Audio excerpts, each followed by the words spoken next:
All right, very good. Good morning, everyone. I am going to call to order the El Dorado County Board of Supervisors meeting for Tuesday, June 28th, 2022. We're going to start our morning off with an invocation by Pastor Craig Klatt of the Camino Adventist Church, and we'll follow that with the Pledge of Allegiance led by Supervisor Turnbow. Good morning. Good morning to you. Thank you for the continued privilege of having a small part in what's always been very special to participate in as a part of the overall community foundation and guiding influence. I realize we always have agendas to work off of, but it's the unseen things that are crawling in around the edges that wind up being beyond our control. So this morning, Lord, and we call you Lord because that means you really are in charge of everything. And we come here with open hearts to the day. In the freshness of it, Lord, we're thankful for the gift of life and the privilege we have of enjoying it here in this place. As this meeting convenes today and we move forward, we are grateful we can take advantage of wisdom that you always bring to the event as we allow you to, and this is what we're doing.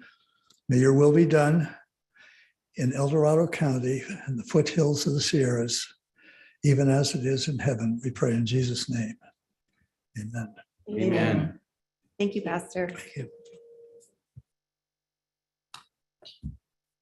Looking at me. You guys are not even standing there. That's your job to lead us. Ready? Begin.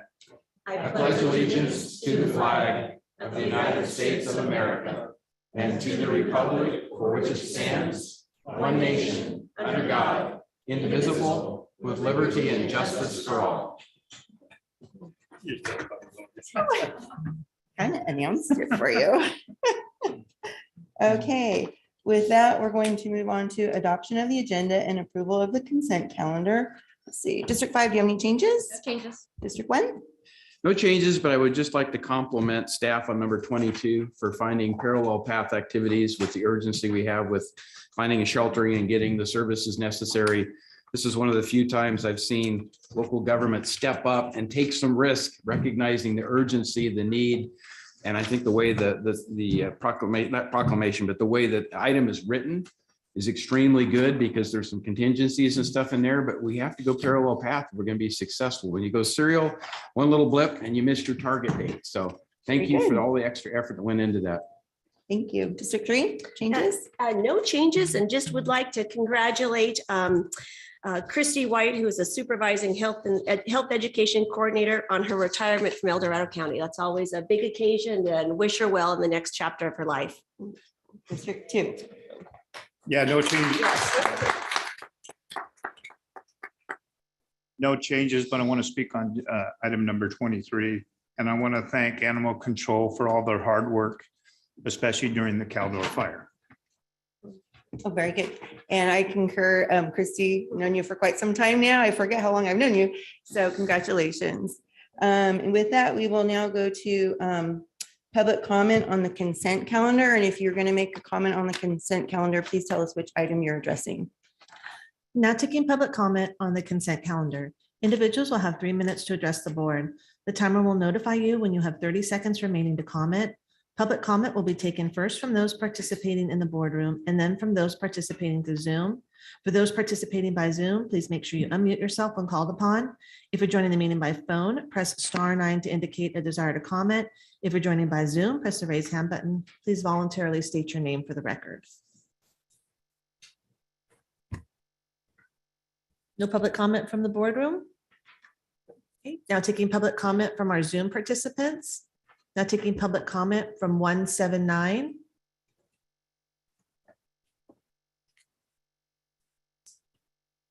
Good morning, my friends. This is Jonathan Gainsborough, and what a glorious, just a perfect, splendid, magnificent day God has given all of us in El Dorado County. I wanted to add to the commendation by Supervisor John. Item 22. This is phenomenal progress for our county. Can you let me know that I'm still not muted? Yep, we can hear you, Jonathan. Carry on. Number 22 is just phenomenal. I want to encourage you, Lori, and you, Sue, and you, John, and Wendy, and George, and I pray that you all would unanimously approve this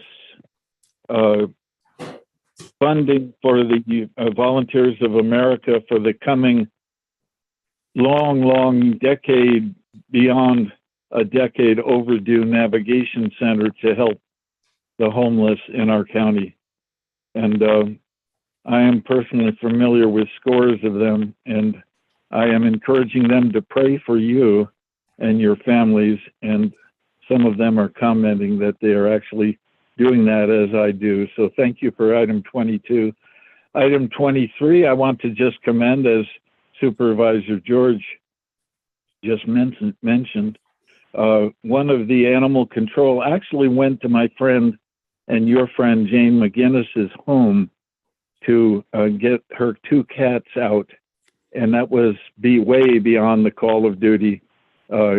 Actually getting Buddy out from behind the curtain where she had to advise the kind, compassionate animal control lady to actually get Buddy and her cat out. And then finally, I want to commend item number 30, that with setting up funding for Sierra self-help housing as a parallel movement forward and progress toward dealing with some of the housing difficulties and seeming impossibilities, but a trip around the world starts by taking one step, and being an actual million-mile traveler for the Lord over 50 years of ministry. I commend you all.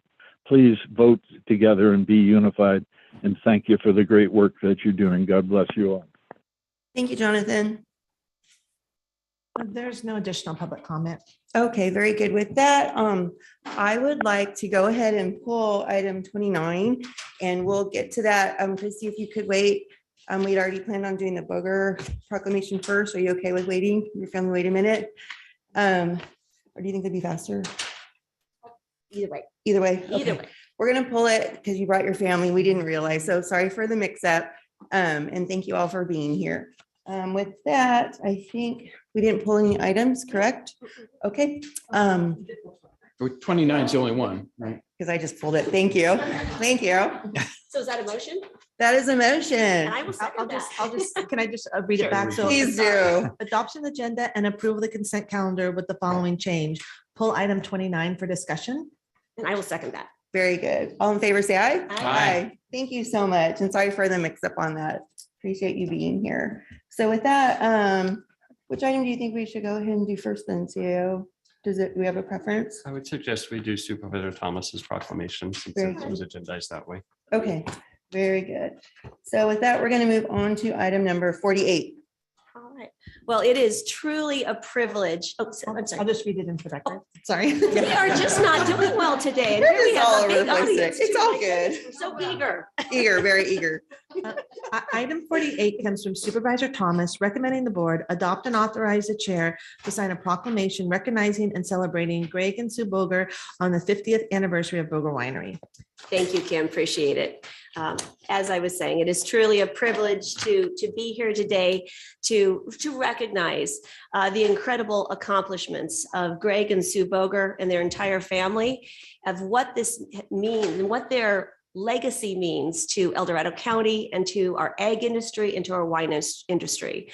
I'd always known how instrumental they were, but until we realized that their 50th anniversary and celebration was coming up, really dug into the background of Boger Winery, did the importance and significance of what they have accomplished in our county come to light. So I'm going to read the proclamation. I think it's just enjoy this with me. It's an amazing celebration. So with that, I'd like to invite Greg and Sue Boger to the podium. I'm going to put you on the spot. Please join us down here. Thank you for being with us today. I know you have a celebration planned in July, which is your official birthday, but this is our closest board meeting to that celebration. So thank you for being with us this morning. Do you have a hanky? Proclamation of the Board of Supervisors of the County of El Dorado in recognition and celebration of Greg and Sue Boger on the 50th anniversary of Boger Winery.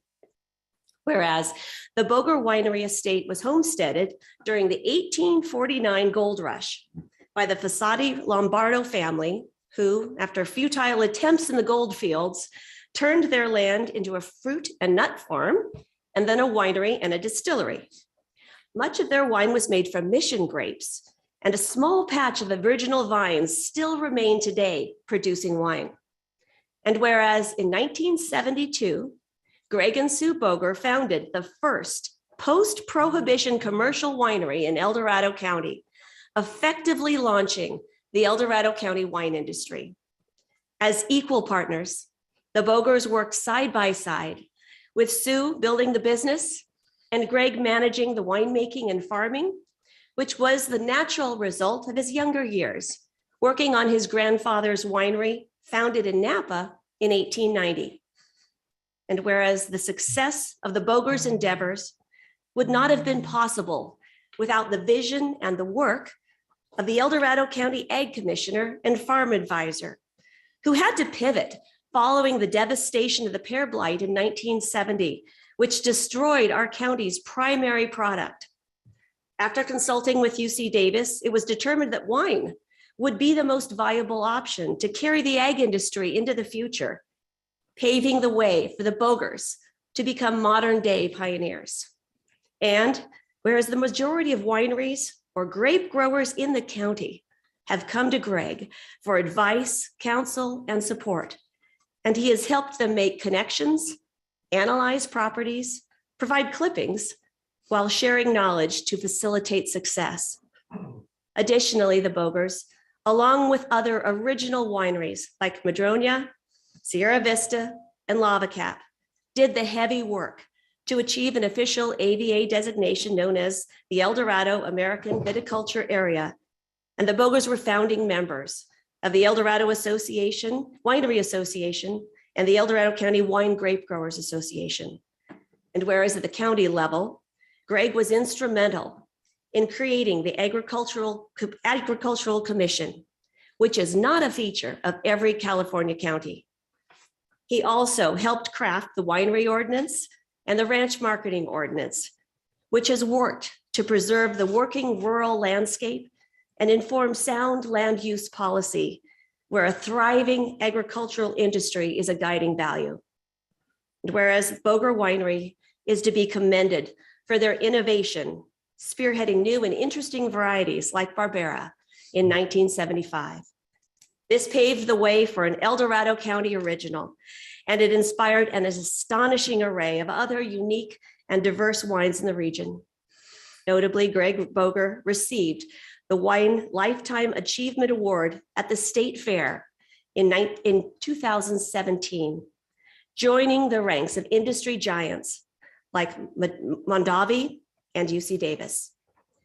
Now, the next generation of Bogers are active in advancing the family legacy, with Justin carrying on the farming and winemaking, and Lexi, after serving the winery's marketing and design needs, is following in her father's footsteps in advocating for El Dorado County ag industries and community relationships. Now, therefore, be it proclaimed that the Board of Supervisors of the County of El Dorado recognizes and celebrates Greg and Sue Boger for sparking the El Dorado County wine industry while influencing and defining its stellar reputation and character over the past 5 decades.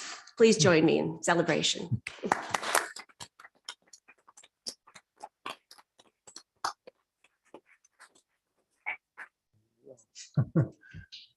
With this, I'd like to present an official framed copy of the proclamation, just with our deep gratitude. So, congratulations.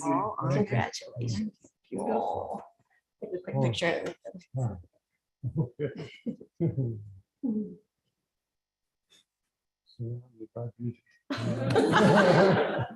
It's all yours.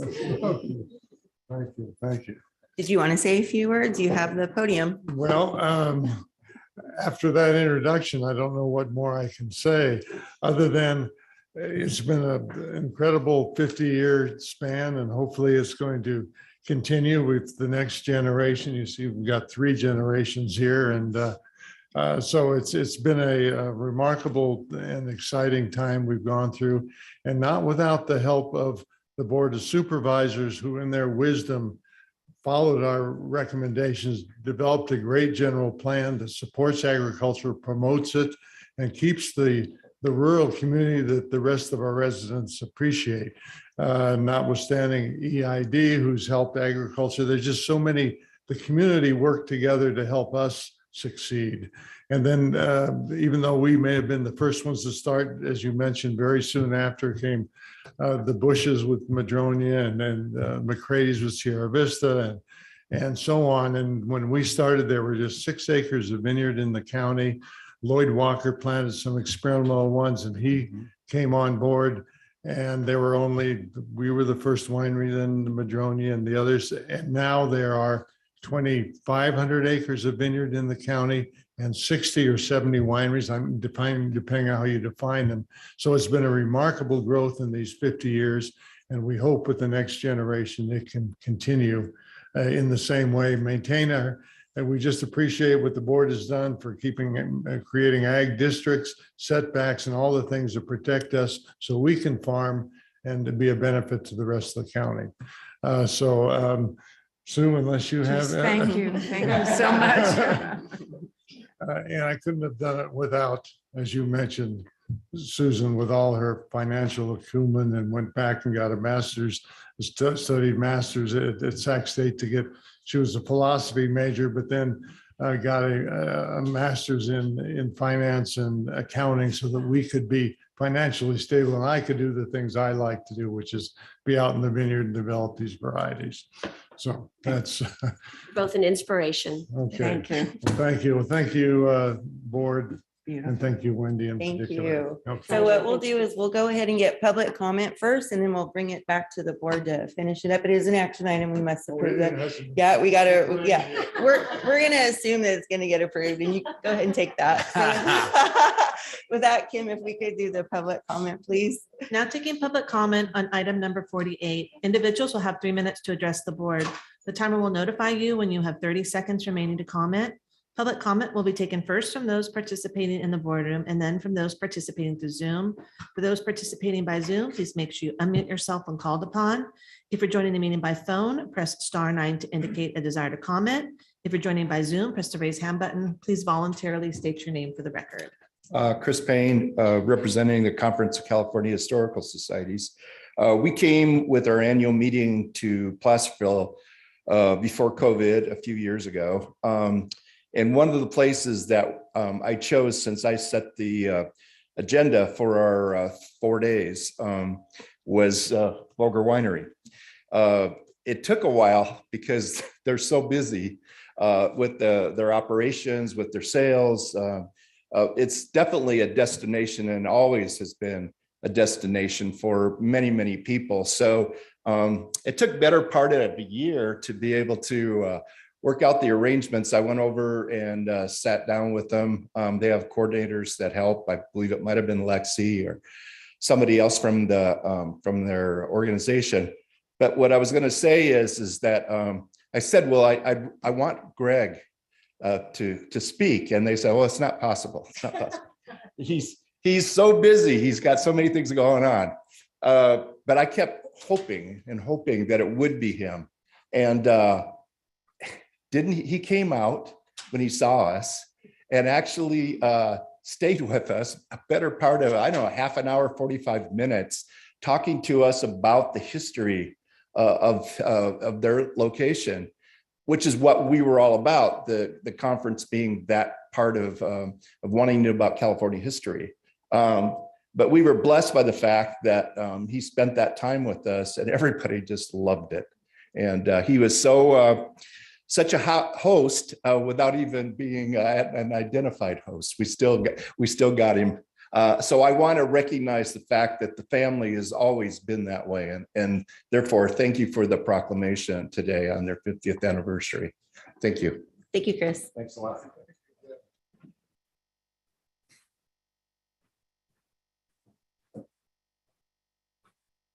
Hi, my name is Paul Bush, and I'm speaking on behalf of my mom and channeling my dad. And I'm going to keep it short. I think they were just happy that there was somebody that knew what they were doing. So we appreciate that, and the industry wouldn't be where it is without them. Thank you. Thank you, Bob.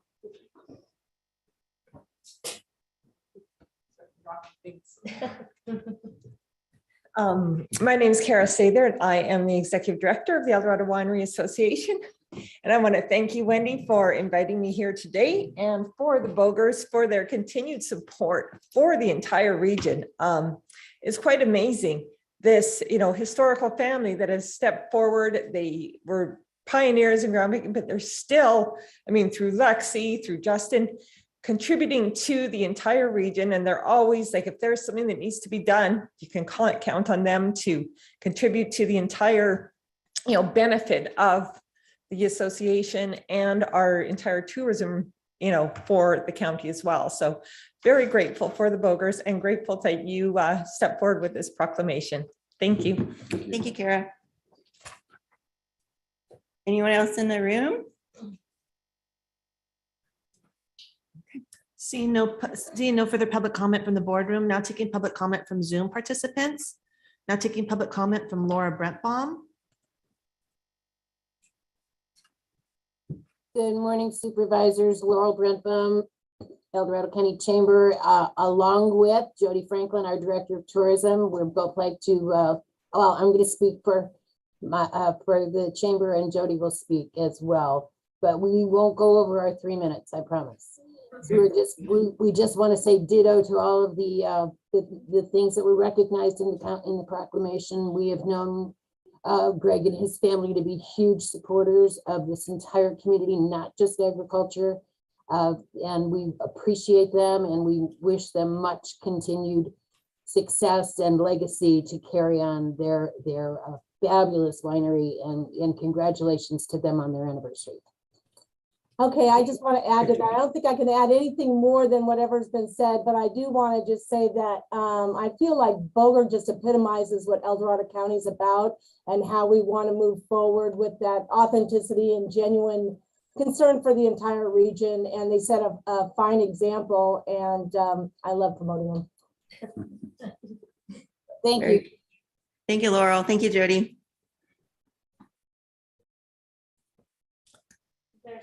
There's no additional public comment. All right, with that, I'll bring it back to the board for board comments. Just quickly, congratulations on 50 years and another 50 or so more to go. Yay. And just the best wishes for you. Great history, wonderful group, I know. And just really congratulate you for such a wonderful business you've set up. And yeah, I'm a great drinker myself. It's a good wine. Thank you. Who doesn't love a good That's right. Boger Barbera? That's right, Barbera. Hard to beat. Yeah, congratulations. Being a pioneer of bringing a new industry basically to El Dorado County, helping shape El Dorado County for what it is in the Ag Commission and all the good work that's going on. Just an outstanding contribution to our county from the standpoint of overall growth. I grew up in an ag community, was raised on a ranch. But we lived in the world of Ernest and Julio Gallo. I'm sure you haven't heard of them, but at one point in time, my dad ran a trucking business, and he was actually coming to Shingle Springs area to get lime to haul down to the Gallo glass plant in Modesto, because that was the primary manufacturer of glass for wine. So I'm sure you haven't ever had a dealing with Gallo, but I recognize how much hard work it takes to make the soil productive and to produce a product that people consume, from the standpoint of enjoyment, satisfaction. It's tough because there's a lot of things going against the ag, seasonal variations, water drought situations, everything you get challenged with on a year-to-year basis, labor costs. are a big part of it as well. Housing for your labor is a big part of it. So I truly understand the hard work, the dedication you put into this, and congratulations on your 50th anniversary. Yeah, I want to thank, congratulations. You know, it's a great honor. You guys put in a lot of hard work, especially over the 50 years if you've been in business. And a little bit about my family. Our family started a vineyard that was in the early 1800s. It was a Turnbull and the Watkins Vineyards. And it was also the Barrett Ranch, which is now the Irene, the Shiver property. I don't know if anybody knows that. But we started way back when we were French Canadians. That's where we started. That's why it's Frenchtown. Anyway, until they had that great French wine blight that went in and destroyed all the vineyards and stuff in the 1800s. So anyway, it's an honor for you to be here today. And thank you for all your hard work and service to El Dorado County. Just thank you for all you've done for our communities. Keeping us rural is so important, and you guys have been a big part of that. So with that, I'm going to have Supervisor Thomas bring it home. All right. Well, it's just a privilege to recognize your legacy today, and thank you everyone for being here in support of that. It's greatly appreciated. So with that, it's my honor to move approval of this proclamation. I'd like to second that. All right. And all in favor, say aye. Aye. That is approved unanimously. Thank you again for being here.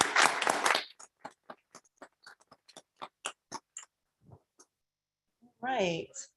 We're gonna do another proclamation. You guys do you want to stay for a moment, or do you want to go? I'll give you a second. Yeah, I mean, it would be really nice if you did stay. Thank you. That would be really nice.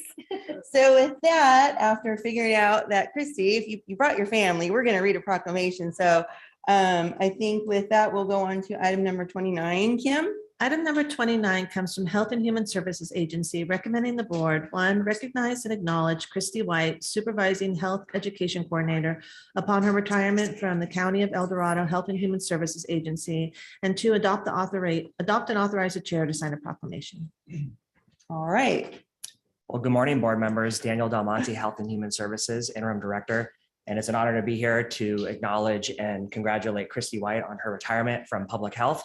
She has 33 years of hard work and dedication to this community. And, you know, in each of these moments that I speak to when I see staff move on to the next chapter, it's incredible to think about the thousands of households, the thousands of residents, those ripple effects, those positive impacts that folks like Christy have sort of brought to the service world. And HHSA wouldn't be as successful without the Christy Whites of the world. We're so lucky to have her. Would love it if she would reconsider her retirement, but nonetheless, 33 years, an incredible career. And so thank you for everything you've done for HHSA and the community. So with that, I will go ahead and read the proclamation. Do you want a hard copy, Downey, or are you good? I'm good. Thank Yeah, you. yeah. I was Appreciate saying, it. you know, you're one of those on the phone. So proclamation of the Board of Supervisors of the County of El Dorado, recognizing Christy White, Supervising Health Education Coordinator, for 33 years of outstanding public service with our county.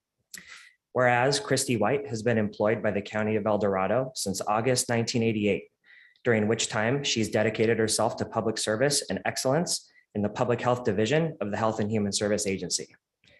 And whereas Christy was the first public health educator hired in alcohol and drug prevention programs, providing community involvement and advocacy to address alcohol and drug-related problems, court-ordered parenting classes, cessation classes, violence prevention, HIV education, teen pregnancy and perinatal education, teen seatbelt safety, child passenger safety seats, bicycle helmets, Friday Night Live and Club Live and youth mentoring programs, and the first drug-free workplace training in 1989 for the county's Department of Transportation and for all employees in the city of Placerville. And whereas Christy received grant funds and developed Teen Court in 1991 as a pilot program, and later awarded funding in 1993 among the first 5 Teen Courts programs to be awarded in California, and received the California County's Heart of Our Community Award in 1997, which recognizes the collaborative of the courts, probation, volunteer attorneys, high schools, and youth. And whereas Christy is recognized as a skilled community collaborator, the strong partnerships she forged resulted in significant and diverse public health services available to the community, including but not limited to the 2000 Drug-Free Community Support Program, recognized among the first 10 programs established in the United States. The Indian Gaming Special Distribution Fund in 2012 to address problem gambling, implementation of the Supplemental Nutrition Assistance Program in 2016, 2019 Healthy Stores for a Healthy Community campaign, augmenting activities in cooperation with the El Dorado Youth Commission and prompting the creation of the Youth Photo Voice Project, spotlighting awareness of predatory retail marketing and unhealthy advertising to kids. Whereas Christy served as the project director in the Tobacco Use Prevention Program since 1988 and actively involved with the county's Clean Indoor Air Ordinance in 1991, including smoke-free government campuses and 100% smoke-free multi-unit housing. And whereas Christie's oversight of the adoption of voluntary smoke-free policies resulted in protecting the community, residents, and visitors from the effects of secondhand smoke at the county fair, Joe's Skate Park, Henningsen Lotus Park, Placerville Boys and Girls Club, Barton, Marshall, and Community Health Centers, Placerville and El Dorado Hills Cinema, Sierra at Home and Heavenly Lake Tahoe Ski Resorts, Aquatic Center, 6 parks, sidewalks, and 9 restaurants with outdoor dining in the city of Placerville, Aquatic Center, 1 restaurant with outdoor dining and skate park in El Dorado Hills, 6 alcohol drug treatment rehabilitation facilities, multiple multi-unit housing complexes and school districts. And whereas the master settlement agreement for tobacco funding 2002 through 2007 allowed Christy and her team to counter the tobacco industry's targeting and exploitation of young adults at Folsom Lake College El Dorado Center. Implementation of the smoke-free entryway law, AB 846, incorporating smoking as a vital sign to assist healthcare providers, and by awarding 16 school-based and 4 community-based youth development mini-grant projects that supported local tobacco prevention education efforts, reaching over 12,000 youth ages 5 to 17. Whereas Christie's work received the California Clean Air Award in recognition of outstanding leadership for smoke-free outdoor dining in 2006 and preventing chronic disease, public health research, practice and policy, strategies implemented by 20 local tobacco control agencies to promote smoke-free recreation areas. Now therefore be it proclaimed that the Board of Supervisors of the County of El Dorado recognizes and commends Christy White, Supervising Health Education Coordinator, for her significant contributions to the county and its residents over the past 33 years. The board extends their greatest appreciation to Christy for her dedication and outstanding public service, passed and adopted by the Board of Supervisors of the County of El Dorado at a regular meeting of the board held today, the 28th day of June, 2022. Congratulations. Thank you, Daniel.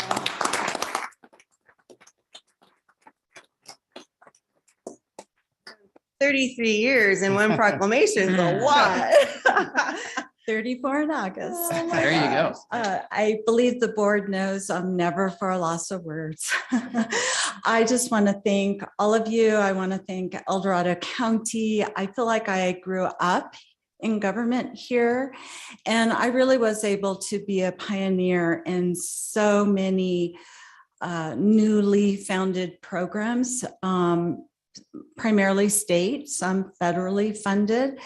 And it's been a privilege to be able to raise 4 children here. And I just want to thank you for this opportunity. And no, Daniel, I'm not staying. But they are working me hard. I have a little hand brace on because I'm writing that one last progress report.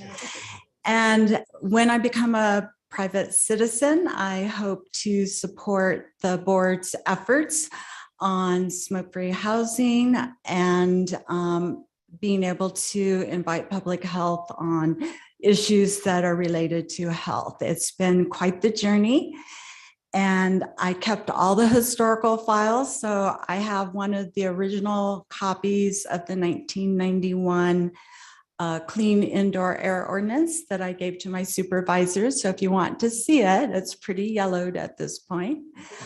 But thank you so much. And I'm sure you'll see me in the future.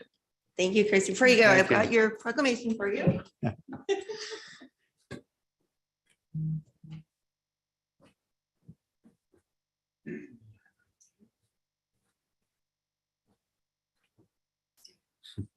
There you go.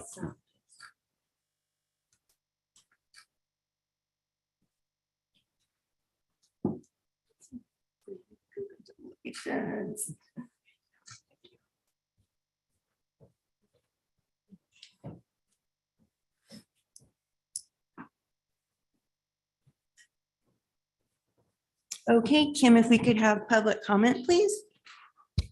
Now taking public comment on item number 29. Individuals will have 3 minutes to address the board. The timer will notify you when you have 30 seconds remaining to comment. Public comment will be taken first from those participating in the boardroom and then from those participating through Zoom. For those participating by Zoom, please make sure you unmute yourself when called upon. If you're joining the meeting by phone, press *9 to indicate a desire to comment. If you're joining by Zoom, press the raise hand button. Please voluntarily state your name for the record. Seeing no public comment from the boardroom, now taking public comment from our Zoom participants. There's no public comment. All right, bringing it back to the board to wrap it up. Anybody have comments? Congratulations, Chrissy, and just amazing amount of work that you did, and so much for children. I'm just so proud of you that you did such a good job for everyone, but in particular our children, because they're the ones that are most affected by smoking and secondhand smoke and all. And the work you did is incredibly important. So thank you. Thank you, Christy. Dedicated service for many, many years. And sometimes our representatives in Health and Human Services don't get recognized for what they really bring to our constituency, to our residents within the county. But from my perspective, you saved lives. You rehabilitated people who were lost to give them a more beneficial future, to give them hope, to give them whatever. And in part, you restored families from the standpoint of those families that were falling apart because of alcoholism or whatever it was, gambling, to help get them services, to help recognize what the changes needed to be, and then see that through. I mean, it's just an incredible service that you've provided. And thank you from the bottom of my heart for all the help you've given our residents of El Dorado County. Well said, Supervisor Heidel. Hard to add to that. You know, as we choose our careers, I think we all want to know that our work and our life and the way we spend our time matters. And as you expressed, your time at El Dorado County greatly mattered to, you know, thousands and thousands of individuals and families in helping them have, you know, more productive, happier, healthier lives, and helping them and supporting them in making good decisions that can impact generations. So congratulations on the legacy of your work, which will continue to bear fruit in our county. And we wish you just much joy and happiness in your next chapter, and have immense gratitude for your time here. Thank you so much. I just want to thank you for all your hard work and dedication to El Dorado County. It's totally 33 years is a long time, especially putting up with all of us. But anyway, thank you for everything you do for us. Thank you. And Christy, I got to meet you a little bit over a decade ago now. I worked for one of the nonprofits in the drug-free communities, and that's how we met. And I got to see your collaborative outreach to the communities in action. And that was actually my first, at that point, I was pretty familiar with land use in the county, but you were one of my first relationships with the county for HHSA. And it was so positive, and I really appreciated that. So just thank you for everything you've done. Sounds like you're still going to be in touch here, so we'll be hearing from you, and congratulations. So with that, I'd like to move approval of the item. I'll second it. All in favor, say aye. Aye. Approved unanimously. So thank you very much. And what a fun morning. It's nice to have some positive celebratory items to start off our day. So with that, I'll give you guys a moment, because I'm sure you don't want to stay for the next item. It's really boring. So I'll give you a moment to clear the room, and we'll carry on with our business. Thank you so much for being here. Yeah.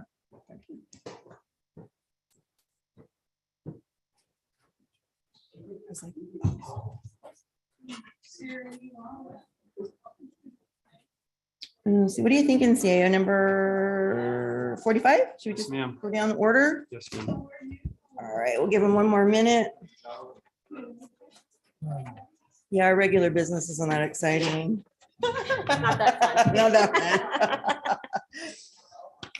Daniel, thank you for coming on in and pitching for me. I didn't want to read that long proclamation. I was like, oh my gosh. That was a lot. Okay, Kim, I think we're ready to move on to item 45. Item 45 comes from the Chief Administrative Office and Planning and Building Department, Economic Development Division, recommending the board approve the allocation in American Rescue Plan Act funds for small business and nonprofits. Good morning, board. Kyle Zimmelman with Economic Development.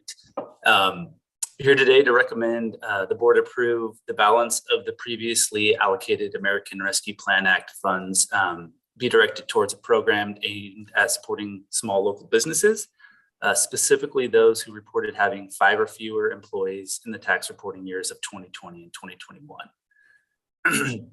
These businesses will also need to show a loss of revenue of at least 10% in those tax reporting years as well, similar to our nonprofit program. We have a system in place in conjunction with the CAO fiscal staff to run this program based on our previous nonprofit efforts, and we'll start marketing and opening the application window within a few weeks of approval of this item.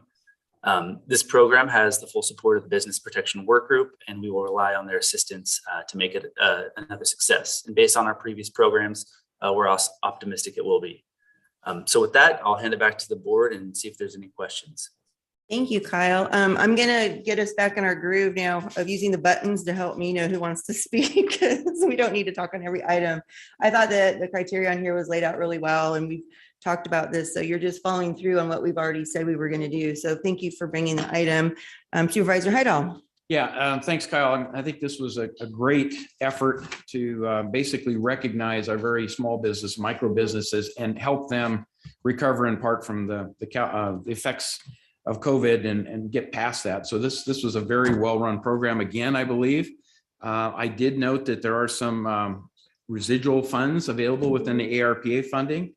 And one of those things I would hope we'd be able to consider is where we've had impacts at the county for various things, including item number 53, when we look at our long-range planning and some of the projects that have been pushed back, and recognizing the planning had to spend a lot of time to try to deal with the effects of COVID. If there is an ability through an administrative process to find funds to get some of these long-standing items done by the standpoint of bringing on consultants and getting past that hurdle that's been out there for many, many years, then I would fully support that, because I think this is a one-time chance to do some catch up in some areas that we've just not been able to accomplish things. And I recognize that's difficult, but I also recognize that there are other opportunities within the community where I think having some discretion for board members to weigh in on where some of those funds might be used would also be helpful to try to distribute to those areas that we know are in need, but didn't necessarily stand up and raise their hand when we looked at nonprofits, et cetera, et cetera. So I'm hoping that there's still opportunity for some discussion and determine how to best posture this so that we can meet all the requirements of the funding, but still move forward with some of the things that have been nagging carryovers for years. So No, that's a good point. Any other board comments? So I'm going to ask the CAO a question. Yeah. Okay. So CAO, do you have any thoughts on, because this is specifically the ARPA money. So, and it had timelines with it and stuff. Do you have a feel for when things are going to shake out to the point where we might want to start looking at those funds that haven't been allocated? Because I think things are still shaking out on it, right? yeah, there's still. What are your thoughts?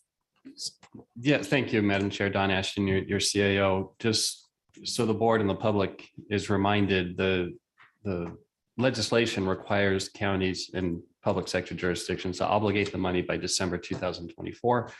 And I believe have it spent by December 2026. I believe the county has taken a very strategic approach to it. And very early on, the board established some key principles that I believe we've been following. And that is find projects that are low audit risk. So very much in line with the legislation, because there's some jurisdictions that are taking a more liberal approach to how to do that, spend that money. So low audit risk and also low administrative burden. And that should be a credit to your board, because we did not hire additional staff and apply administrative costs to our $37 million of ARPA allocation, trying to keep it all to go into services in our community. So if we can just keep that in mind as we move forward with the remaining money, there is $3 million in an audit reserve. We're not aware of how much of the 2.1 million in this program will be needed.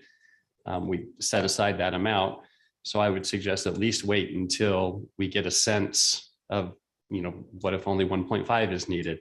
We'll also have a better understanding over the next 6 months or so of all the projects the board did allocate money to, like water infrastructure, environmental management. Those projects may come in under budget. They may come in a little higher too. So having a little money available for cost overruns, because a year ago we weren't anticipating the supply chain shortages and the cost increases for some of those. So I would suggest keep this at least for another 6 months. I recognize Supervisor Heidel's comments about using it to address some needs. He asked about, administrative flexibility. With it, there is some flexibility in the final rule that came out from the federal government on how the money can be spent. And specifically, it allows, I believe it's up to $10 million could be claimed purely for administrative purposes of managing the program. Obviously, we're talking in the $3 million range. So the board could choose to say, allocate that $3 million for the administrative burden of managing the program. That then becomes, for our reporting purposes, that's how it's reported. And it's low audit risk and it meets your criteria. But that then frees up that $3 million as a discretionary revenue source you could use for things such as planning and consultants, or quite frankly, anything else you wanted to use it for. So if that was the direction you wanted to go, and in things like planning or other programs Supervisor Heidel mentioned, or quite frankly, anything else, I would suggest we take advantage of that rule that allows us to claim the administrative costs. Does that make sense? It kind of does, and I appreciate that. I think we're going to keep having these touch points along the way, and we appreciate the reminders of what we can and can't do and what may or may not be coming, and we'll just keep touching on it as we go, I think. So budget true up in September, would this be something that some portion of that funds could be, if we decided to move with some portion of the funds as administrative costs, can you come back and do an additional portion later on? I mean, can it be done in increments, or does it have to be a one-time, put the money in administrative and then determine how those funds can be used? I believe it could be done incrementally. Okay. Yeah, I don't think. Because my thought is with the September true up of the budget, if we are going to free up funds to do things, that's where we would want to try to move it forward and not wait another, budget cycle, so to speak, but get on top of some of this stuff as best we can. And you could do it in September, Supervisor Heidel. You could direct staff to bring it back in January. It doesn't matter when you bring it back. It'd be a 4/5 vote of a budget transfer. Okay. That's the only disadvantage. If you thought you couldn't get 4 votes for whatever you were trying to decide, if you needed 3 votes, it'd wait till the next budget cycle. That's. I think when we get to item 53, it may become obvious that there's some long-standing needs out there that would be really good to get off the plate. And I think a lot of that comes down to budget for consultants, and we have to have some staff complementary to review that. But I think there's some things there that we could do cleanup on that we've not been able to do as one time, just to get it done. So Something to explore as we go. So thank you for that. I agree. There's some things that'd be nice to get done. So Supervisor Thomas? I think I appreciate the discussion. I like where we're going. I think it's a clean process, and certainly want to have the ease of administration with this money. That's really important. So I just don't quite understand, what do we need to do? What is our process for, claiming the $3 million as allowed by the final rule? Do we need to have an action for that? And how would that be brought back to our board? If the board decided to do that, I would ask for a motion and approval of the board to use the money in that way, because we've got. Today or No, different? whenever. My suggestion is wait. Okay. Not do that today.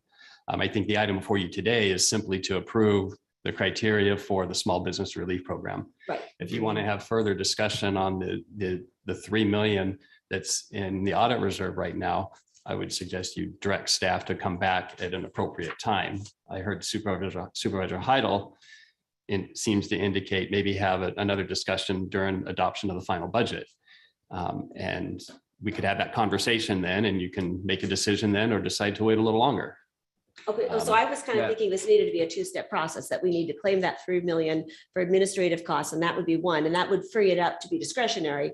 And then at another item, we would bring back an item to have discretionary. You could do it all in the same You could, discussion. okay, that was my question. I just wanted to get clarity for the process. So Okay, great. let me just I'm all in favor of hanging on to money and stuff, but recognizing inflation is so high these days, if you don't get that money applied to getting real work done, it loses its value very quickly. So there's a balancing thing in there that just setting money aside is not necessarily the best answer to serve our constituents. So, and there's debates on that, because Karen Coleman announced yesterday, we're seeing 5% interest in our savings, which we've never done before. Now inflation's going up faster, that fully recognize it, but sometimes you save the money hoping costs come back down.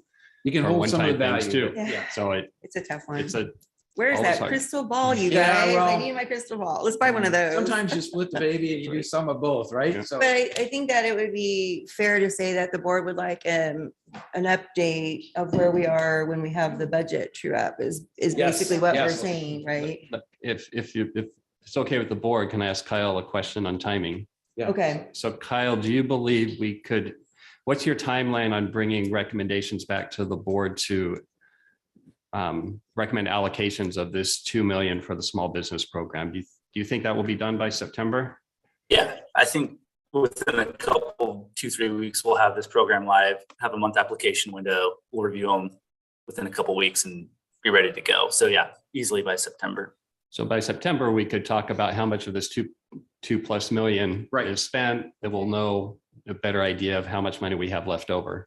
Okay. That works for you. we have more assurance. So do you need to be directed to do that? Do I need to make a motion or? I don't need a motion for that direction. You don't think so? You don't want? If you trust me to do it without it. I being in trust you. minutes, It'll be there. You know how I feel We'll about talk. those meeting minutes. Yeah, that's true. We're not gonna let. We all have forget access this. to talk. Okay, Very with that, then are we ready for some public comment on this Yes, item? please. All right, Yeah. Kim. Now taking public comment on item number 45. Individuals will have 3 minutes to address the board. The timer will notify you when you have 30 seconds remaining to comment. Public comment will be taken first from those participating in the boardroom and then from those participating through Zoom. For those participating by Zoom, please make sure you unmute yourself when called upon. If you're joining the meeting by phone, press *9 to indicate a desire to comment. If you're joining by Zoom, press the raise hand button. Please voluntarily state your name for the record. Chris Payne, Diamond Springs. We've had similar discussions about the American Rescue Act monies, about what does the future hold related to exactly what this discussion is all about. What is the future hold? And then what's the criteria or restrictions on the use of this money?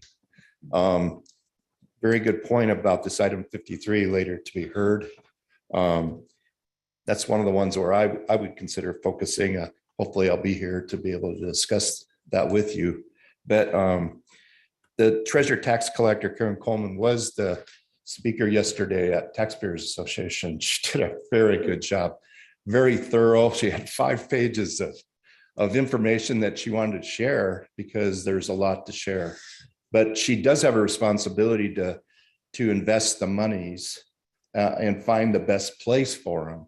And she did speak, as the CAO has said, about the 5%. I was really surprised. But she said that, at this time, because of what's happening with bonds and stuff, they have moved up so that 0.1% that we used to get, is now like 5%. So with that in mind, I want you to be thinking about this on this item. We have the question of loss.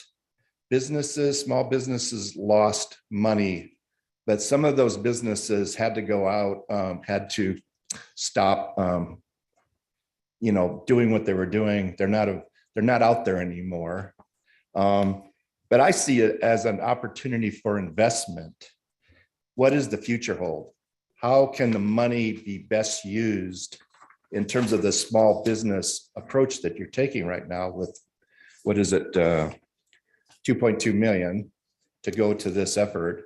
What can we do with it to enhance the businesses that still remain to help them get better? You know, whether it's doing a better job of finding people to come in and work now because of COVID, they lost a lot of people, or whether or not it's some other way for them, for us, the board, to be able to advance them some money, which then becomes this investment towards their future, whether it's a 6-month, year, 2 years, to finally get what they want to do now, having realized that this has been a tough time for everybody.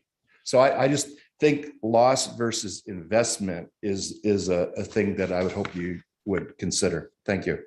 Thank you, Chris.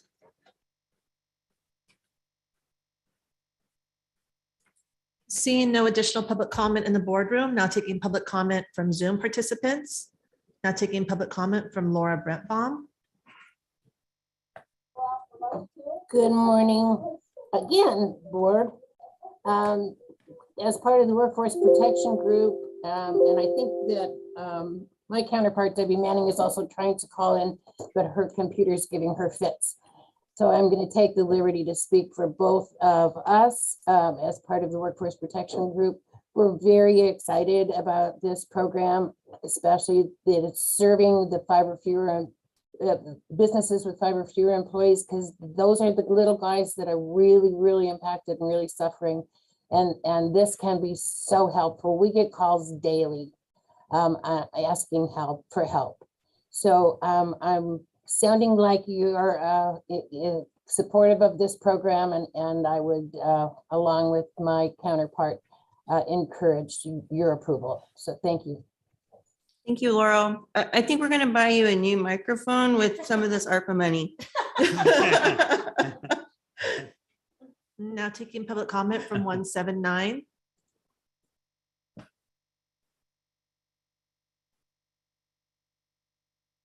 Good morning again, board. This is Jonathan Gainsborough.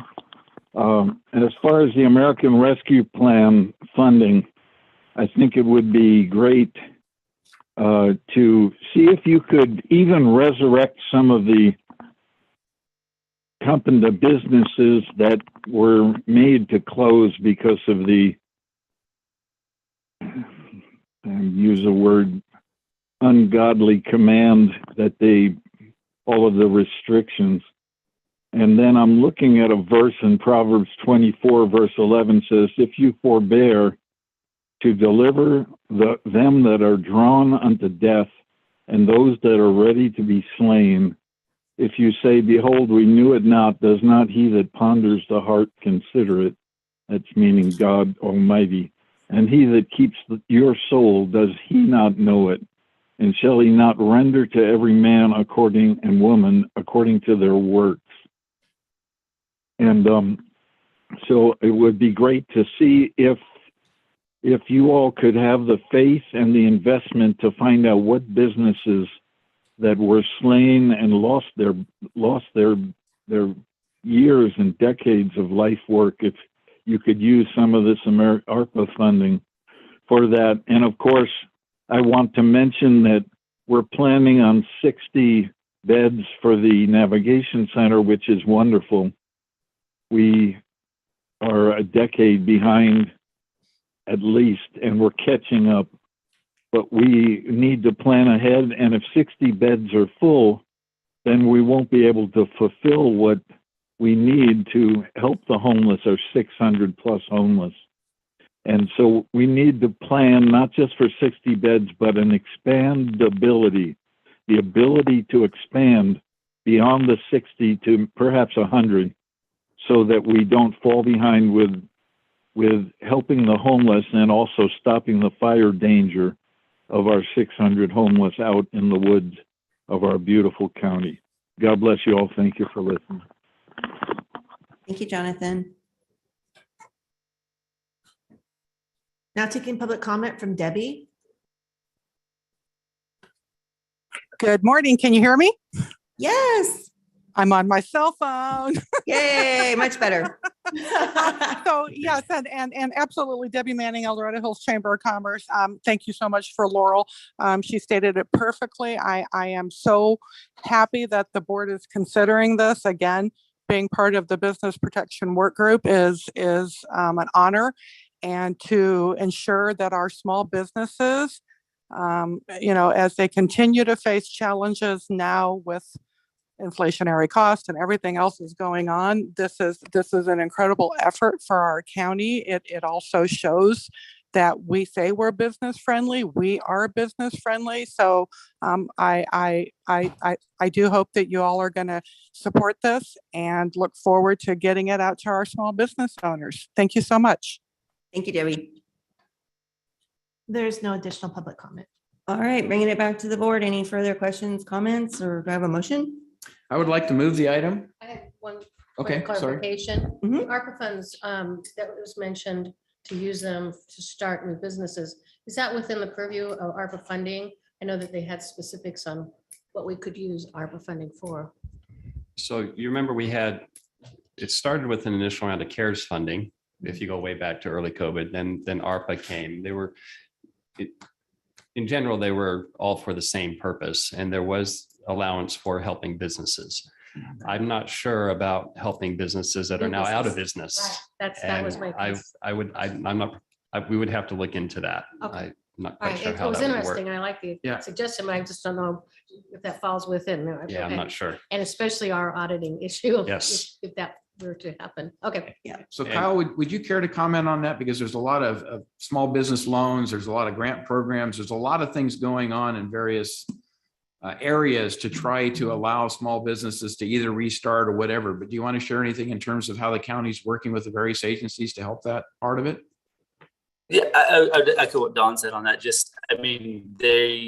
If they went out of business, mid-pandemic, but they could still illustrate the loss of revenue, I think we could help justify that. But I don't know how between the Business Protection Work Group, I think we can try to reach out to those ones that we know have gone out of business. But if there's no longer a business to contact, it might be kind of hard sometimes as well. So, but I know we have Golden Sierra, we have all the chambers on the Business Protection Work Group. So we have a good resource of folks that would have a good, eye on that.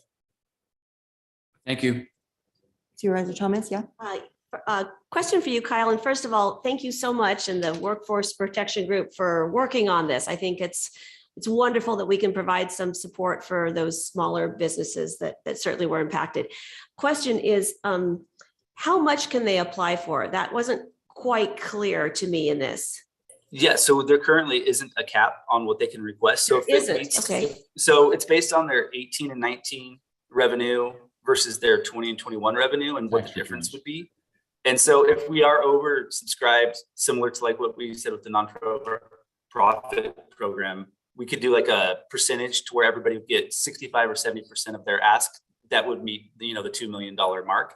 But there's currently not a limit on what they can ask for, similar to what we did with the nonprofit program. So it's not, I know there's, they can apply if they can show a 10% loss Correct. revenue, but their ask is not, that's not what they can ask for. Is it to fill in the gap of that 10%? Or, because I think it might be helpful to be a little clearer on the application as to what they can apply for.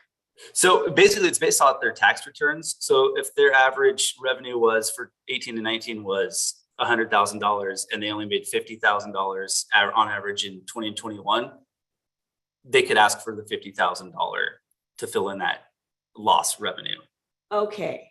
If that makes sense. It does. Yeah. So there's not necessarily a cap on it, but it has to at least meet that 10% threshold.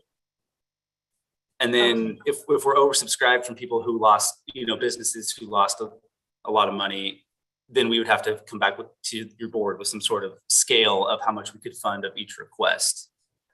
But what we ran into last time in the nonprofit program was sometimes the nonprofit maybe asked for more than they actually had lost based on their tax returns. So we'll have a true up based on what their ask is and what the actual loss was. Okay. And you do say that the grant can be used as a replacement for net income losses. Mm-hmm. Okay. And we can, if it helps, we can help clarify that further within the application process, but it comes down to the tax returns they submit to us, and then CAO Fiscal helps us really come out to justify what that actual amount could be and if it meets that threshold of 10%. Okay. I think I might suggest that you just make that a little clearer as to what they can ask for. I think then that would strengthen this, but just really look forward to this supporting and investing these businesses going forward. So thanks so much for your work on this. Okay. Thank you, Kyle. Ready for a motion now? I'll move the item. I'll second. All in favor, say aye. Aye. Thank you so much, everyone. Looking forward to seeing how this goes. And it was approved unanimously. That was a fun item too. Yeah. Spending money. No, I'm kidding. You don't like when I say that, sorry. Spending money. Okay, so we have a bunch of hearings to do in the 10 o'clock hour. So let's move on to item number 49. Item 49 is a hearing from the Library Department recommending the board, one, conduct a public hearing to consider public comment on the annual written report of benefit assessment / service charges for zone of benefit D within County Service Area 10 for library service at the Cameron Park Library, and two, adopt and authorize the chair to sign a resolution confirming the annual written report and authorizing the benefit assessment service / assessment / service charges be collected. Supervisor Parlin, can you please open the public hearing? I open the public hearing.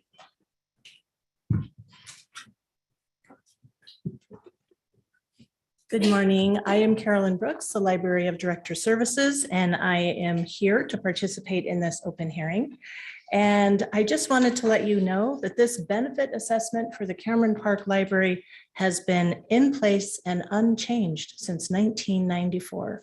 And that library still continues to provide stellar service on, as we have discussed, declining revenue, even though the assessment has not been changed, and they are still doing an incredible job. And I did want to share with the board, for those of you who didn't know, Cameron Park is now open every Saturday afternoon and has been for many months now. With just some change in personnel, we redid our model, and we're really pleased to be able to increase our hours of service without increasing our budget. That's great. Thank you, Carolyn. I didn't know if you had any questions for me. Anyone have questions? I don't see any buttons. Yeah. Yeah, we need that solution in a lot of places. District 2, Supervisor Turnbull. Carolyn, thank you for all the work and hard work you've done, especially the community hubs that you put together. You've been totally awesome. You really have. So thank you for everything you've done for our libraries in El Dorado County. Thank you. The Cameron Park Library is just a nice little gem. It is. Yep, It it is. is. It's a beautiful library. All right, with that, then I think we'll go to public comment, Kim. Now taking public comment on item number 49. Individuals will have 3 minutes to address the board. The timer will notify you when you have 30 seconds remaining to comment. Public comment will be taken first from those participating in the boardroom and then from those participating through Zoom.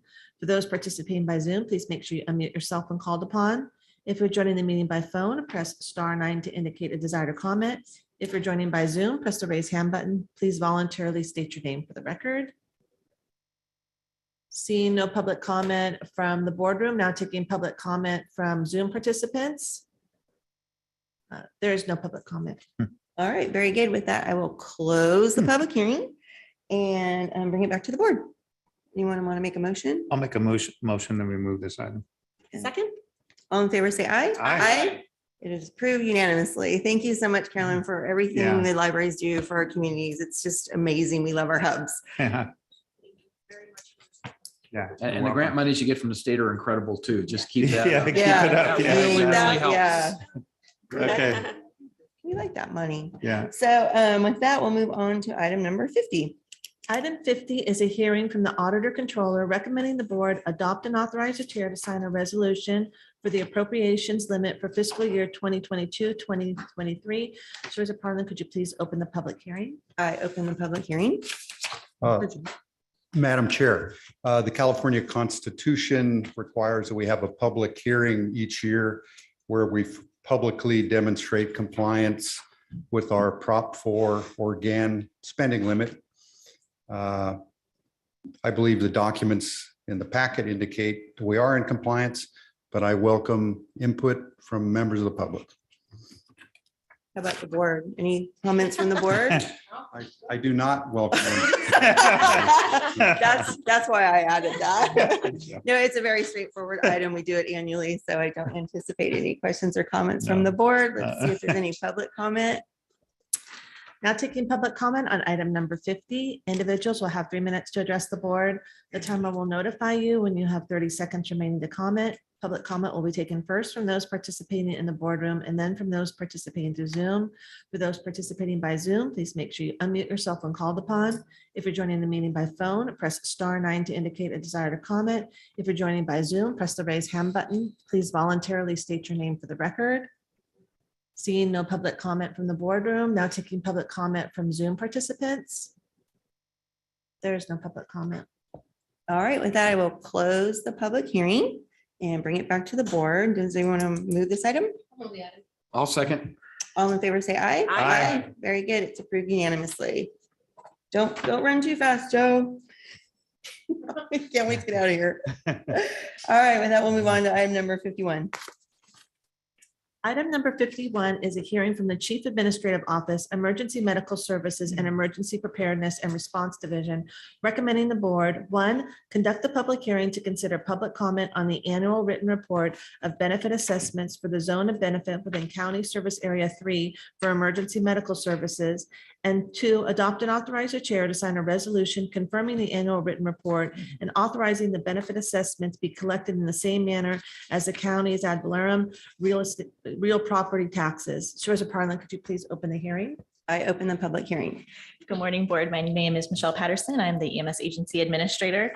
The hearing for this item today is for the CSA 3 benefit assessment that supports ambulance service in CSA 3. The assessment was adopted prior to Prop 218. At the time, state law along with county ordinance required a report to be filed annually that listed the number of parcels by use code, basic rate parcel, risk rate per dwelling unit, and the total to be collected. I would like to note that the exhibit attached to the resolution is preliminary and still being verified by staff. The columns may be updated to reflect actual counts, but the assessment rate remains the same as it has in previous years. Final counts will be submitted to the auditor for inclusion on this year's tax roll, and this year's estimated total is $568,561.35. All right, any questions from the board? Just quick comment. Thank you. I appreciate it. I have received no letters or comments from any of my constituents on this. But thank you again for all this work on it. Appreciate it. Thank you. Thank you, Michelle. All right, with that, then we'll move on to public comment. Now taking public comment on item number 51, individuals will have 3 minutes to address the board. The timer will notify you when you have 30 seconds remaining to comment. Public comment will be taken first from those participating in the boardroom and then from those participating through Zoom. For those participating by Zoom, please make sure you unmute yourself when called upon. If you're joining the meeting by phone, press *9 to indicate a desire to comment. If you're joining by Zoom, press the raise hand button. Please voluntarily state your name for the record. Seeing no public comment from the boardroom, now taking public comment from Zoom participants. There's no public comment. Okay, with that, I will close the public hearing and bring it back to the board. Madam Chair, I'd like to move this item, please. I'll second. Perfect. All in favor, say aye. Aye. And that is approved unanimously. All right, thank you so much for getting these hearing items so well prepared that we just zoom right through those. And now we're going to go back to some department matters. What do you think, CEO? Just take them in order. Yes, ma'am. All right, let's move on to item number 46. Item 46 comes from the Chief Administrative Office, Facilities Division, and Health and Human Services Agency. 1, recommending the board discontinue negotiations regarding the real properties described as 1940 Broadway, Placerville, California, 95667, Mother Lode, and 1970 Broadway, Placerville, California, Placerville, California, 95667 Gold Trail Motor Lodge, and 2, provide any additional direction to staff regarding homeless shelters. Good morning, Laura Schwartz, Chief Administrative Office. The board directed us back in April to begin negotiations with the owners of the Broadway properties for some short-term non-congregate care for our homeless shelter. Unfortunately, we have been unable to reach agreement on terms. So at this point, staff is recommending that we discontinue those negotiations. We are moving forward with Perks Court, and staff will be returning in July with a full report on the Perks Court site. But other than that, it was there's any questions, we just kind of wanted to update the board where we're at. Thank you, Laura. Don't see any buttons lit up from the board, so I think it's pretty clear. Yeah. it is pretty clear. Looking forward to the July update. Yes, very much so. All right, with that, Kim, can we have public comment, please? Now taking public comment on item number 46, individuals will have 3 minutes to address the board. The timer will notify you when you have 30 seconds remaining to comment. Public comment will be taken first from those participating in the boardroom and then from those participating to Zoom. For those participating by Zoom, please make sure you unmute yourself when called upon. If you're joining the meeting by phone, press *9 to indicate a desire to comment. If you're joining by Zoom, press the raise hand button. Please voluntarily state your name for the record. Good morning, Madam Chair, board, staff. My name is Ron Marlette. I'm the executive director for the Upper Room, which is up kind of in the area where those motels were. And I think that's a good choice to not go there. We're trying to, of course, do what's best for the community, best for Broadway and that whole area. We've been providing meals for those in the hotel since they started, and we were very pleased to do that. I know that the need, I'm not sure how the transition is going to go from those that are still in there. But if we know what's going to happen, it'd be helpful for us at the Upper Room to know what's going to be coming to us from that. The other thing I wanted to share is, and I've shared this with many of you, that Upper Room is ready to provide shelter beds. We're thankful for what you're doing with the Volunteers of America. I think that's fantastic. They're a great organization of compassion and care. There'll be a good partnership with other providers here, and we want to do all we can to help. And one of the ways I think we can help is, I think Jonathan mentioned that more beds are needed. We could bring that total up to over 100 beds immediately with their 60 and what we can do. We're just looking for a piece of property. The city said I can't put the pallet homes on top of our roof at the Upper Room, so we're not going to do that. But we do want to work with the city, the county, on trying to find out. All we need is the property, a piece of property, and we'll order the pallet homes today if we knew that was going to work and that was going to be possible. While we and to manage a kind of a pallet village. And as we build the permanent site that Upper Room is planned on and has the plans for and building already. So thank you for where we're at today. I think it's a great time to realize that Per Court's going to have what it's going to have on it. And let me know if we can help in any other way. I look forward to meeting the staff and those that run the Volunteers of America. I know them very well as far as the organization. And so thank you. Thank you, Ron. Thank you, Ron. Yeah. Seeing no additional public comment in the boardroom, now taking public comment from Zoom participants. There's no additional public comment. All right, bringing it back to the board. Do I have a motion? So with that, I'd like to move that we discontinue negotiations regarding real property at 1940 Broadway and 1970 Broadway, and channel all our energies of establishing the navigation center at Perks Court. I'll second. Very good. All in favor, say aye. Aye. It passes unanimously, and we're looking forward to that update in July. So thank you so much for your efforts on this. Okay, with that, we're going to move on to item number 47. Item number 47, pursuant to board direction on June 21, 2022, Chief Administrative Office recommending the board reconsider the action taken on April 25th, 2022 to place two measures on the November 2022 ballot to increase the transit occupancy tax rate from 10% to 12% on the West Slope and from 10% to 14% in the Tahoe area. Good morning, Tiffany Schmid with the Chief Administrative Office. As Kim just read, this is the second part of the board's action that they took last week to reconsider the ballot measures for TOT increase. The board approved to place two ballot measures on the November 2022 ballot on April 25th. And there was some additional information received that the board felt was warranted to discuss these further. So with that, please feel free to discuss. So I think if I remember right, Supervisor Thomas and I did this. So, oh yeah, that's right. That was still last week. But right, to reconsider an item, there we had to show that some new information came about, which it did. And I feel like this is an evolving issue. We have new information on top of our new information last week, but there was a couple of kind of housekeeping items also with this. So there was talk about adding oversight committee language, if we can fit it in the 75 word limit, adding the oversight committee language to the ballot, each ballot measure would give the community some assurance or reassurance maybe that it felt like it could, engage and make sure the money was spent the way it was intended. I personally have served on an oversight committee in the past, so it does help that the community's there. And then the other housekeeping item was to change the effective date from immediately to January 1, 2023 to allow basically the county treasurer tax collector to get systems in place to accommodate the new TOT if it's approved. But the biggest item, reason that we thought that the board should have a further discussion was shortly after we approved the ballot measures, there was conversations about that non-governmental champion. And staff, I think, went out and spoke with some groups and communities in the Tahoe Basin for the one measure, on the West Slope for the other measure. And it felt like in Tahoe, there is a clear champion there. That's not a problem. And based on how the TOT measure went last time, it feels pretty much that the TOT measure in Tahoe Basin will probably likely pass because the Tahoe Basin is so impacted by tourism, and they understand the need for, increasing the TOT for road impacts. The one on the West Slope was a little more questionable. And my understanding is at first it was like nobody wanted to carry it. My concern was, well, if we don't do the West Slope one and we only do the Tahoe one, could that maybe impact the Tahoe one, where the Tahoe folks are saying, wait a minute, West Slope, you need to do your fair share.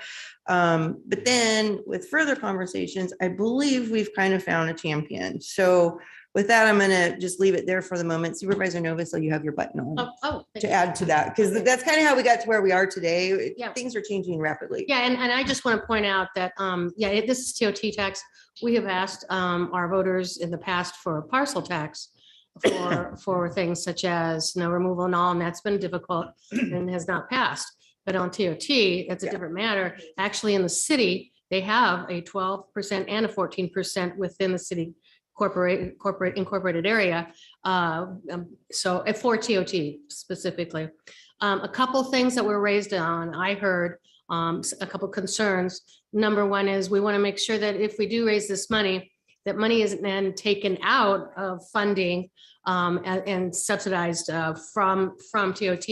And then therefore we end up with a zero balance on improvements. It's very important to everyone, if we do this increase, that we make sure that there is a steady stream base, and that this is on top of that base. So very important. And then yes, Citizens Oversight Committee, we did that at a bond issue up in Tahoe for Lake Tahoe Unified School District. It worked very well. It's when I was on the school board, and people were very much interested in that oversight, and it worked very well. And that is actually, I feel, that's how we ended up with a successful bond measure, was using that oversight committee and people having that trust that there was that transparency and oversight. It's very helpful. So I absolutely agree with that. That's really important. Just those 2 points I want to make. Thank you. Very good. Supervisor Thomas? Yes, thank you for that excellent setup on how we got here. I It was appreciate long. that. Yeah. Clearly agree with my fellow supervisors on the importance of a citizens oversight committee. We certainly did that for Measure L, which was, the sales tax measure in the city of Placerville. It provide $40 million for Placerville roads over the next 20 years. And that was a critical part of its success. Prior to this meeting, without a clear community group to carry a campaign for the West Slope, I was not willing to put on a ballot measure that would, in all intents and purposes, fail. I think that would be foolhardy and wasting our political capital and so I wasn't willing to do that. And that's one reason why we wanted to have this discussion at the board. For those of us that have been involved in ballot measures, it takes a heavy lift to launch a campaign, to fund a campaign, and you really need to have some group identified to carry that water in order to move something forward. Additionally, I think there was concern on the West Slope, certainly the Tahoe Basin. It's a totally different animal in terms of your ability to capture dollars for TOT. On the West Slope, there aren't nearly as many opportunities, although we all recognize that the impacts to our roads are great. And the need for additional revenue for our road network is great. And our citizens, really continue to champion increased investment in our road network, which we all support. However, as we're looking down the road, as Supervisor Parlin and I were digging into this issue with staff, it came to our attention that there are several more larger hotels that are coming on in the West Slope. If you look right now at the amount that is proposed for the West Slope measure, it's like what, $350,000. You say, oh, that's a few potholes. What's the point? But with the new hotels coming online, having the TOT put in place, that revenue will increase for our road network. So I am much more open to a West Coast measure now, especially with the new someone to take that on. And we'll talk about that in a minute, I'm sure. Absolutely. So that's kind of where I am now. Okay, Supervisor Hydall. Yeah, the big change is finding somebody to take it on for the Western Slope in terms of willing to run a campaign and stuff. So I think that's an incredible opportunity. I still support both measures being on the ballot. If nothing else, it's a parity type of thing, but there will have to be a substantial effort to educate, inform, and let people know that this is not an added tax to their property tax, because people are really confused about anytime you talk about a tax increase, the immediate response is no, without really understanding where that tax comes from. TOT is pretty unique in that perspective, that it's the visitors who pay that hotel room tax. It's not the people who are working in the county on a daily basis, that it's coming out of their normal revenue and stuff. So I think that's an important message to send. I'm hoping we're effective in getting that message out. But clearly we can't do that. We can educate, but we can't campaign. So having somebody willing to lead the charge in the Western Slope is huge. So congratulations on getting to that point. And just for clarity, if you don't mind me jumping in, it's not just a hotel tax. I see that on our website, hotel tax. That's a misnomer.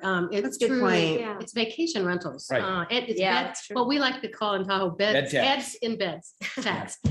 So it's for any kind of occupancy, either in vacation rentals or hotels, bed and breakfast, whatever it is. Yeah. I'd like to see it on the West Southern campgrounds. I'll just throw that in there. I agree with you. They have that in the city of South Lake Tahoe. They also have the TOT with campgrounds. I really think it's a discussion we need to have. Great. That's education we need to do. Yes. Let people know where that money is Yeah, going to be collected from. Yeah, but that's the majority of the money comes from vacation rentals. Absolutely. And That's a good point. Those are your users.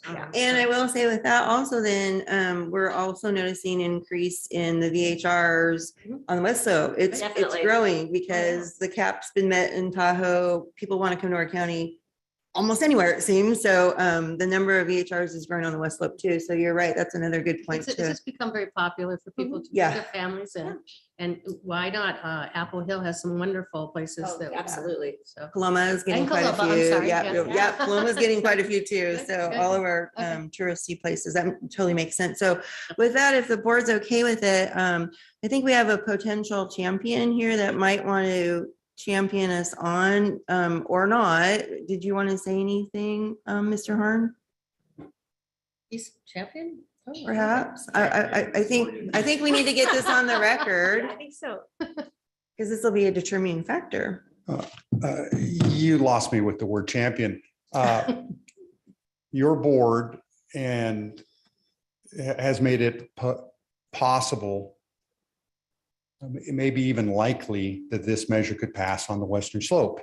And how you've done that is you've appropriated millions of general fund money, millions of general fund dollars, millions of discretionary dollars that you could have put on some other project, and you're putting it into road maintenance. So we're spending more general fund money. We've appropriated more general fund money for road maintenance than the county has since 1850. So obviously, it's an extremely high priority of this county and your board to do a better job with road maintenance on the Western Slope. And because of that action, I believe there's we have a very good opportunity of making the case to the voters on the Western Slope that it's a great idea to have visitors chip in their share for road maintenance. So I am happy to support this electoral effort. I know Karen Coleman is happy to support this matter. And as personal private citizens, we have a number of friends on the Western Slope who we believe will help us run a campaign that gives us a good shot at frankly making the people that ruin traffic for us on Friday nights, make them chip in their share for road maintenance. So Karen Coleman and I, as private citizens, would be happy to co-chair this effort to raise the TOT on the Western Slope. I'd be happy to do anything on the Tahoe Basin, but I don't know the territory up there. I have more friends and neighbors. Yeah. I don't know the territory as We'll well. get you some new But- friends. Yeah. The only comment I would have, school districts and cities are a lot different than counties. And we have a set of checks and balances at the county, which your CAO, your county council, and your board often find distasteful. And the checks and balance is sort of the elected treasurer tax collector and the elected auditor controller. Your board spoiled because you've had Dawn Ashton here. But prior to Dawn Ashton, there was a lot of graphic examples for the public and for the board of the checks and balances that exist at the County of El Dorado. I think we want to make this ballot measure, at least on the Western Slope, as simple as possible. Yes. I don't think Dawn Ashton, after he's gone, is the least bit worried about somehow this revenue being misappropriated and not spent on good road maintenance projects. So the simpler the language in the ballot measure, the better. And I don't think on the Western Slope we need an oversight committee, but I am often wrong. I could be wrong about this, but I don't think we need that oversight language. But if it fits in our 75 words, let's But do again, it. we don't want to use every word. We wanted a simple ballot, the simplest possible ballot measure. The message we want to send out is, do you want tourists to chip in their share for road maintenance? Yeah. And to me, if we can get the word out, we'll win. Very good. Thank you for that. Appreciate it. Actually, I have a question on that. Oh, yes. Tiffany, I mean, I don't have in front of me all the, different rules and regulations as to what has to be on a ballot measure. I mean, can a ballot measure be that simple? I mean, I agree with you, Joe. That's a very effective message, but are there other things that have to be in it? Yeah. We can make it simpler, but we'll need to switch county councils prior to July 19th. Maybe Yeah. maybe I'll take a swing at this one. Yeah. And I don't want to, think I'm so. not putting anyone on the spot, but I Yeah. just want to have a discussion about this as citizen oversight committee. Because I mean, I agree with you, Joe. That's a great message, but Yeah, and also the title, can the title be the awesome messaging bit that's so straightforward, and then the legal blurb and stuff inside, right? Let me say a couple things about Okay. it. So first of all, I think it's important to recognize that there's the ballot question, and then there's the ordinance that's the measure itself. true. And so as you'll recall, you adopted a resolution that approved both the ballot question and the text of the ordinance that is really the measure. That is what it is. So don't feel constrained with respect to your ability to add additional provisions if that's what you want, because the measure itself, the ordinance, there is no word count limit. So you could certainly add the Citizens Oversight Committee if you do believe it's necessary or not. That's totally up to your discretion. You could also have the ordinance. It's not uncommon to see ordinances given some form of a title that can be a shorthand way of referring to it. So I think that could also be accomplished. But now let's switch to the ballot question itself. This is where you are constrained. And this is where, yes, if you want to make significant changes to this, you probably are going to need a new county council who is willing to overlook the provisions of the elections code. So the ballot question itself, again, more constrained. You have a 75-word limit. There are limitations on how you go about counting the words as part of that 75-word limit. Because this is a tax measure, you're also required to include certain information in the ballot question, including the the rate of the tax, its duration, and the approximate amount that will be raised on an annual basis. So you have all these things you need to get in there. It has to be in a format that is, shall the ordinance be adopted, is kind of the general format that it has to be in. So you're again somewhat constrained. But the reason why I wanted to distinguish the measure itself from the question, the question oftentimes doesn't have everything that's in the measure. Now, there may be benefits to having certain items stated in the question, because as we know, most voters tend to look at the question and may not go behind that. But oftentimes you will see very lengthy measures that have to be summarized as truthfully and impartially as possible in the ballot question. So bottom line, if the board wants to include a citizens oversight committee or other provisions, you can certainly do that. I think staff will work as best it can to try to incorporate as much information in the ballot question as possible, recognizing that there are limits. And if you'll recall, I think the question that the board previously approved for this measure was already maybe 2 words shy or just about there at the 75 words. So we don't have much to play with in the question. Okay. That was really helpful. And perhaps it is not as critical, and I'm totally changing my position on this, perhaps, to have a citizen oversight committee on a TOT, hotel heads and beds tax measure, as opposed to a sales tax measure, which is a broader scope, even though it's, Joe, if you, as the champion of this, if you don't think it would be helpful to your cause, then that matters. If it's in the ordinance, but I'm just worried because I'm going to have some back and forth with the county council between now and July 19th. I just don't want to clutter up the ballot, the actual wording, the text of the ballot. The question. The ballot question, exactly.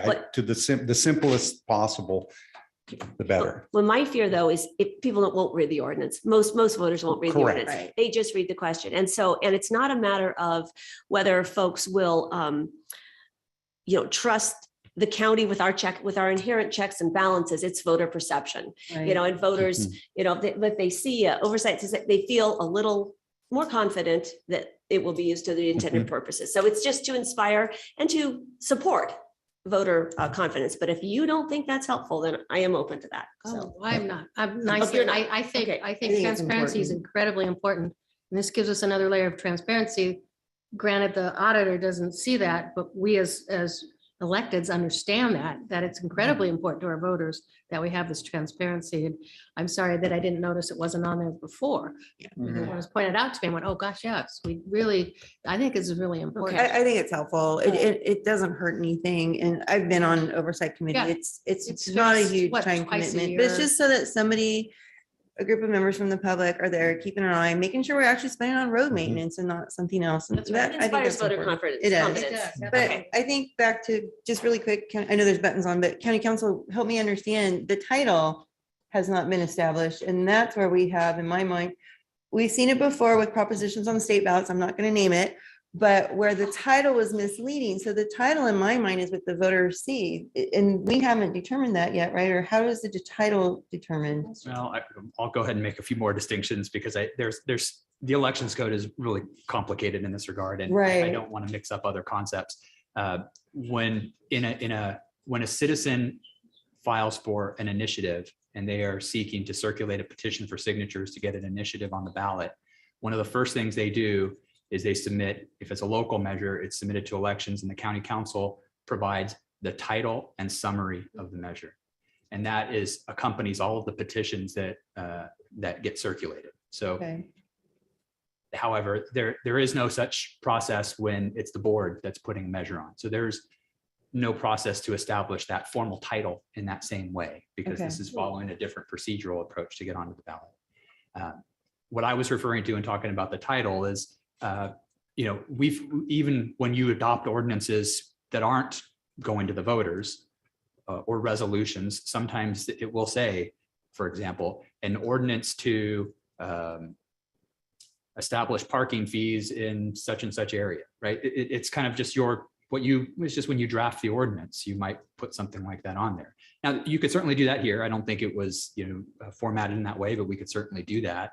But if I guess I'm trying to understand what it is, the effect of that you're trying to achieve, because the question, it could be in the question, shall the voters, adopt the ordinance to increase the TOT, or whatever title you so choose. Right. But again, recognize we're still very limited in what we can put in that question, because there is only so much space, and we have a number of things that have to get included in there. Okay. And as it stands right now, it does say that it's proposed to be limited to the sole purpose of road maintenance. But there is some ability to change that. And when it comes back, staff could provide a proposed title that you could adopt, because this will be coming back to you for formal confirmation. Right. So the words of the question are here before us. I get that. I totally understand that. But the title is the bold letters above the question, right, on the ballot measure. Isn't there a title? I'm not aware of that. For it, so you're saying this is all they see, there's no title? I thought there was a title. I'm just gonna blurt it out. Prop 47 was the one that had the misleading title on it. The words, those words said safe schools. It didn't say let sex offenders out of prison. Okay, but that's what the measure did. The question actually let prisoners out of, people out of prison, but it said it was safe schools. Everybody saw safe schools and voted for it. I want our title to be more simple and clear, as our auditor controller was saying. That's how you market these things. I mean, I think we've all worked on these before. The marketing, that title, the word, they need to be very simple and straightforward, so somebody will know without even reading the question. Honestly, they should know what it's for. That's the part I'm trying to get at. Do we have discretion on that, or am I misunderstanding what a title is? I believe you're referring to measures that were citizen sponsored measures, which, as I just indicated, do have an elections code mandated process by which, again, for a local measure, it's county council; for a statewide measure, it's the attorney general, wherein they prepare a title and summary of the matter. So we don't get a title, is what you're saying? No, I don't believe in the same way that you're thinking of for those citizen sponsored initiatives. So, okay, can we explore that really? We can certainly explore. Thank you, because Yeah. it's like, I'd like a title on here that's catchy, is what I'm trying to get at. It matters, and the simple messaging is so important. Very straightforward, simple messaging. Something related to that. Do we have a timeline when we have to have all this in? Yes, Yes, we do. I know we do. I'm just thinking. Yeah, when is it? Coming up really soon. So my understanding is that CEO's office staff is prepared to bring something back on July 19th. Okay, so we're still within that. And we've conferred with the elections office, and that would comply with their deadlines for getting everything submitted for the November. Okay, very good. Okay. Joe, call me on the 20th. Yeah. Okay, so I got buttons on Supervisor Heidel. Yeah, I'm curious if there's an opportunity to provide an independent financial analysis like a lot of the state measures do. Is there any way to get someone to look at the finances associated with this, that it's not collected from the normal resident, it's collected from visitors for the most part, et cetera, et cetera? Is there something that can be done to add, to strengthen? And I agree with the title aspect of it. That's what sets, and you don't talk about TOT because everybody shakes their head and go, what the hell is that, right? So you have to put it in very simple layman's terms with that title if we have the ability to do that. But even an independent financial analysis, I think, convinces people, okay, it's not coming out of my back pocket, right? Unless I go stay in a vacation home rental facility, or I stay in a hotel, or I go to use my timeshare at a condominium, whatever it is. It's not the normal resident that will be paying that, maybe with the exception of campgrounds and stuff. So we need to be a little bit careful. But is there an ability to do an independent financial analysis as part of that measure? I'm not aware of one via the elections code. Again, distinguishing a citizen sponsored measure when that comes to the legislative body for action, there is a process by which the legislative body can have a report made on the fiscal impacts of the measure. Again, this is not coming through the citizen sponsored initiative process, but rather it's just an ordinance sponsored by the board. So the other part is, I believe strongly we need to have a citizens oversight committee, because number one, there's a lack of trust in local government to start with. But what I've learned is there's a significant lack of trust in our DOT. And whether that's earned or not, because I talked to any number of residents that were told my streets are going to be repaired, redone in a couple of years and stuff, and that doesn't happen. They've been told there will be additional improvements. on Bass Lake Road, and that doesn't happen, right? So there is a lack of trust associated with our DOT. And I believe what the Citizens Advisory Committee does is it strengthens people's confidence that it's going to be used appropriately. It isn't over time just going to be morphed into something else. If people are monitoring how it gets spent, it's very worthwhile. And I think that the number we have now of the $300,000 will grow to $1 million or more over time. So at that point, I think it becomes fairly significant. But now is the time to put that in place. And I think it's a positive thing relative to the ballot, because people want to know with some assurity that monies are being committed are going to be used for the right application.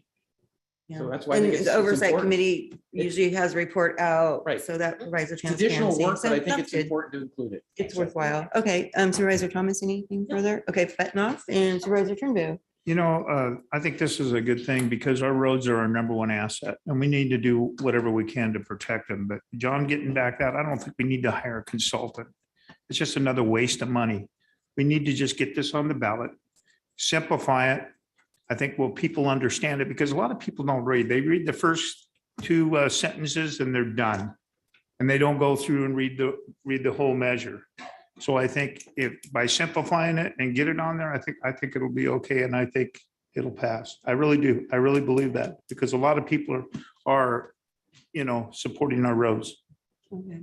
So basically, County Council, are you okay with exploring if we get a title on a county sponsored ballot measure? then- Simple, improve our roads. Yeah, exactly, Yeah, something like yeah, that. there you you know. go. There you go. Yeah, yes, certainly. Okay. Yeah, again, I didn't think there was a formal process, and it's maybe a Okay. little bit different than, citizen-sponsored measures, but I'll Okay. certainly work with CAO's office staff and bring. Thank you for that. And if you want any Yeah. slogans or something, get in touch, because we're all pretty good at that. Or the auditor has some stuff in mind already, it sounds like.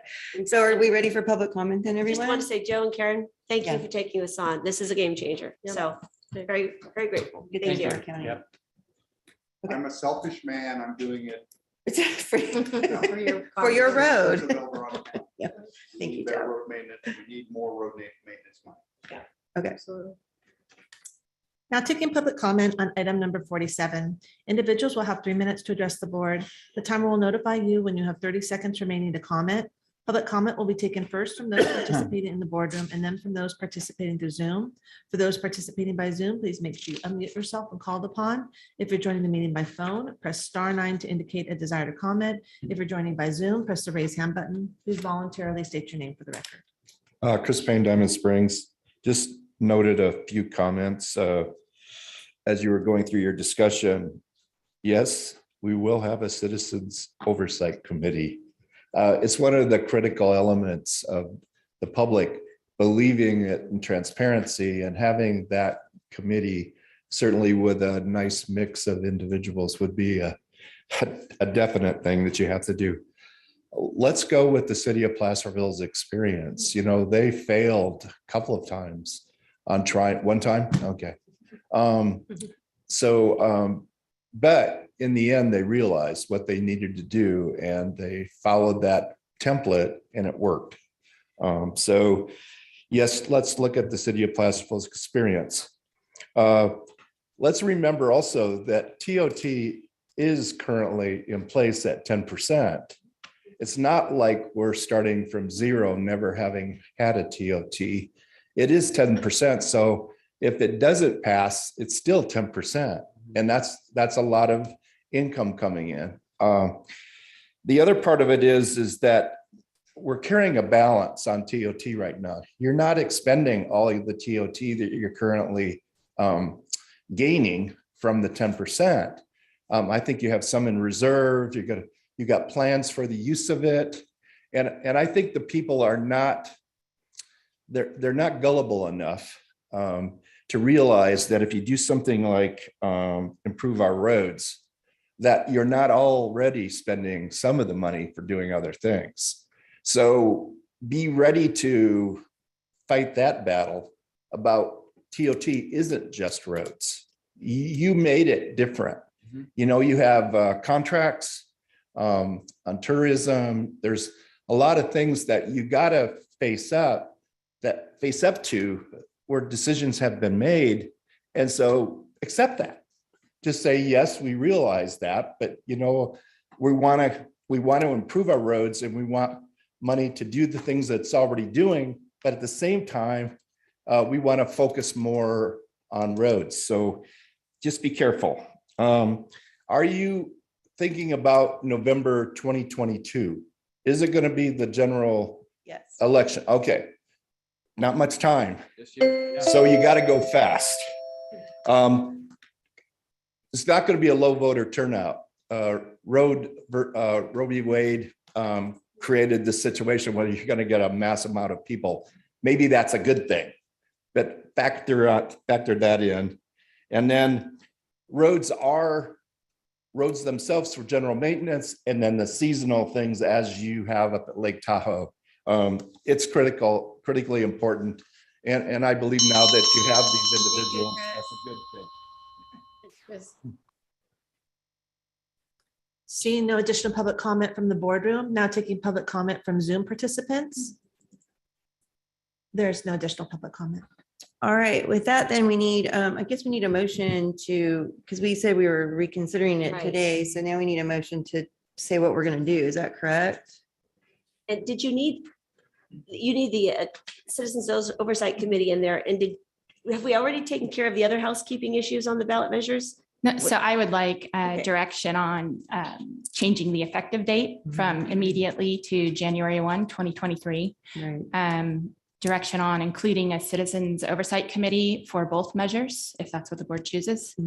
I heard direction to explore including a title. Yeah. And I also heard direction to simplify the measure to the maximum extent possible.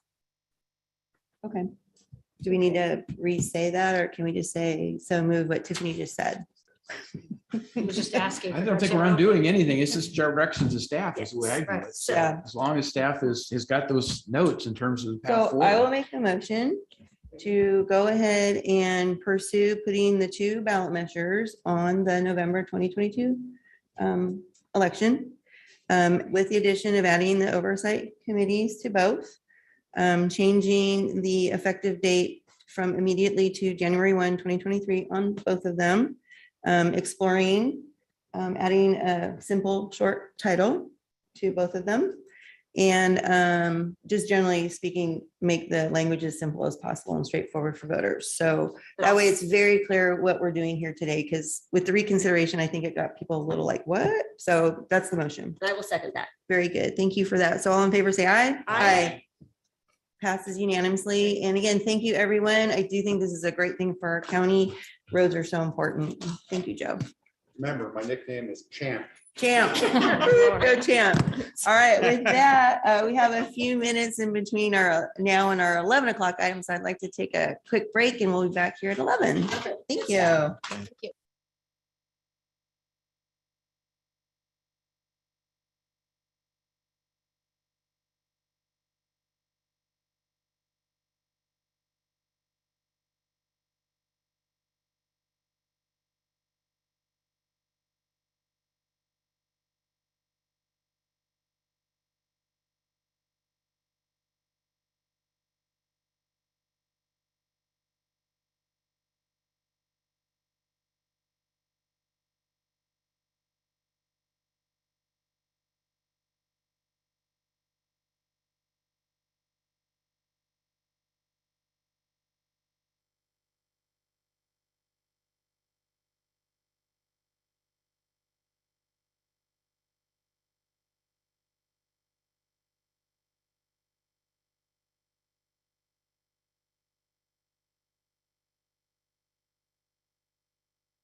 All right, it's 11 o'clock. We're back from our short break and we're going on to item number 52.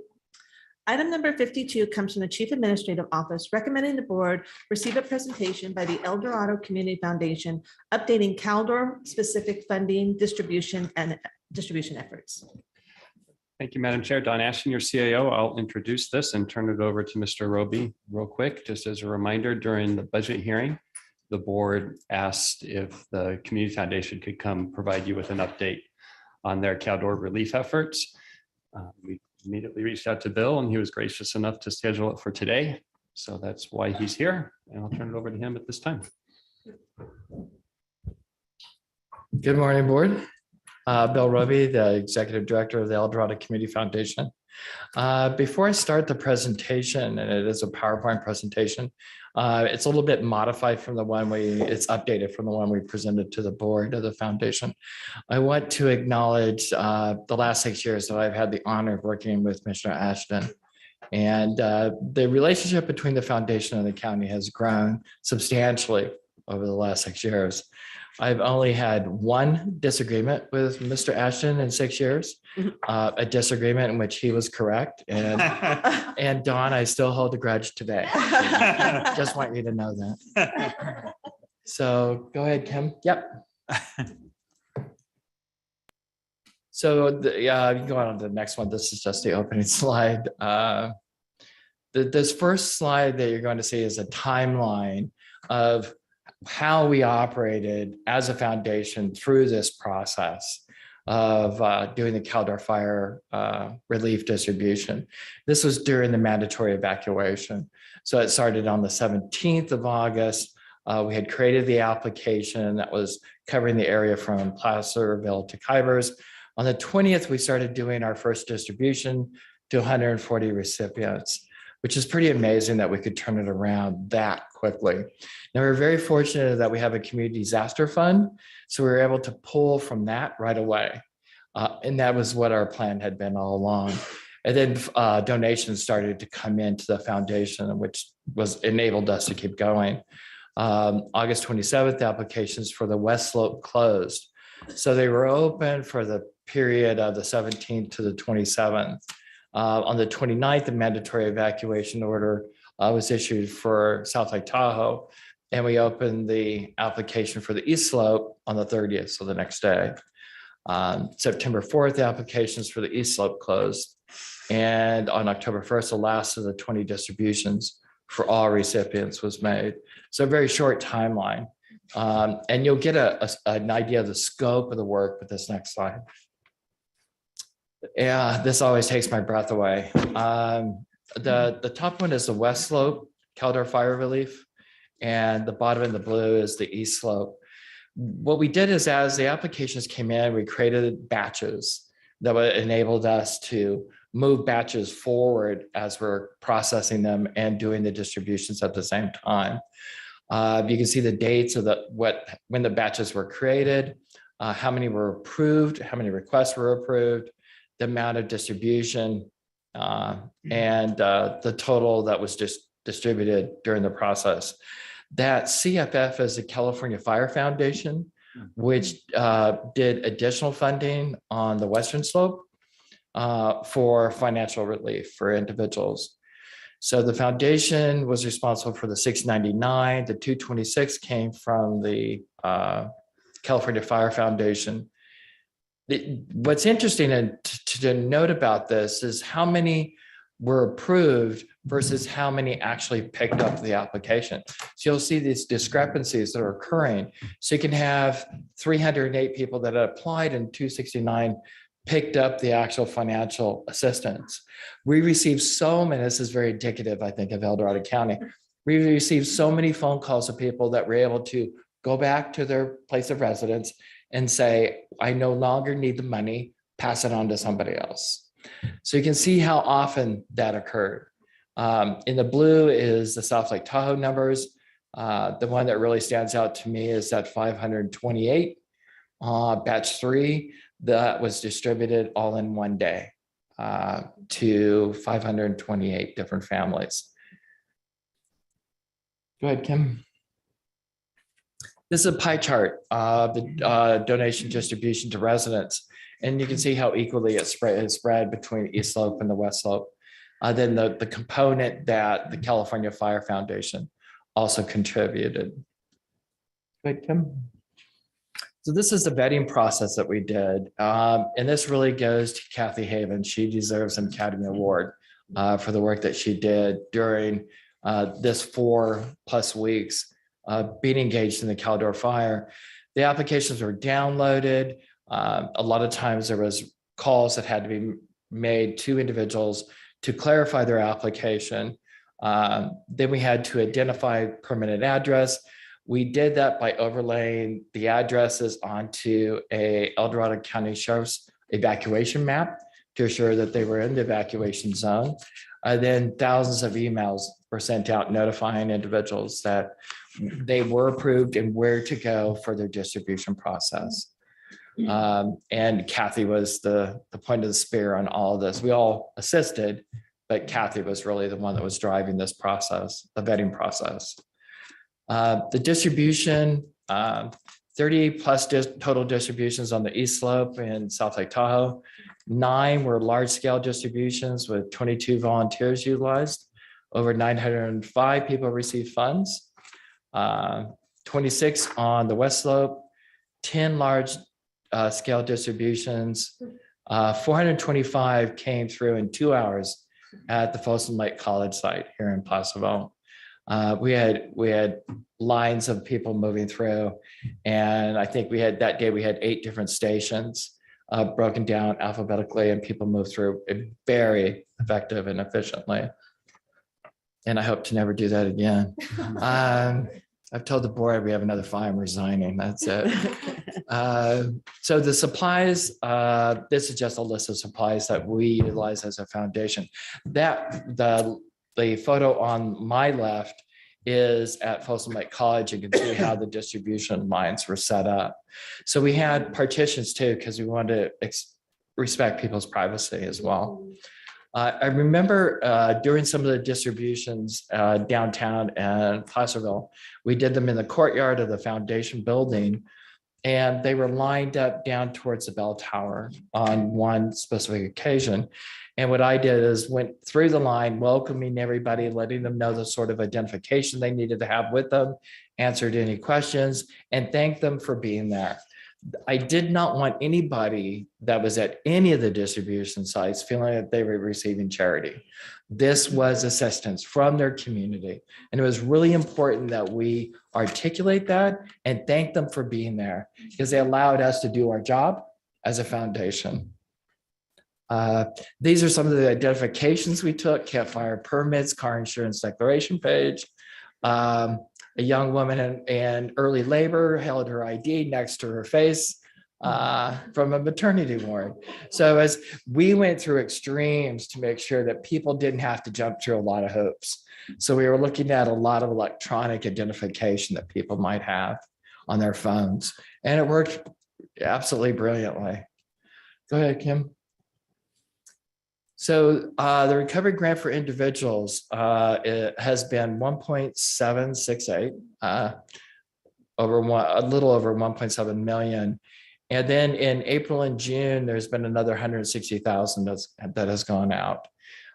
We're really focused right now on the Grizzly Flat area in the South County. We're staging distributions, financial assistance distributions every 2 months. So this is to let those individuals know that we're still here, that we still have funding, and that we're here for the long term.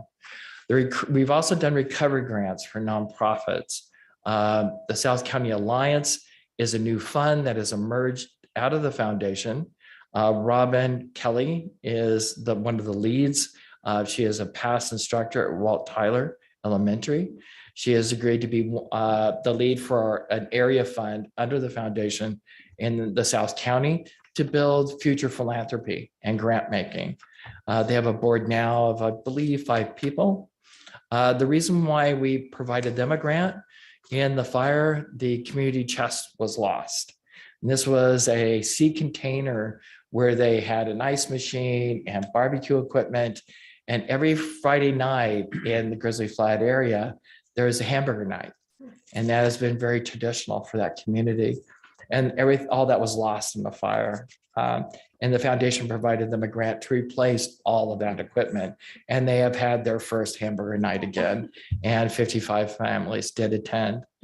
The League to Save Lake Tahoe was on fire mitigation, along with the Tahoe Area Mountain Bike Association. There was a lot of forestry trails that were destroyed in the South Lake Tahoe area. Pioneer Elementary, those were grants to the teachers from Walt Tyler Elementary. They've been relocated to Pioneer Elementary. They lost everything in their room, and we provided them each a $5,000 grant to replenish all the books and the material they lost. And we'll be providing more when Walt Tyler goes back again. Who else? New Morning Youth and Family Services. This is a $180,000 contract that the foundation has entered into with New Morning to provide mental health services at Union Mine High School, Pioneer Elementary, and any adult from the South County area that is interested in mental health services and counseling. So that is ongoing and already up and operational. And El Dorado County Fire Department as well. We're doing some enhanced funding for training out of the El Dorado Hills Fire Department. Is that the last slide? Yep. So I checked with our CFO at the foundation last night to get an accurate amount of what we have still in funding. We have 1.7 million, and we have a number of grants that are out there that we're waiting for a response from. We're working closely with the county ROC. I take great direction from them, and also with the DCMs. What's ROC, Recovery Bill? Operations Center. Thank you. Yep. I'm like, yeah, lots of acronyms. Yeah. And we're working also starting to engage with the disaster case managers now. As Amy at Salvation Army starts to get them up and operational. They ran into some issues with hiring, but now they feel like they're ready to be operational. We'll start funding gravel, tree removal. There's quite a few trees, especially in the Grizzly Flat area, that have not been identified as being removed by either PG&E or Cal OES. So the foundation will need to provide individual assistance for those families to remove those trees, because in order to get a permit to rebuild the home, you have to be able to remove the trees that they've identified as being dangerous. So there'll be gravel that'll go in to allow people to move their fifth wheels or a trailer in. 2 weeks ago, I was out at Grizzly Flat. If you haven't been there lately, it looks like a much different community. People are repopulating. There were a number of trailers and some tents that were back on properties. It was a little disheartening to see some of the for sale signs on vacant lots. This is exactly what happened in Paradise. We're 4 years into the Paradise experience. There was an article that came out in SF Gate about a week and a half ago on Paradise and how they're going through a building boom right now. So it's taken about 4 years to get there. So they're building houses very rapidly in Paradise. And they're going on the market for a 3-bedroom, 1-bath for about $385 with 5 acres of land. So the community is going to come back again, but it does take time. And that's the reason why we have the Caldor Fire Relief Fund, and we're now fully in recovery. Very good. Thank you for that, Bill. So I'm guessing there might be some board, there goes the buttons. Here we go. So Supervisor Hydall. No, I'm on vacation, so I'm not taking any questions. You're like, I'm out. I got a substitute for questions though. Pioneer Fire, I know got heavily impacted by all this. Are they working with you at all to try to rebuild the station they had out there? Is there any discussion on that? Nothing has come to the foundation specifically from Pioneer Fire. We've had conversations with the County Fire and El Dorado Hills, but nothing directly from Pioneer. We've had an interface with 2 gentlemen that were part of the Pioneer Fire District. One has started a fire academy that's located at El Dorado County Office of Education. But that's the only interface we've really had, not a conversation about rebuilding the firehouse. Okay, and then the other one is the CSD out there that provides a water service and stuff. Had Are a they in the mix? conversation with the director of the CSD. Okay, And how I left that conversation is they're looking at a $330,000 shortfall for, I believe it's for the last fiscal year. Because they're not able to charge water rates and they had to start charging rates again for water hookups. And my conversation where I left it with them was there's a possibility that the foundation can help you cover that shortfall, but what's your long-term plan? If you're not going to have these individuals return and hook up to the water line, and they're just going to disenable it and not take the billing anymore, what is your plan? And I haven't heard back from them at this point. I think our CAO has something. Just a reminder for like, great question on Pioneer and the firehouse that was destroyed. Yeah. Those are handled through, because we were given approval for public assistance. So they have received funding from Cal OES, and the firehouse, the temp firehouse has been built. And it was taken care of through PA. And similar to what Mr. Roby said about the CSD, the county, from my office, the water agency, and Cal OES are trying to assist the CSD, but we need a long-term plan for sustainability. Yes. And we're working on it. Okay, yeah, because fire safety and then obviously water, two major things you have to have for survivability. So I'm glad to hear those have been addressed. All right, Supervisor Trimbu. Yeah, Bill, I want to thank you for all your hard work. I mean, I got you on speed dial. Yes, you did. Because one of the big issues is getting water up to there, and Bill actually funded those water totes that we got up there to Grizzly Flat, but also the water trucks. He actually paid for people to deliver water to those totes up there too, came out of the foundation. And distributed money and gift cards to a lot of these people out there. The residents were impacted. I mean, Mike Sproul, you working with Mike and stuff has been a great thing for the people in Grizzly Flat, especially when they had that $80,000 and you matched it with another $80,000 to help these people.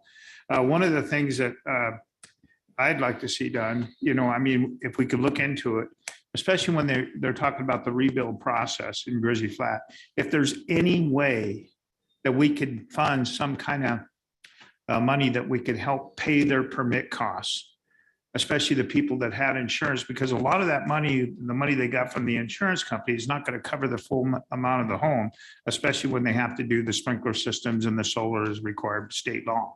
So if there's any way that you could help with that, is there grant money out there or whatever that you can understand?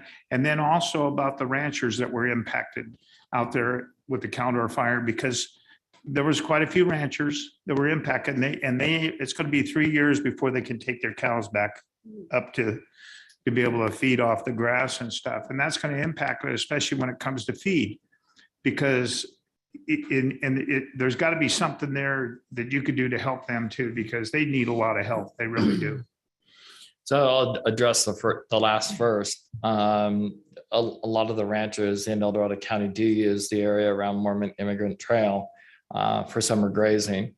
The fence lines were obviously destroyed. There is a program to the state of California, and I believe it's 4-H, with a couple of other partnerships that are going to reestablish the fence lines. There is the Forestry Service declaration that you can't move cattle back into an area for a certain amount of time after a fire. So that's has to be dealt with the Forestry Service itself. I do know in the conversations with the Better Together Caldor Fire Relief, there has been conversations with at least 2, if not 3, different charitable entities that are interested in coming in to the Grizzly Flat community and rebuilding homes. So we've identified, I think at this point, about 24 possible homes that can be rebuilt for people that are of low income and may be underinsured or have no insurance, so that we really haven't received the final details on that. When it comes to the permit process, my understanding is the county is waiving the permits that the county can waive, but there are state permit process that are in place that you still have to go through. Is that correct, Mr. Ashton?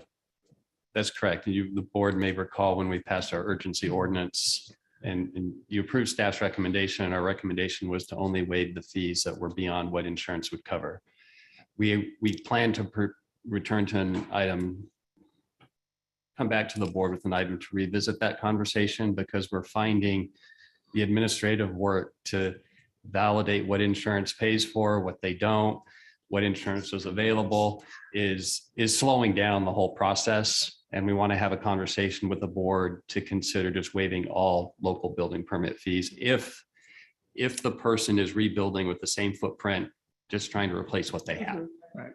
And a lot of insurance policies don't include the coverage for solar and also for the sprinkler system. So I had a conversation with Mr. Ashton. We were talking about exactly that. And that sort of hurdle that people in Grizzly Flat are going to face. And after the conversation, I looked at my insurance policy. We don't have it. So I'm on the phone with the insurance carrier going, okay, we need to add a couple of things. So there, since that time, we have looked into grants. We haven't been able to find any for sprinkler systems, but we have found a number for solar systems. So the solar ones are out there that we can apply for. Okay. The state permit fees, are they substantial? I mean, we could send a letter to the governor. Why wouldn't he step up with all the budget surplus and do something? I'm not as aware as much on the state permit fees, but we have other local government permit fees as well that are Okay. beyond our control. Okay, well, and you're going to be bringing. I understand those, but the Yeah. state, I think is a different entity. And that's where the foundation would step in to provide the funding to meet whatever that permit requirement might be, the Okay. cost of that. And Don, when is that item coming, do you think, that will have In that? all likelihood, early August. Early August? Because of our agenda timeline. Sure, okay, and, okay, so thank you for that. You're good now? Well, I just want to thank you, Bill. I mean, you've been a great asset, especially for the people in Grizzly Flat that were impacted by the fire. You know, I mean, I'm not too sure what has been done in Tahoe because that's basically Sue's district and stuff, what you've done up there. But I want to thank you for all your hard work and effort you put in the Grizzly Flat people there. Well, we learned some important lessons during this fire. And I think the most important lesson is be ready. And we had a plan in place. The foundation did. We had been through the Angora fire, the Sand fire, and the King fire. So we had some practice in this, but we never expected the scope of what the Caldor fire would be. But I think we just kept our head down and kept moving. And that was Yeah, important. and that's one of the things we're working on, that emergency disaster center that will be built next to the food bank. So we'll have all those assets and stuff if we do have another horrific fire in El Dorado County. Very good. Supervisor Novosel? Your foundation is just a game changer. And really, really appreciate stepping in so quickly to help so many people. You know, up in Tahoe, we had that Angora fund. Oh, microphone. Oh, thank you. sorry, thank you. I could hear you. Okay, you're great.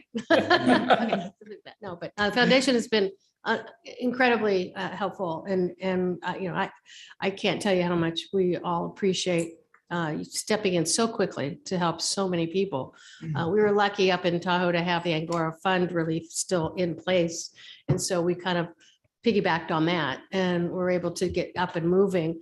You know, we didn't lose any homes in the Tahoe Basin, but we lost a lot of area, and we lost, you know, there was a lot of damage up there. And then on the top on Echo Summit, you know, just drive through there right now and you really see the devastation as they're logging through there. You know, it's just an entirely different area. You know, we lost our major ski resort. You know, it's, you know, 80% destroyed or whatever it is. Yeah, It's just, sure. and we're trying to get that help. And then we've lost generations of cabins up there. Were either destroyed or damaged, or some of them were permanent homes up there. And so, you know, I really appreciate the help. And when we were in Tahoe, we had a fundraiser, and foundation has stepped in and been a huge help for that too, making sure we get money to those that need the help most. But you know, I just can't thank you enough for all that you've done. And please make sure you carry on the good work. We still have a lot of work to be done with the cleanup, with the cabins. That's just starting. We still have a lot of devastation up there. So really appreciate all that you've done. Thank you, Supervisor Novosel. One of the most critical elements of what we were able to do, and this is hindsight that we realized after the fire, as it's still continuing, was how early money makes a difference. There's two very distinct moments of that fire during that what seemed like months, but it was just a couple of weeks that occurred. And one occurred very early on in the fire. And that was a call I received from Supervisor Thomas and Mr. Ashton. And we had pulled back on our funding for a brief period of time. And we were not taking applications because I wanted to make sure that we didn't overreach, because then I have to answer to the board about why we're spending money we don't have. And the communication was, please continue. You have to continue because this is making a huge difference.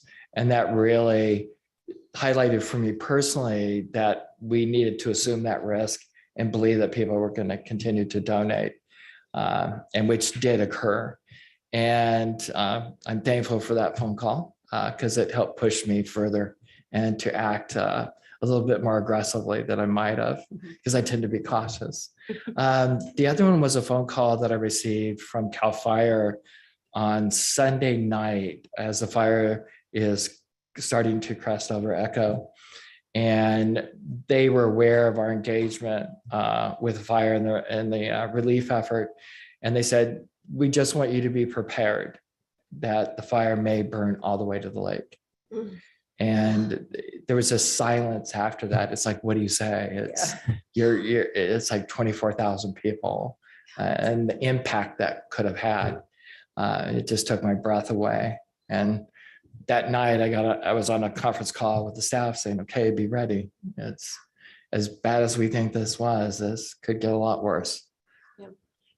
So thank you. So our related subjects, are you planning on setting aside reserves for this kind of an event in the future and building those We up already all the have. time? You have, okay. Yes. Because I would imagine this was a huge impact as a surprise in terms of the magnitude, so. yes, it was a huge impact. Just hours and hours and hours of staff work. I think we were all putting in probably anywhere from 60 to 80-hour work weeks. The foundation did not take any fee from any of the donations. Everything was passed through. The board was very generous in offering the staff time off of a week so they could recover after we got into November. So that was very nice of the board to do that as a way to compensate for all the hours that they had spent. Thank you, Bill. Supervisor Thomas? Just want to add my comments to my fellow supervisors. Bill, you and your staff were a godsend, a literal godsend. And you spoke to that early need for money. And we all remember those desperate early hours of this horrific devastation in our county, and how everyone was just scrambling. And as you know, the needs at the local assistance center as folks were coming into there, just recognizing that immediate cash, as folks, had to flee in the middle of the night with nothing and had no resources and were just so scared.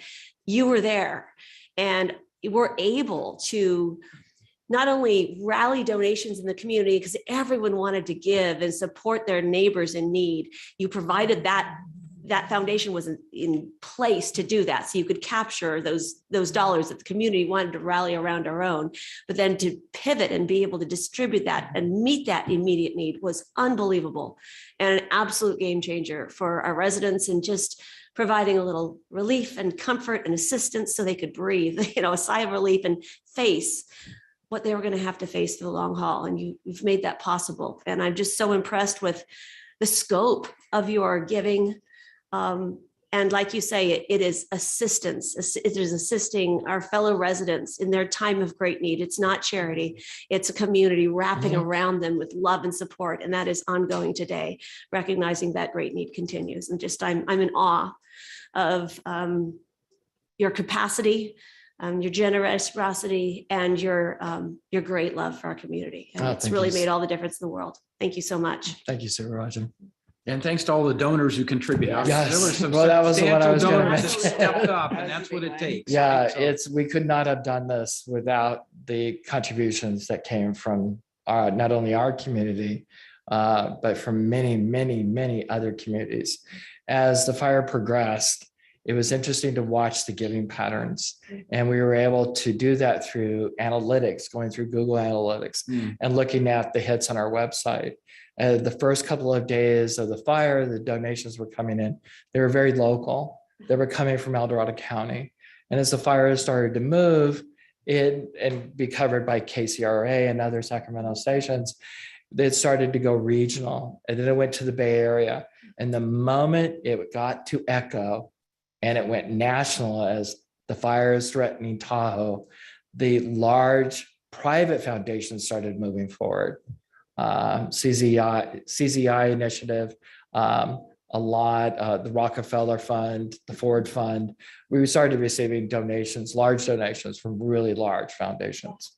But it's not just the large foundations, it's the people that are giving you the $25 absolutely. that really can't afford that $25. Right. That means more to me than anything.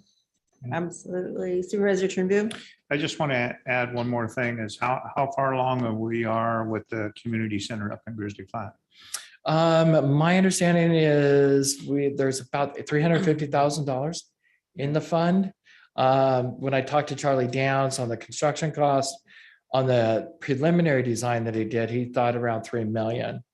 Now there was a Ford Foundation application that came out for community centers in rural counties, and they stopped at Siskiyou.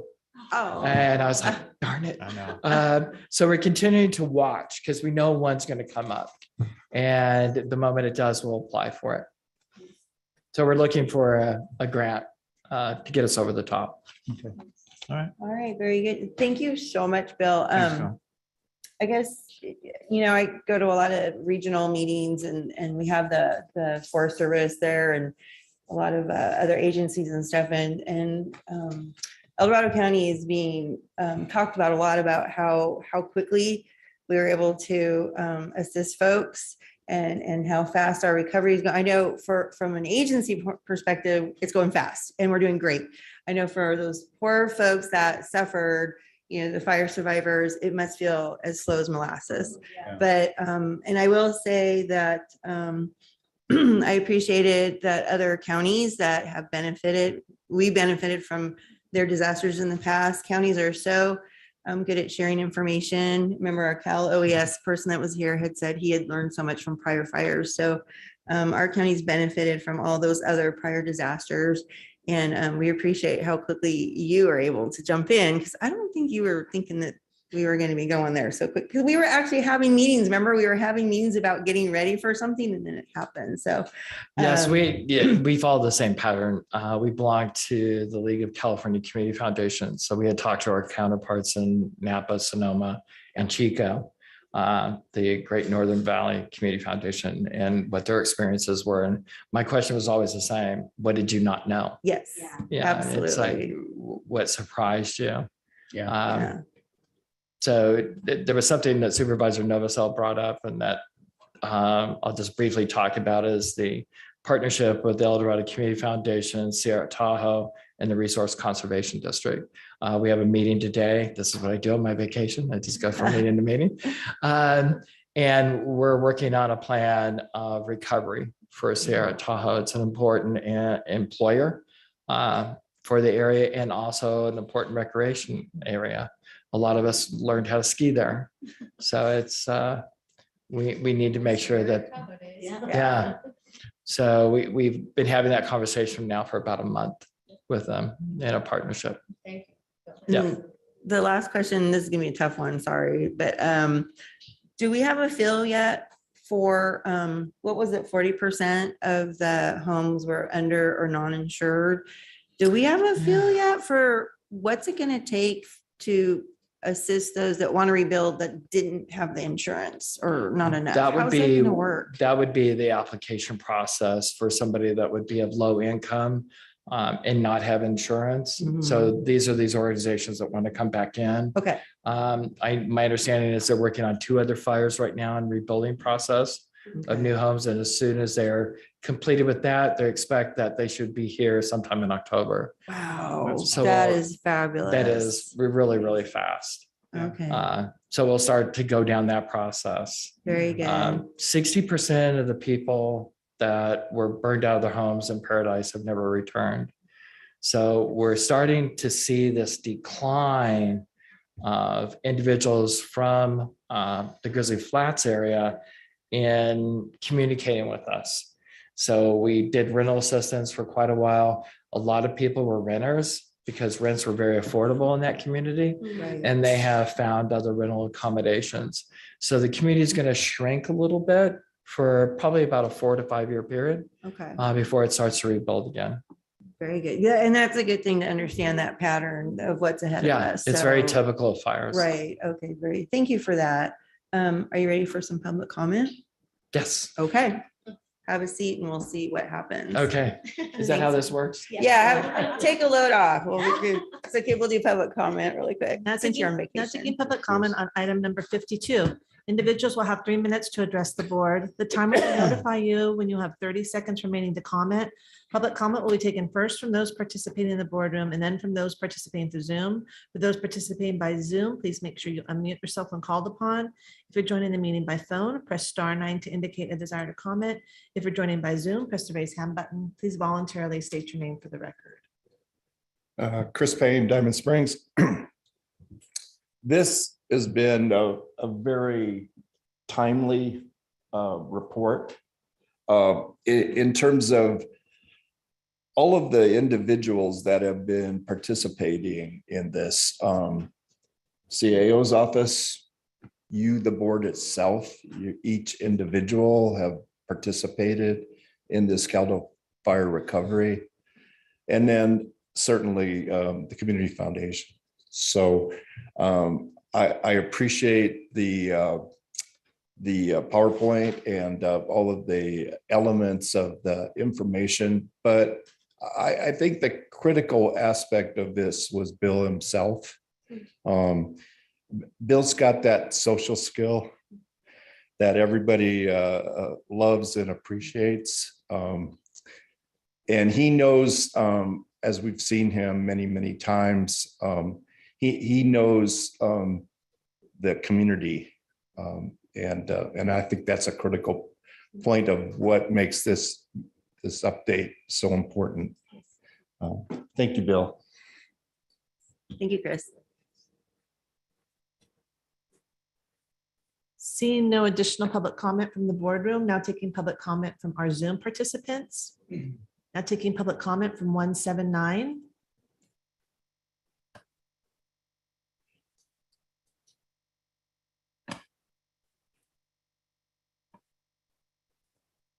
Good morning again, board. This is Jonathan Gainsborough, and good morning, Bill. First of all, kudos and immeasurable, really unspeakable gratitude for all of the thousands, 10,000s, just countless details that you and the El Dorado Community Foundation jumped in and got yourselves involved, stepping out, walking on the water per se. And I congratulate you and your whole staff in that regard. I had a question or two that I haven't heard, and I would appreciate even just an individual anecdote regarding how the rescue from the El Dorado Community Foundation interacted with our 615 point-in-time homeless, especially through the upper room and especially at Upper Broadway, where we still have 50 or 60 people living in subhuman conditions. So I'm just curious as far as, was there some dispensary that wasn't just downtown? Second question, just to have a mention of, did you interact probably obviously dumb question, with the homeless that were 100, 200 different individuals that were at Green Valley Church when the mandatory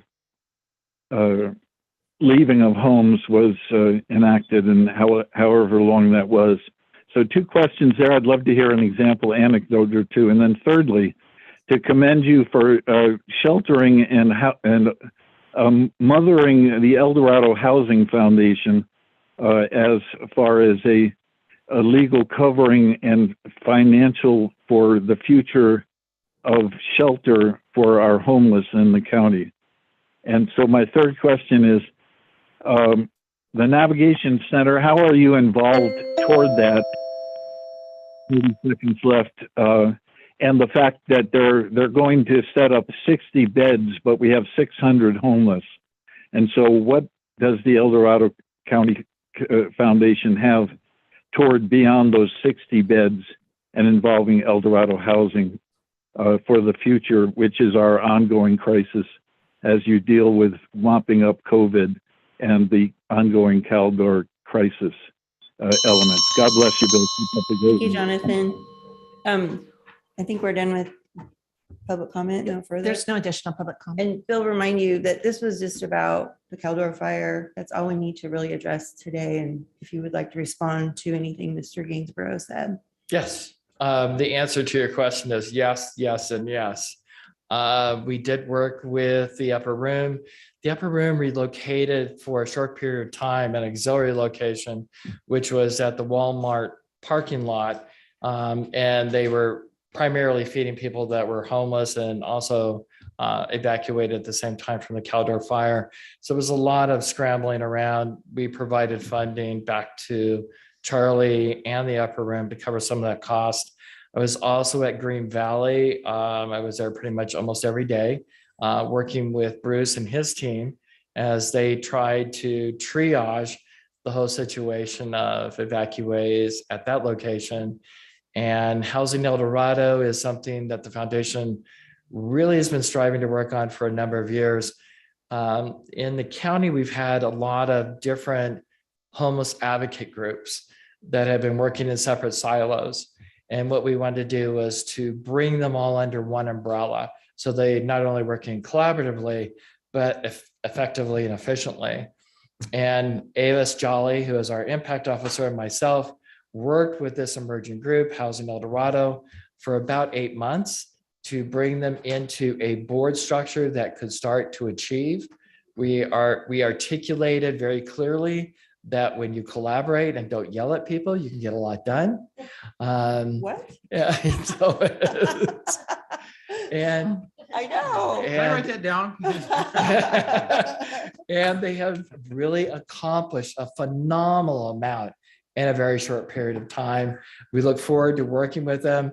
Homelessness is a very large problem to resolve, and it just takes steadfastness, which we show that we can do at the foundation. So we understand there's going to be a lot of people that won't be housed, and we have to come up with different solutions. That's it. Very good. Thank you so much. You're Well, welcome. I think we've exhausted you on your vacation. Thank you so much though for being here. I think this really helped everybody because we get all these questions and we don't have answers or, because things are moving so quickly. And so these updates are fabulous. And that way they're on the record. Everybody can see what's going on. And So I'm happy to be here. Thank So you for that. what you do. yeah. Thanks. And this is receiving files. So we don't have to take any action. So Don't have to do That's anything. even better. yay. All right. Take care, Bill. Thank you. Thank you so much. Yeah. Give Joyce a call now. I will. All right, so with that, we finished the morning stuff, you guys. I don't know how we did it. We do have a couple closed session items. So would you prefer, I'm gonna pull the board. Would you prefer a little bit longer lunch and do the closed session Yeah. after? Yes. Would you like a longer lunch? I'm hearing a yes. Is everybody- I know. Yeah, let's do that. Let's just break until 1 if everybody's good with that. I think our closed session items are pretty quick anyway. So Okay. let's be back at Okay. 1. All right. Thank you. Thank you.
All right, it is 1 o'clock. We're back from our lunch break and we're going to go right into open forum.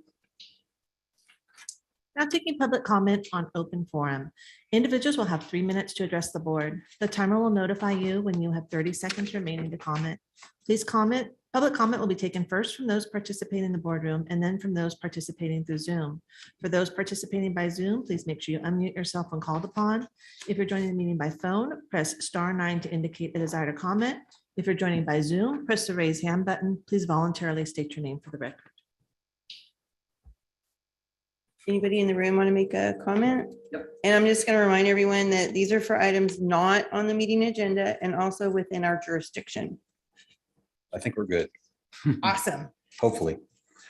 Good afternoon. My name is Larry Rolla with the Diamond Springs El Dorado Community Coalition. We recently conducted a new survey, this time focusing on the community's concern with regards to the 382 residential development called Dorado Oaks, slated for Diamond Springs. We received over 230 responses from the community, and the results deliver a clear and strong message. The first graph represents the concerns of those who live in, work in, and regularly drive through Diamond Springs. Daily traffic congestion in the area is foremost amongst their worries. Second is emergency evacuation, a topic that is coming to the forefront of our minds as we enter the summer months and approach the first anniversary of the Caldor fire. In addition, people are wondering where in the world the water is going to come from for all these proposed homes.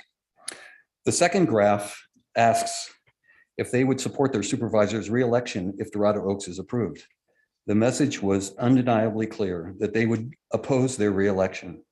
The red bar in this graph illustrates the community's sentiment on this point. And don't think it's just about District 3 either. Many responses from outside District 3 said that they are also watching their supervisors vote on this development with the next election in mind.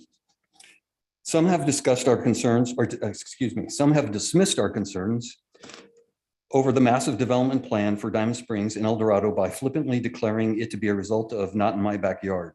This is not an NIMBY situation, and those who repeatedly hurl that term are disregarding the very threats faced by those who actually live in the area, such as traffic swelling beyond already dense congestion, potential catastrophe during another wildfire evacuation, the loss of their hometown as they know and love it today, a reduction in fire and EMT services. High density housing is not just a function of property zoning. Existing traffic level of service, road capacity, emergency services, water, electricity, and historic town character all come into play when evaluating high density housing. The cover page of our general plan states, and I quote, "A plan for managed growth and open roads, a plan for quality neighborhoods and traffic relief," end quote. We need to live up to that vision statement with our plan developments. The general plan and Measure E should be our safeguards that ensure the vision statement is not just a cute slogan, but actual reality. Leaving a copy of all 6 questions and results from the community, please take the time to review the information to better understand the community concerns.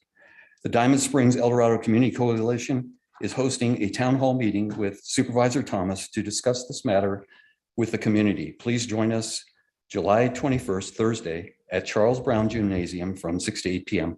Thank you. Thank you, Larry.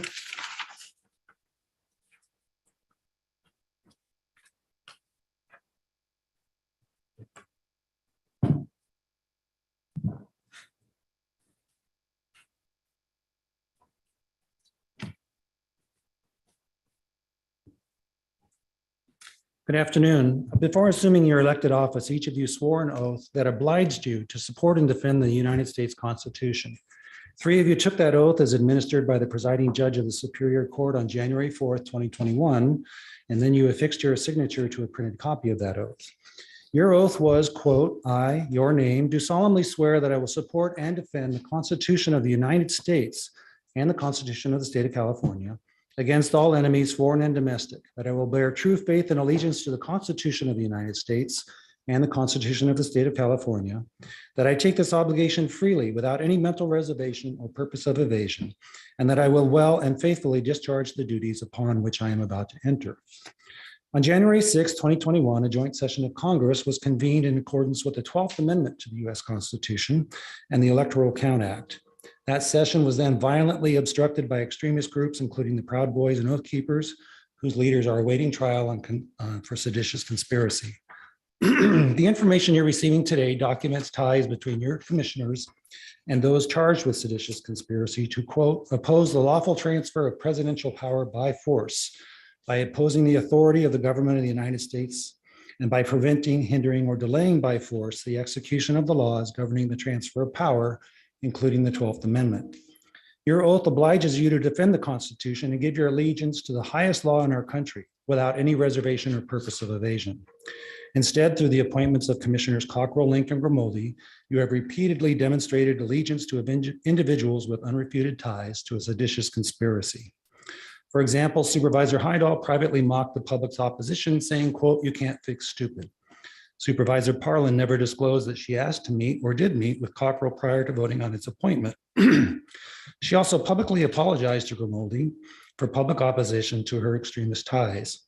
Later, when those same extremists confronted me in this chamber, Supervisor Parlin said, quote, I'm not responsible for your safety, among other dismissive comments.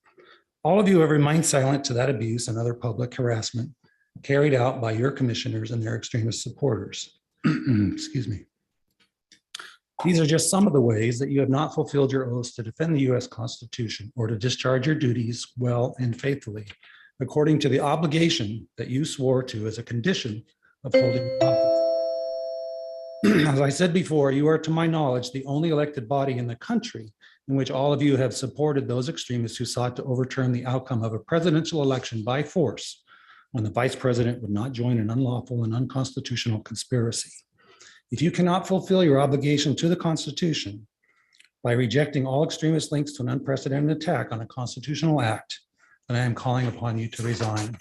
Watch today's hearing for some explicit testimony to those facts. Anyone else? Seeing no additional public comment from the boardroom, now taking public comment from Zoom participants. Now taking public comment from 179.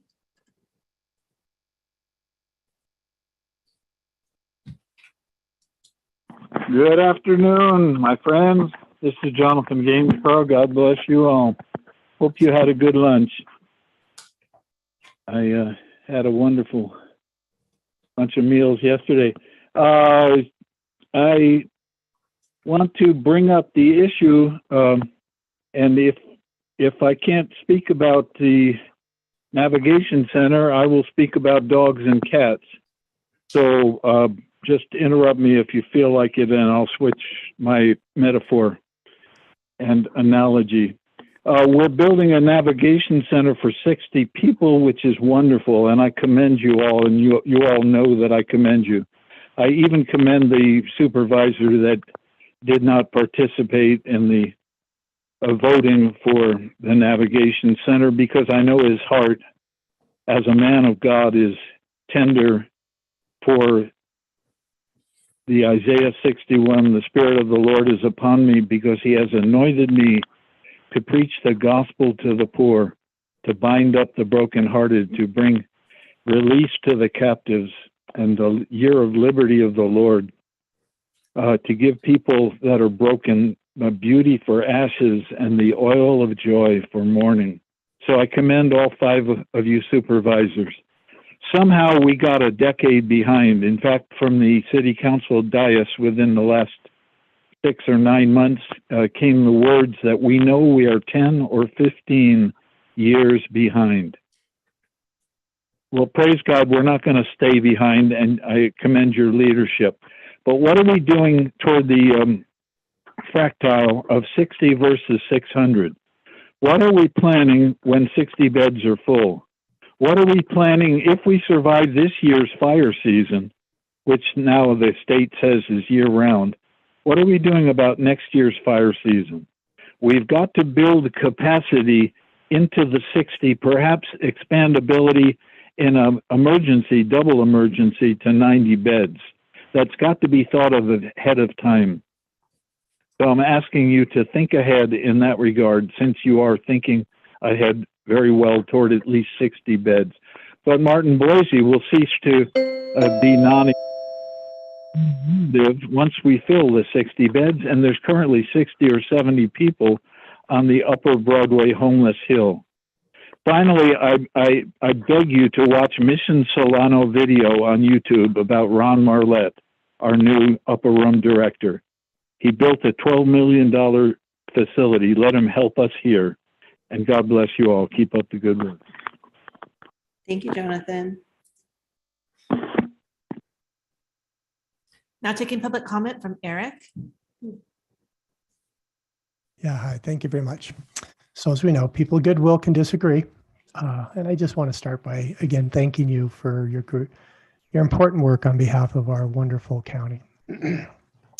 So on March 28, 2022, John Pomeroy, who's appointed by the Board of Supervisors as a commissioner on the Veterans Affairs Commission, wrote an email on a Gmail account to which he added the county seal and his appointed title. And the email was the Vice President of Toys for Tots National Headquarters. You've all seen that. Supervisor Hydal hasn't denied asking Pomeroy to write the email, but I think most likely Pomeroy was probably acting on his own initiative. I don't think Supervisor Hydal would ask Mr. Pomeroy to write an official email using a Gmail account. We already have talked about how Mr. Pomeroy picked on a mom, grandmother, mother of 2 Marines, and so forth. And in that same email, he described Commissioner Cockrell as an honorable man. Well, there's more to it. As you know from reading the report that I wrote, Mr. Pomeroy committed 7 mistakes in the investigation that he may have reported to you. 1, he failed to identify who invited the Proud Boys to the December 5, 2020 Toys for Tots events. As you know from reading my report, it was not Stacy Walls, it was now Toys for Tots, and I did identify that person for you. 2, Mr. Pomeroy failed to identify who invited Commissioner Cockrell to play Santa at the December 5, 2020 Toys for Tots event. As you know, I provided you a copy of a video where that same person indicates she did the asking, and it was not Stacy Walls or Toys for Tots. 3, Mr. Pomeroy failed to identify who supplied the Santa suit. As you know from my report, I was able to tell you who did it. Here's the big part for today. Mr. Pomeroy smeared the Marine Corps League, which is made up of many combat veterans from the Korean, Vietnam, and Gulf Wars. And I'm going to read you what he said. This is a quote. "The true shame is that the U.S. Marine Corps League was implicated in a political witch hunt that aimed to discredit an honorable man," and he's talking about Cockrell, "who only volunteered to help Toys for Tots. Any U.S. Marine Corps League member who did not live up to the Marine Corps League motto and participated in this smear campaign should be cashiered from the League, as they put their own political beliefs ahead of truth, honor, and decency." That's the end of the quote. So that was also a mistake. Mr. Pomeroy never interviewed anybody from the Marine Corps League, never interviewed Stacy Walls. 3 times I asked to see his evidence. He never provided it. Apparently he did this all without any evidence. So I'm asking you to consider if Mr. Pomeroy's own medicine should be used on him, and he should be cashiered from the commission now and not in 6 months. Thank you. Thank you, Eric. Now taking public comment from Bob Bradshaw.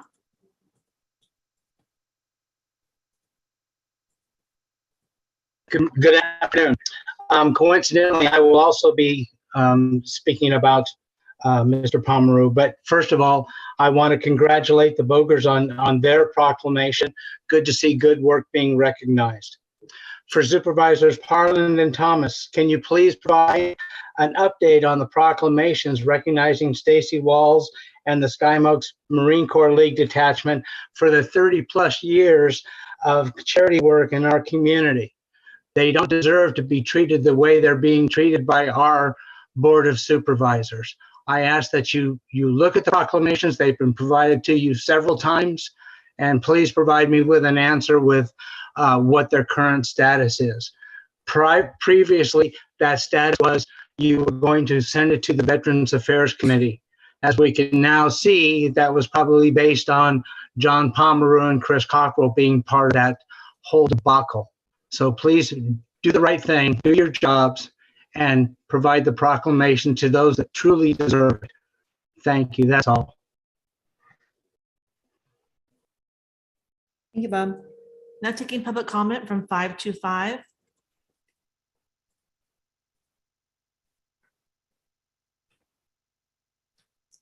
Hi, this is Leo Bennett, Koshan Shingle Springs. A bit of a broken record. I'm addressing Supervisor Turnbow.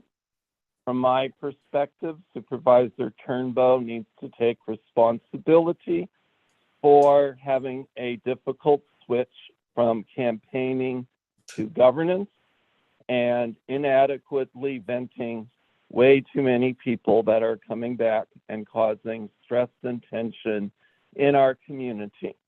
I've always stated that everybody has a role, but some folks, including myself, probably shouldn't be appointed to a commission because for a variety of reasons, we've become lightning rods. Supervisor Turnbow states that he is a pastor. There are informal conflict resolution ways within the Bible. I urge you, Supervisor Turnbow, to bring myself and these other folks, all of whom I've spoken to, and all of whom no longer want to dialogue, which is not biblical. And one suggestion I had was, in a very divided district, which is what you represent, having some sort of informal kitchen cabinet where people can view and share their beliefs in a calm and faith-based manner can go a long way to healing. And I repeat that, and also ask that you direct your staff to at least have the courtesy to respond to my phone calls and personal visits. Thank you for taking my input. Thank you, Leo. There's no additional public comment. All right, there really wasn't anything in there. Oh, Supervisor Thomas has something. Yes, Larry, thank you for being with us today. And I just want to say I am looking forward to engaging the community on the Dorado Oaks project on July 21st. It's a Thursday night. There have been some new and recent developments that are actually potentially exciting. And we're working on the format for that. So we'll be in touch and we'll have some more information, but I am looking forward to that community dialogue on the 21st. Good. Good. All right, with that, we're done with open forum. We're going to move on to item number 53. Item 53 comes from Planning and Building Department, Planning Division, Long Range Planning Unit, recommending the board review and provide direction on the Long Range Planning Project Prioritization Matrix for fiscal year 2022-23 as follows. 1, review the matrix and the recommended project prioritization. 2, direct staff to modify the matrix as necessary to reflect the board's current priorities. And 3, endorse a final matrix that prioritizes county-initiated land use and housing projects managed by the Long Range Planning Unit for fiscal year 22-23. Good afternoon, members of the board. Brett Sampson, Long Range Planning Manager, and it's my pleasure to be before you today to discuss, to give you really an update, a mid-year update on long-range planning efforts, and also to discuss the long-range planning prioritization matrix for fiscal year 2022 to 2023.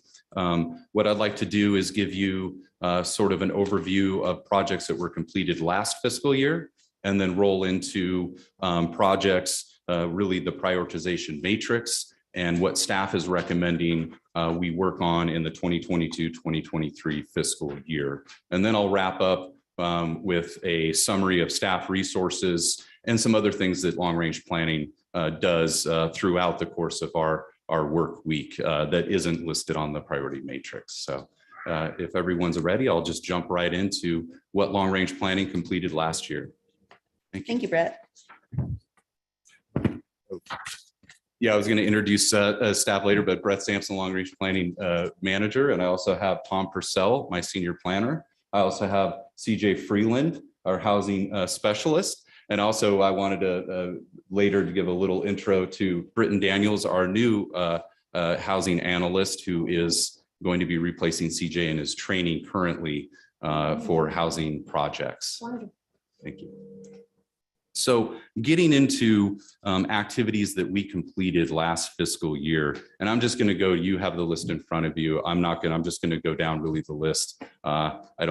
The patting ourselves on the back is great, but I know the prioritization matrix and what we're going to be doing this year is what's really important. So what we completed this last fiscal year is we did complete a housing element annual progress report update for the calendar year 2021. We completed a general plan annual progress report also for calendar year 2021. We completed a housing element comprehensive update for 2021 to 2029. That was a major effort. We also completed a county initiated parcel rezone zoning map amendments project, which was a zoning and general plan amendment cleanup exercise, as you well know. We also completed the urgency ordinance temporary RV annual update. You received the first annual update last year. We also completed the Oak Resources Management Plan, Oak Resources Conservation Ordinance Implementation Status Report. That was a very large effort as well. We also completed a home annual reporting quarterly report. That's a quarterly report that was also given to the board. We completed the accessory dwelling unit ADU ordinance update as well. We also completed the Regional Early Action Plan, or REAP, State Housing Funding Grant application. We also completed the second round Regional Early Action Plan, REAP, State Housing Funding Grant application. We also completed the Local Early Action Planning, or LEAP, State Housing Funding Grant application. We also finished the Home Investment Partnerships Program grant. And I save those for the last to just really emphasize all of the work that CJ Freeland has done, how critical she's been to long range planning, and that all of these, getting funding, monitoring funding is just so key to what we do and the services that we provide to the community. So while those aren't, those are funding projects, those are just instrumental to how we operate. What I'd like to do now is really get into the matrix. And as you see in the memo, the matrix, I laid it out, priority 1 all the way down. And so they are in the same order that are in the table. And so you can refer to either or. Really, this is what staff is proposing. And I'll go into later about resources and staffing. But I wanted to go through what we feel is a good priority matrix for going into this next fiscal year, and really what we believe we can either be working on concertedly and or completing. So I'll just start right off with the housing element annual progress report for calendar 2022. Obviously it's required, we have to do it. That's why it's the #1 position.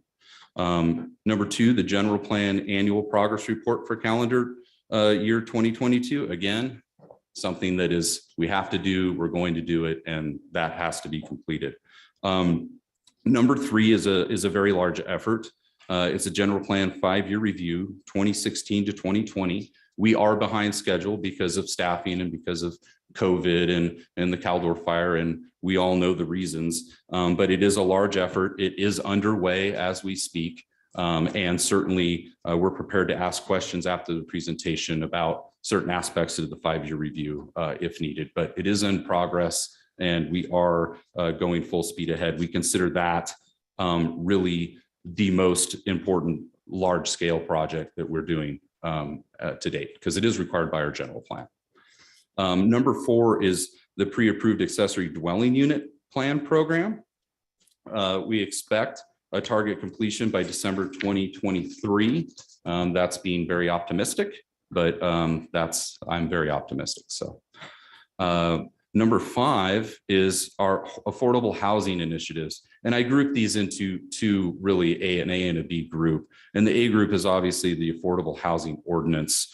And we target that completion date for February 2023. But what goes along with that, of course, is the board authorized the formation of an affordable housing task force. And so that task force will be discussing housing strategies, public initiatives or public outreach. And so that task force will really, I would say, go hand in hand with the ordinance, and then we'll probably live on into the future as well. So I consider those really the same effort, but just two different angles of attack, so to speak. Number 6 is also a very large effort. It's the general plan safety element update. It is currently underway. It is required by new legislation. Target completion date is spring 2023. It is a comprehensive safety element update. It includes evacuation planning. It includes quite a few things that are relevant to what just happened to us in the Caldor fire. We are directly coordinating with your fire resiliency task force or work group directly. They have direct input into the safety element update, and we're ensuring that all of the data that we're using is consistent and is in line with the data that they are using with all of their efforts. I'll just let you know, probably stay tuned because the efforts are so linked from the task group to the safety element update. You may be seeing a contract modification coming your way in the future to propose additional work that the task force is completing. They really go hand in hand as far as the safety element and the implementation measures in that safety element and what the task force is doing currently. Number 7 is the electrical vehicle charging stations. That's a zoning code or a zoning ordinance update. That draft is complete and is currently being reviewed by upper management and county council. I would expect that to be before you in October of this year. Number 8 on the list is also a very large scale effort, and it will be multi-year. And you'll see that I was very optimistic, and I'm making sure not to look at Tom Purcell to my right when I said summer of 2023.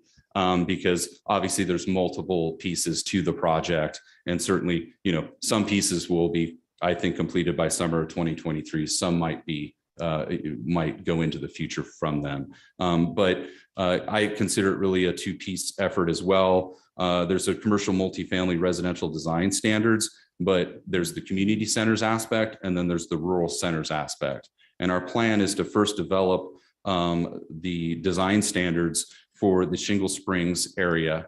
We will use that then as a template to then use for the other community areas. And then we will use those as applicable, and I stress as applicable, to the rural centers, because obviously, those two might be vastly different, but I feel that the rural centers and the community groups could use a lot of valuable information out of those design standards. So once we get that template in place, I feel like we will have a bunch of options on what we do from there. And Brett, just a reminder that when we gave board direction on the rural centers, we said we would start with Georgetown, Okay. and then Cool, and then somewhere out your way. Fairplay. I think those are the 3 that we said we'd start with. And then from there, it should go, I think, pretty quick. Once we get a couple of these under our belt, it really should go much quicker. So, Absolutely. yeah. Once you get the first one done, and certainly that and even coming to our first step of Shingle Springs, once we have that step done, I think we have a menu of options, and point taken on Georgetown. Agreed. Thank you. And actually, let me clarify that too, since we're on this topic. Oh, yeah. Also, I know every time this comes before us, we've chatted about this, and I've chatted about this with our planning staff, that once we get the Shingle Springs design standards done, that then the community of Diamond Springs, El Dorado is next, because they'll be very similar, and they are already building on the foundation of the Missouri Flat design standard guidelines, and then rolling out to the other areas. Absolutely. Staff is in complete agreement with that methodology. But like you said, the corridors are similar, and there are existing design guidelines on the Missouri Flat corridor. Exactly. So it's a great step too for certain. And especially because the bulk of the affordable housing projects are proposed, are taking place in the Diamond Springs area. And it is critical that we have that we preserve the community character with these design standards. So I'm very much, focused on that as well. Absolutely. Thank you. Thank you, Supervisor Thomas. Number 9 on the list is also a large effort, and it's a zoning ordinance major update. And the major components of it are communication facilities, i.e. communication towers, signs, oak resources conservation, Cameron Park sign standards. And I've also added amendments to comply with state law. I'm going to roll in as part of a cleanup effort into this effort. There's many new state laws have come out that are requiring minor changes to our code. And so if at all possible, I'm going to use this as a cleanup exercise to ensure that when somebody reads our code, it is completely up to date and compliant with state law, and there's no ambiguity, and nobody has to ask secondary or third questions to staff or experts to find out what they need to do. So, and that is also projected for the summer of 2023. Number 10 is a new one, and it is the cool design review community combining zone. That was per recent board direction. We are going to move to add a design review overlay in the near term while we're going forward with our design review efforts throughout the other regions. And so in the near term, that would at least require a discretionary action. And so it's a near-term step to help that community out in what they want to see and what they don't want to see. And we anticipate that you'll see a resolution of intent to move forward with that work on July 19th. So after that, we will be moving forward on that. And obviously, since the level of effort for that type of project wouldn't be significant, it's something that we feel that we can get done fairly quickly. And so because it's really not a lot of work, it's information that we already have. So it's not something that we need to bring a consultant on board for. Thank you. Yay. Number 11 is the infill incentive ordinance. And the big reason why this is on the list is it's been directed by the board in the past that there's been a want for this type of ordinance to provide incentives, but also because there is LEAP funding that was awarded to this effort, and that has to be expended by a certain date. So we're on the clock. So quite frankly, that might be one that would come up, but it's one we're doing, and it's one that we have funding for. So number 12, the Texas Hill EID Reservoir Parcel Rezones and General Plan Amendment. You will be seeing that before your board soon to approve. We have run into some issues with the scope of work for the environmental impact report and some inconsistencies of doing a rezone and also keeping the reservoir fill line that is designated on our general plan land use map. There was a bit of a conflict we felt from staff and from the consultant as that project description stood. We have reached out to county council and have received direction on how to move forward. So you will be seeing this item before you soon. It is designated as a tier 2, but it will be coming your way to give direction to move forward. And we very much appreciate county council's insight and direction. It was fantastic to get that information and to really to be able to move forward with it. Number 13 on the list is zoning ordinance map minor updates. This is just a minor updates project. It's tier 2. It's certainly something that could encapsulate some of the other zoning ordinance updates that we're doing. Quite frankly, the reason why it's tier 2, it normally wouldn't be, because there are a lot of cleanup items to make throughout the code, but because of workload and because of other designated priorities and funded projects, this has fallen to tier 2. There is now I'm going to go into basically tier 3 projects that were either shelved during the last matrix discussion and or are unfunded in nature. So that's why they're tier 3. You could almost think of tier 3 as the unfunded tier. But there is the Weber Creek Canyon IBC general proposed delineation analysis. That was to provide, overall CEQA coverage for the corridor. And I believe it was unfunded because it was decided to allow the individual landowners to comply with CEQA themselves for their own projects. So instead of an overall programmatic CEQA coverage in the corridor, it's now, I believe, up to the landowner on any projects that they're conducting.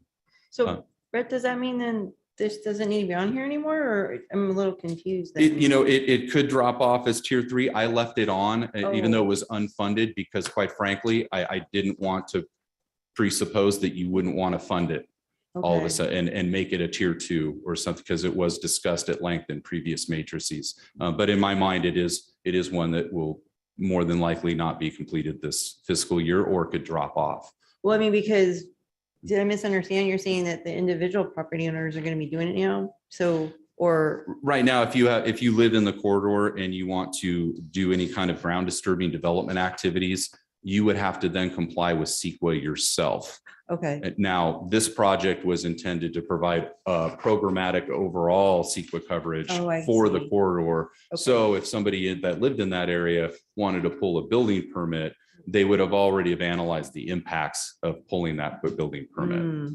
So the owners was put onto the property owner to process their own projects, so to speak. Has that been an issue as of I late? think Rob would probably know more than me.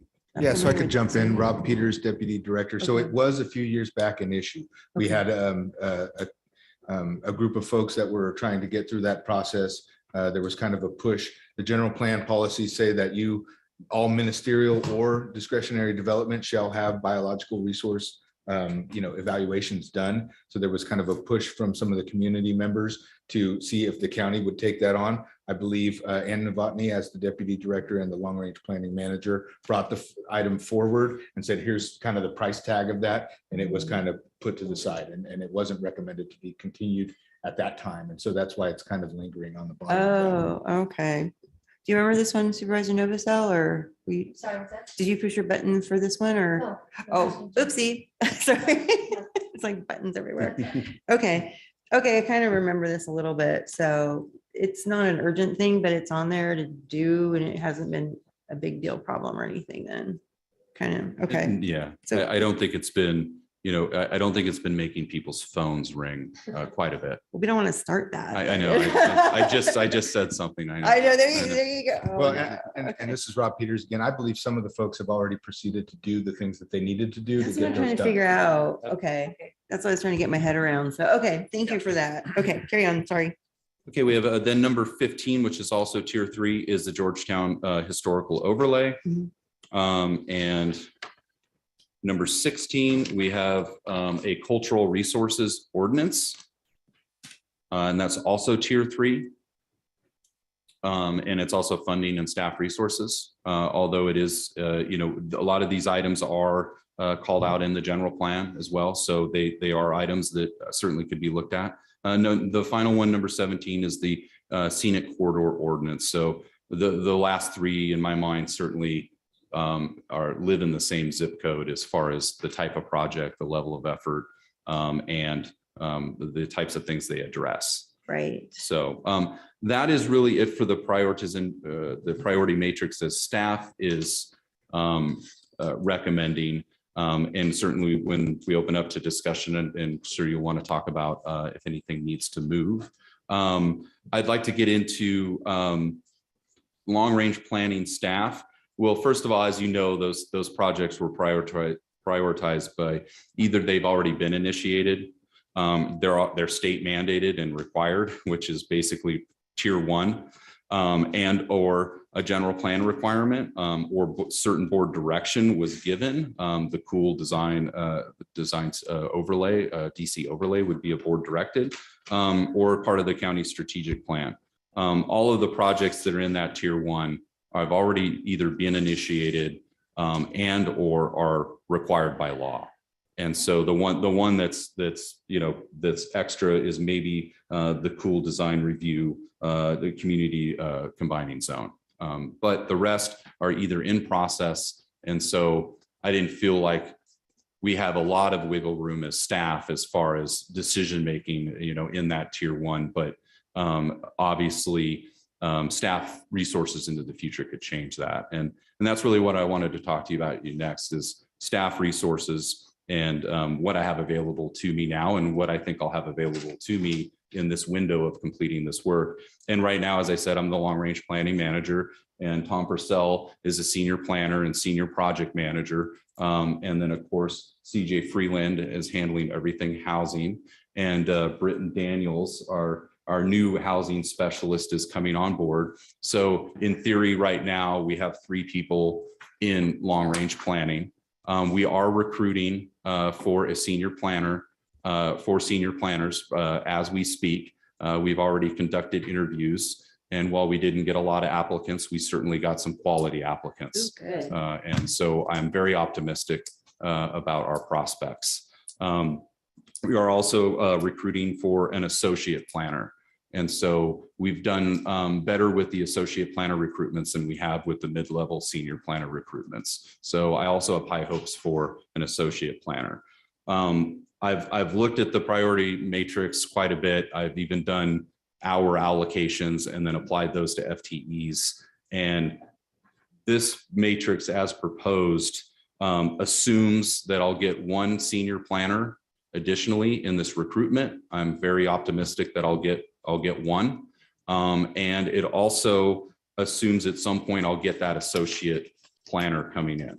But certainly if I just had the senior planner that started, I feel like these are doable tasks. Certainly if we have to reach out to consultants, obviously there's a lot of management that goes on with the consultants, a lot of county processes that can only be handled by county staff.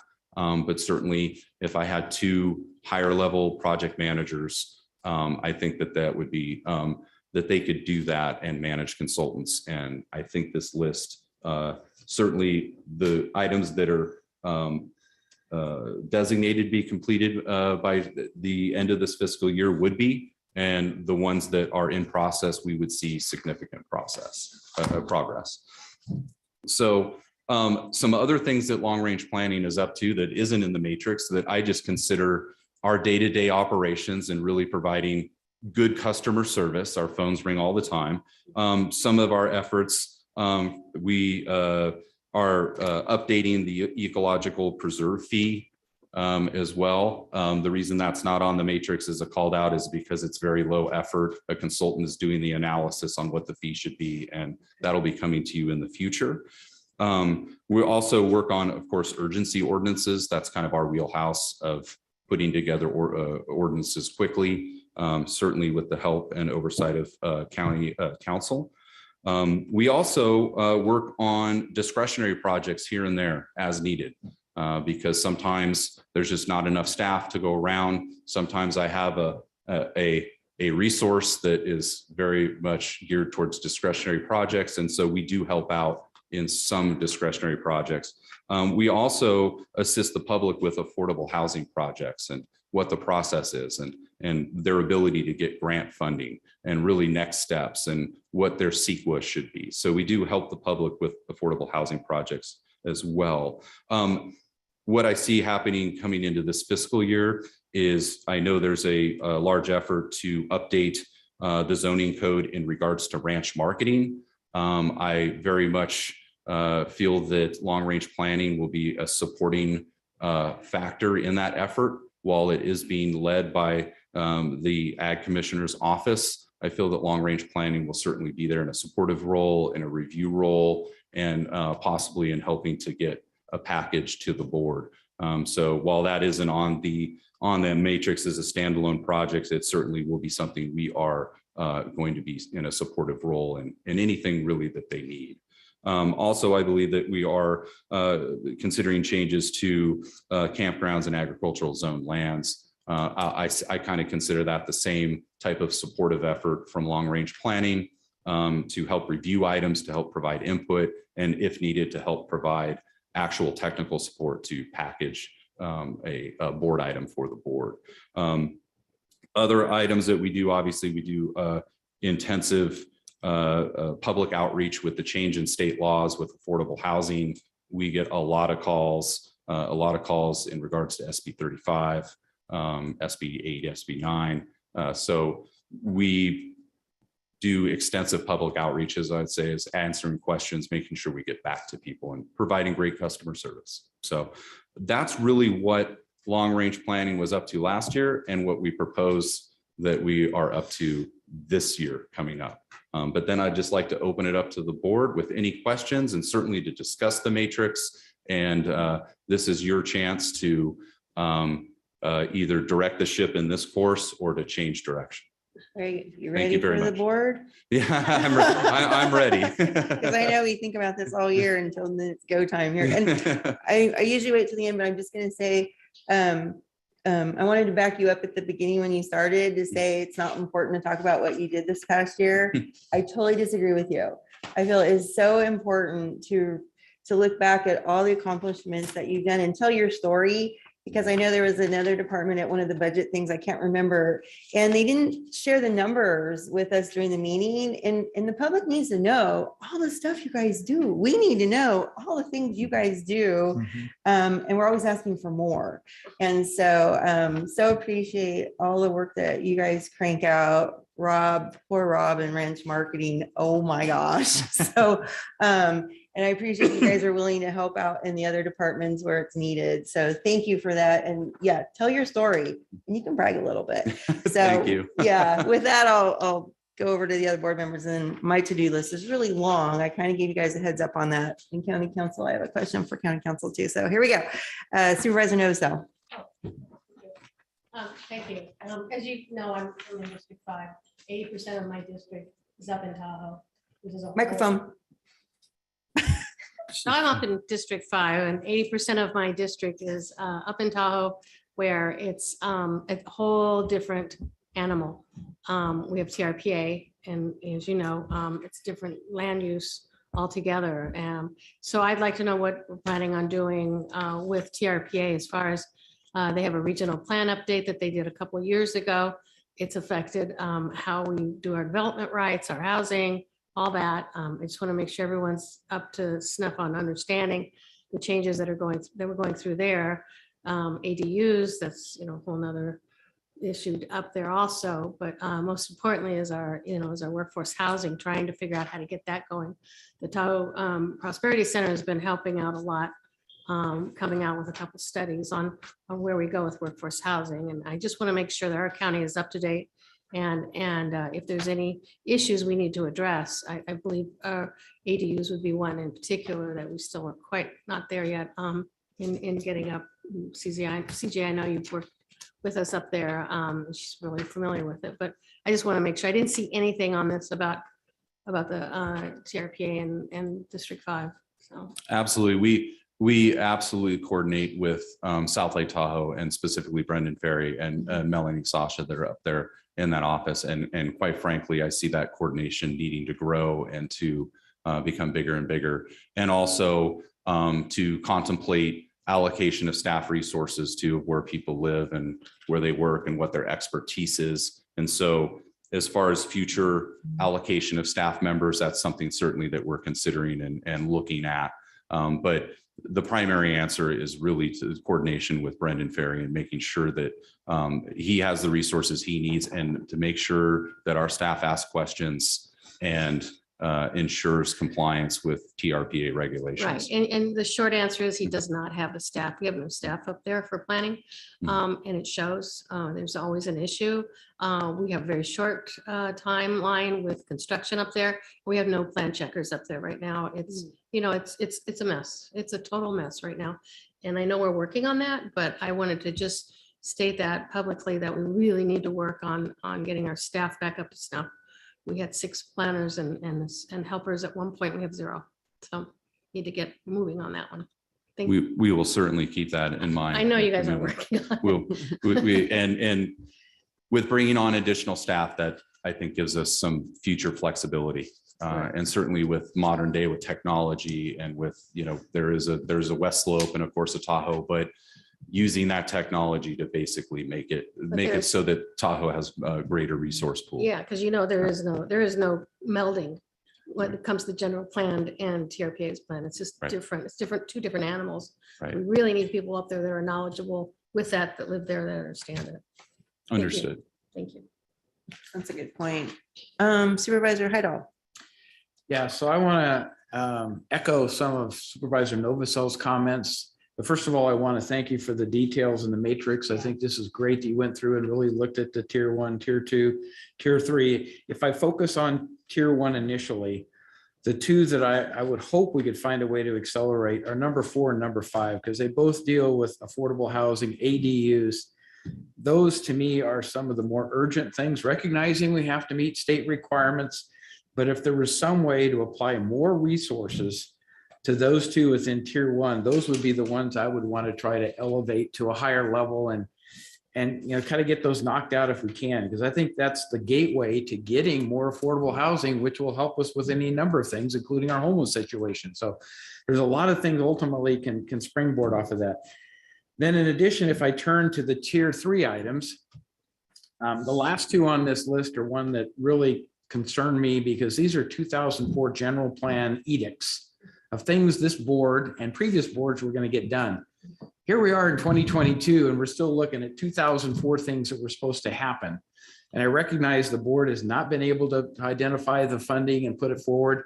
But I think, as we talked about a little bit before with the ARPA funds and stuff, there may be a way to get this going with consultants to get these two items off the plate, but it will take staffing to support that. So I don't know, like Sue has said, I think we need to look at the staffing beyond even what you're projecting here, because I see a longer term need for long-term planning as we move forward in some of these areas. So I appreciate all the things you're doing, but I wish there was a way to accelerate those last two. And then 15 also, I mean, it's a lesser one, but I think it's one that we need to try to get some funding against and get it off the list, because some of that should be a pretty simple one. Should. The Georgetown situation, to get that done. The other two are going to take some time, but my understanding was we were about 80% down the road at some point in the past on the last two, on 16 and 17, and somehow it just kind of got dropped. So whatever this board can do to provide the resources, the direction, and if you need to add consultant fees, I'm all in favor of that. But I think we have maybe a one-time opportunity here to play catch up in those areas that have always just been kicked into tier 3. We can get rid of those, then maybe we don't have any tier 3 and we can advance it to only tier 1 and tier 2.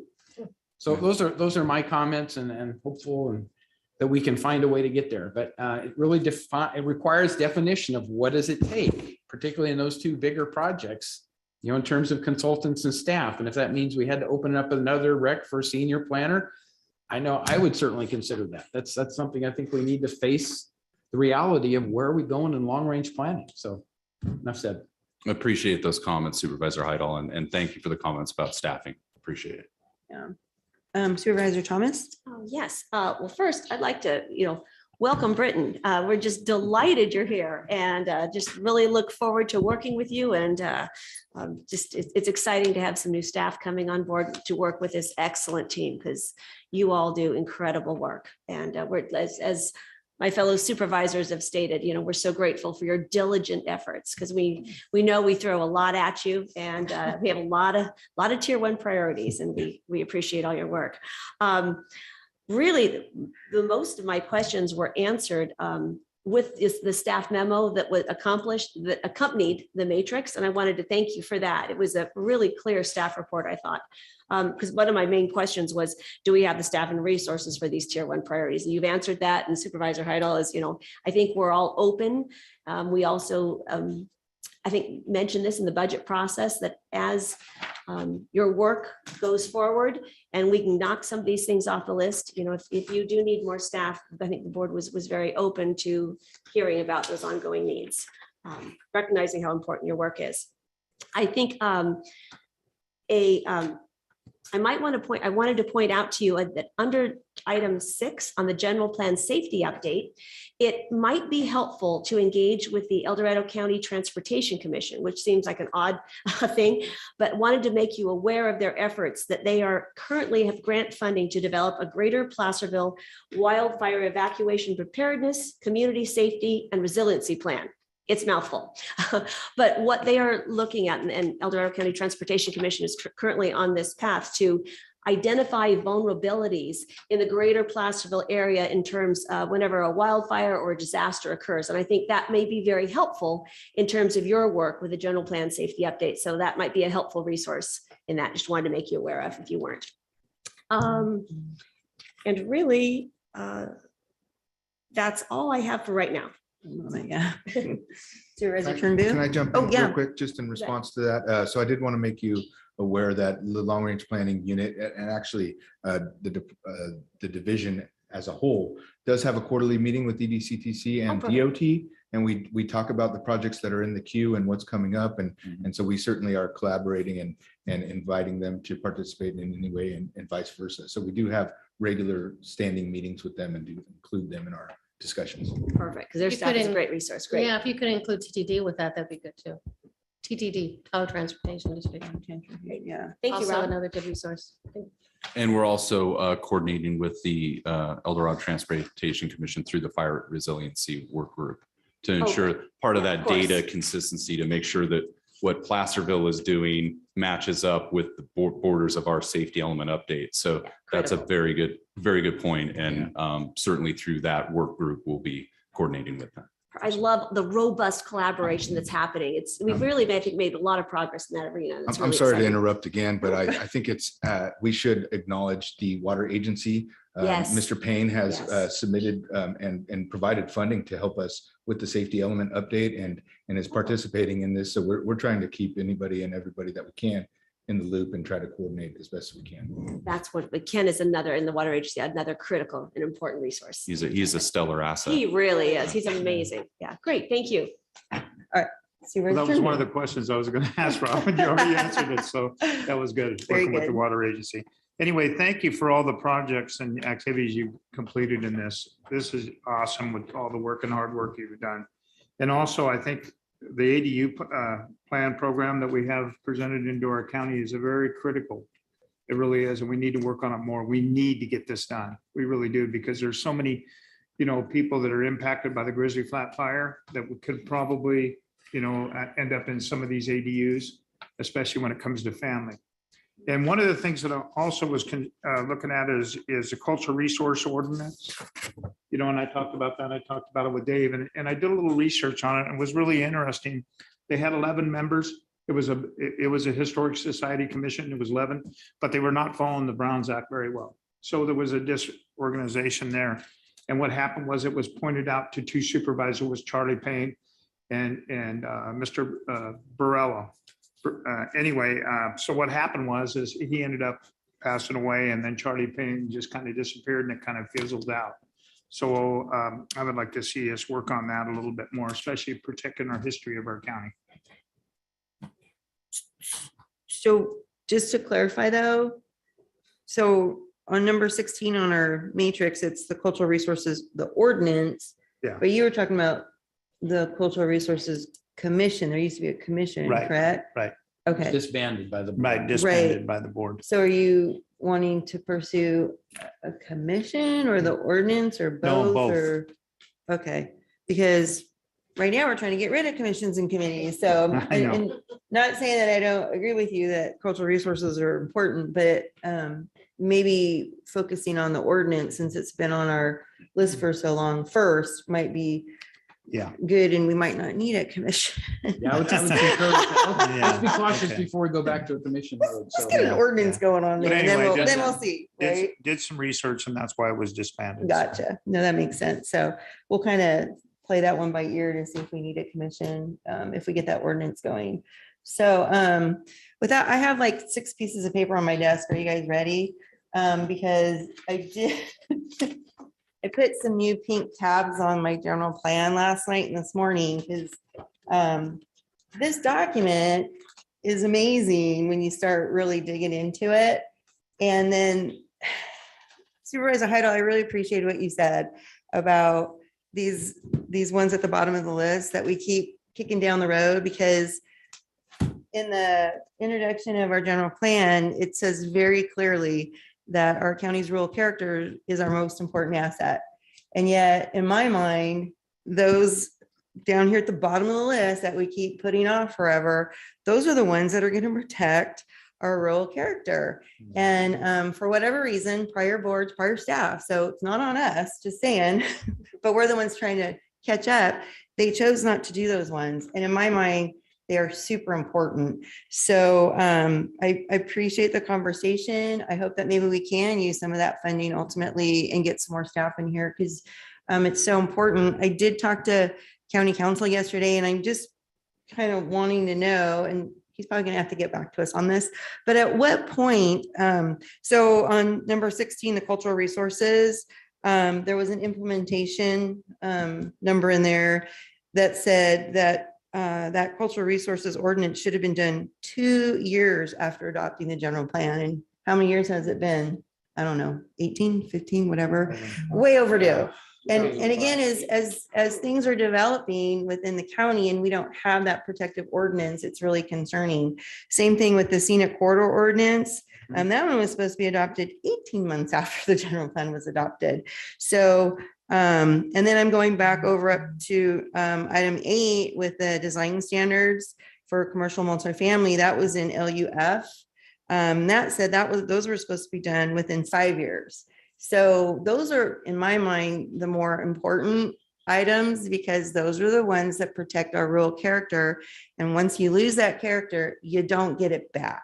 So that's where I think a lot of our hearts really are with the general plan is we want those protective things. I know you guys are doing the best you can, so I'm not, pointing any fingers or anything, but just understand how important these are as the county continues to develop and grow, and it will. That we need these protective ordinances done. They're just so critical. Rob Peters, Deputy Director. Yeah, Mrs. Chair, we not only do we have these on our long range planning matrix and we understand and recognize the importance of them, the other units within my division in planning would love to see these be done as well because they're doing discretionary projects and all of those things, and they would love to have that guidance as well. And it makes it difficult when you don't have those things in place. So we definitely acknowledge that we are dealing with things that have been put off for a long time. Brett and I are, here today in front of you, neither of which really we've been in either of these spots for more than 2 years. So you can imagine, what we see as all the things we'd love to get done and then what we can do right now. So certainly acknowledge all of those comments. Absolutely. And I just wanted to point that out that a lot of times people don't understand why we're pushing so hard on these things. I'm gonna let it go, county council, for now, because it's like, I get it. We all want these done, and whatever we can do to help support those, we're here for you, just so you know,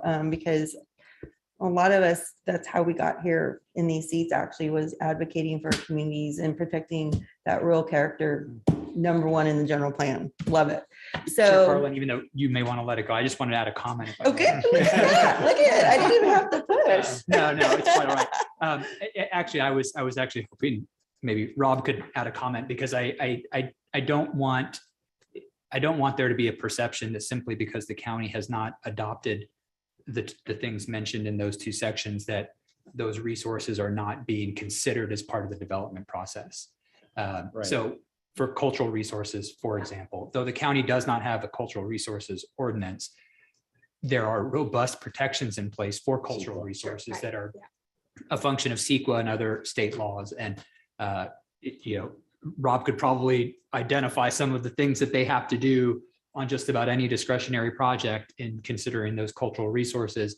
But I'm not saying that the effort that you're suggesting isn't warranted, but I also want to make sure it's acknowledged that those resources are currently being protected, perhaps not with the objective standards that we would hope to obtain through development of an ordinance, but they're not, it's not as if development is running rampant without consideration of these things. I agree. I so appreciate that. And honestly, like you said, Rob, is having the ordinance there would help you guys, quite honestly. And in my mind, would also creating an ordinance gets community input.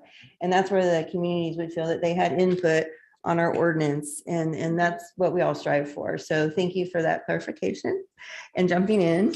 So that's one of my pieces of paper. Another one I had was on the general plan update itself. So when I was reading the staff report or staff memo, so on the project activities in progress, item number 3 is the general plan 5-year review. And we all know that we were running a little bit behind and, the other one just got finished in 2016. So here we go. So my question about this is this paragraph here makes it sound like we're mostly just going to get some growth projections and incorporate it into the general plan as a part of a 5-year review. But I know that I've been keeping my own little parking lot list of things over the last few years that I think should be looked at, some policies that should be either updated, deleted, or tweaked or something. How are we, and I'm sure the other supervisors do too, because we're all talking to constituents, we're looking at projects, whatever. How are we going to get an opportunity to get that into this process? It's just not clear to me. And Absolutely. And I had to cut down the verbiage to not have it be pages and pages. And I brought my favorite senior planner, Tom Purcell, with me today if you'd like an overview of the 5-year review. But as I see it, we would conduct the 5-year review, which would give you, in essence, a report card of where we're at with measures and where we think we will be with growth projections and into the future. And as I see it, after that review, the board would then potentially give direction on future general plan amendments per that review. And to say, we would like you to add a policy of such and such. We would like, this to happen. Okay. But obviously, and if you would like Tom to give up and give a short overview, that would be great. But I see it as a step 1 and a step 2 process of having that in your hand. And the 2016 5-year review is available to look at. And so you'll see that the content of it, and it's really a status report, so to speak. And then also the major component is the growth projections. But I would see it as the board or the decision makers using that is the nexus to say, we would like this policy amended or that policy amended.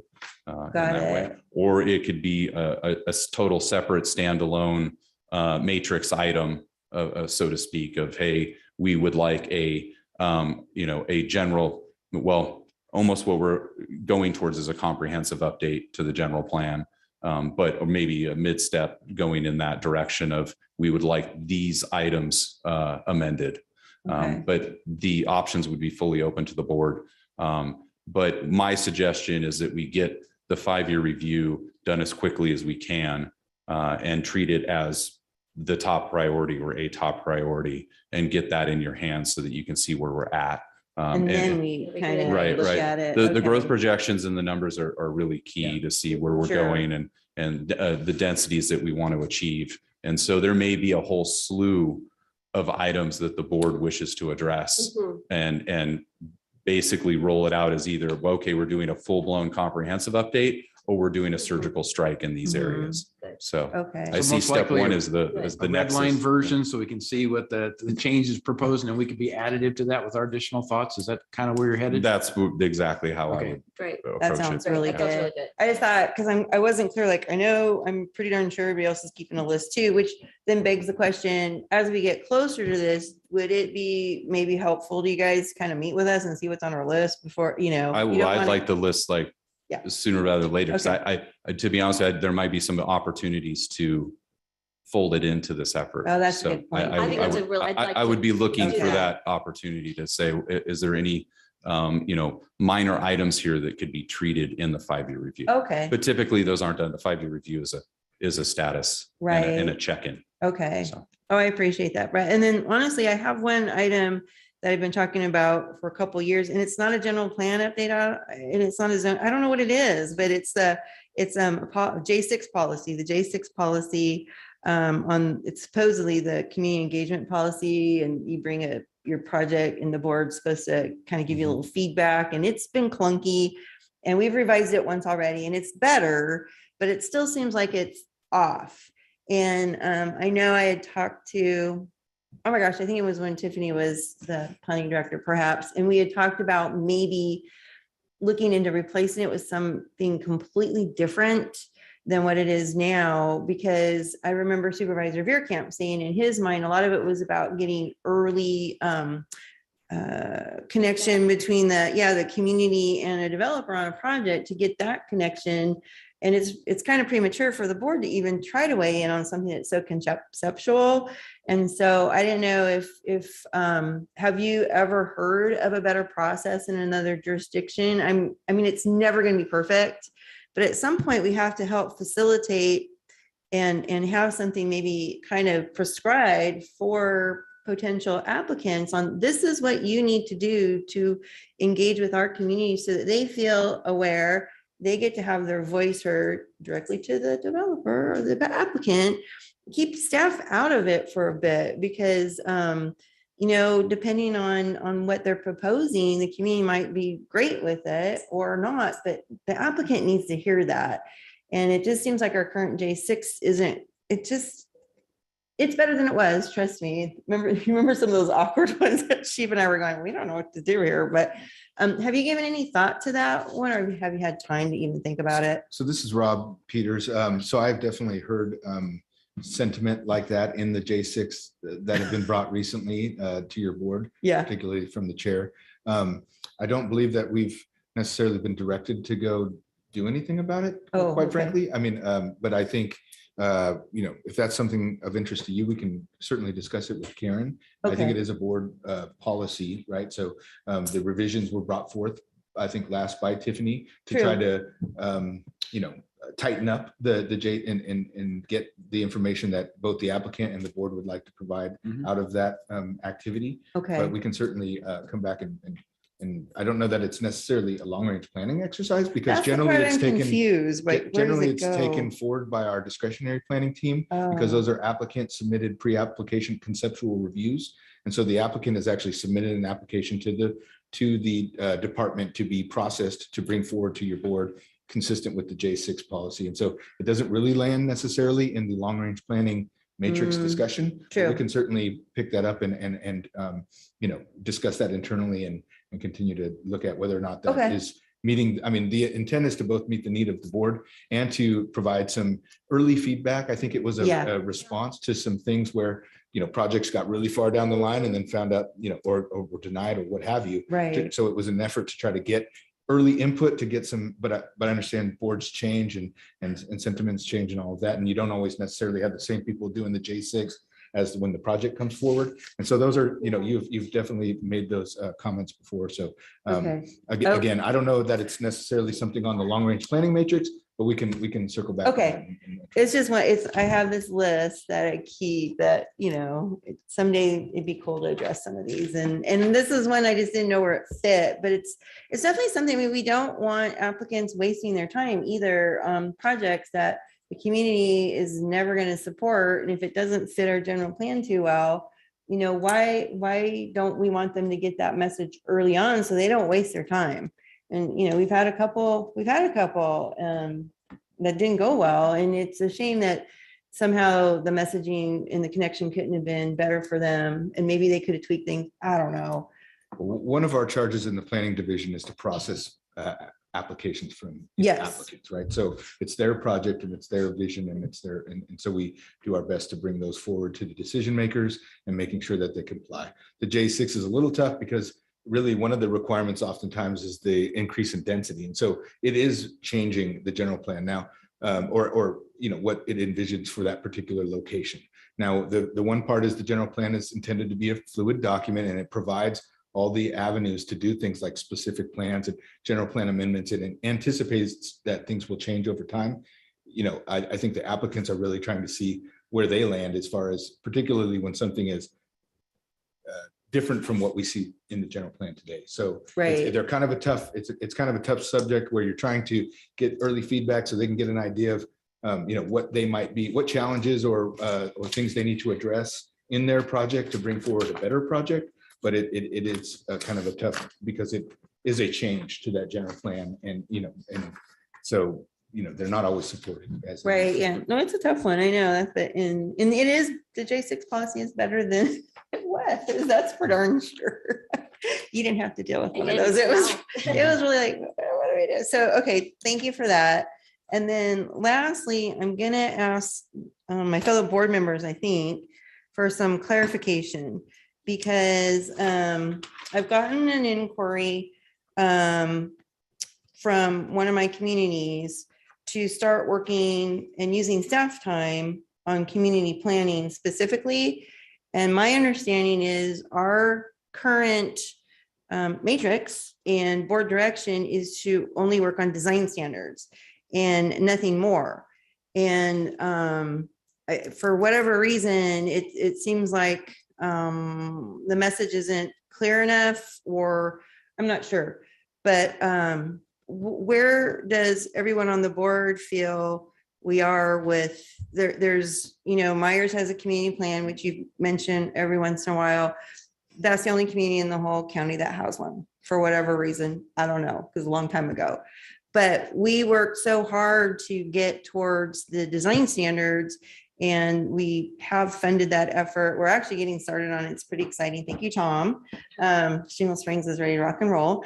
And I'm concerned that if we start going off on this tangent that's related, but not truly in our matrix, that staff's precious resource time is going to get sidetracked. And I just want to make sure that I'm clear enough on this that no, we are not doing community planning. That's my understanding. We're only doing design standards so that we get design standards done for each community. And then maybe later with a future board, because this won't happen before I'm off the board.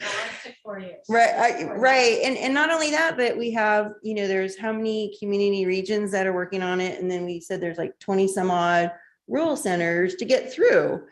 And so I just want to be clear, how does my fellow board member see this effort? Because I think staff's getting tugged in an interesting direction, and we need to be supportive of that. Supervisor Perlin, I agree with you 100%. And I think thank you for bringing this up. I think it's also important to understand that our staff is directed by the board. And so if that hasn't happened, then there's, perhaps a disconnect, and, you can feel free to say no to maybe requests that are outside of board direction and priorities. And now if there's something that, that comes up, certainly let us know so we can be engaged with our communities. But I think the idea that of the importance of having a status quo matrix and tier system here. We've made a ton of progress. You've made a ton of progress, not we. Yeah. You have. You have. Yeah. And I think the light is at the end of the tunnel. It seems with additional resources coming on. I think we just need to put our head down and focus on the priority matrix in front of us, recognizing the general plan, review and update, may be a more engaged process than just a simple review. And so I completely agree with you. Okay, very good. Supervisor Hydall? Yeah, historically, I think the view was we'll get small communities together, we'll do design standards, the upfront piece, we'll do the community plan right after that, consistent with the roadmap that's been out there for a decade. Yep. And we'd complete one community and move on to another community. What we found with the reality of it is it takes a long time to develop those design standards. It's not copy paste from something, because there's a lot of different perspectives within the community. So I think we've changed the original direction from the standpoint of trying to get community plans finished kind of one by one to let's get all the design standards in place, because that's what most affects the proposed development, the aesthetics, all those kinds of things. And then let's do a second pass and see how many communities really want to go as far as a community plan. So I think, given the time and it's taken to get to even design standards, right? That I think we've regrouped and said, let's focus on just getting all of those done for the various communities of interest. And then let's look at it again. And like you said, it's going to be a future board. It is. All this takes substantial time. Right. But I'd love to get these design standards done while we're here. So, okay, good. I'm glad for that clarification, because that's kind of how I felt too. Did you concur? So, well, I'll tell you what happened with Myers. And this happened in the 80s. Is TRPA requested that all communities have a community plan, and by 2020 or whatever 2010, I think it was, they were saying you have to have a plan. It was driven by TRPA. It was driven by TRPA. There we go. That makes so much sense to know that. that. That's the logic that was missing. Okay. And the reason for that is because we have a different land use. We don't have a general plan. It's a more of a regional land use plan. It's completely different than a general plan. Okay. And part of that is we have to get these odd little called development rights and all these little things that you have to buy in order to do land use. There's tourist accommodation units that you have to buy if you want a hotel. If you want a residential, then you have to have coverage. You have to buy or have coverage or buy it. It's really odd.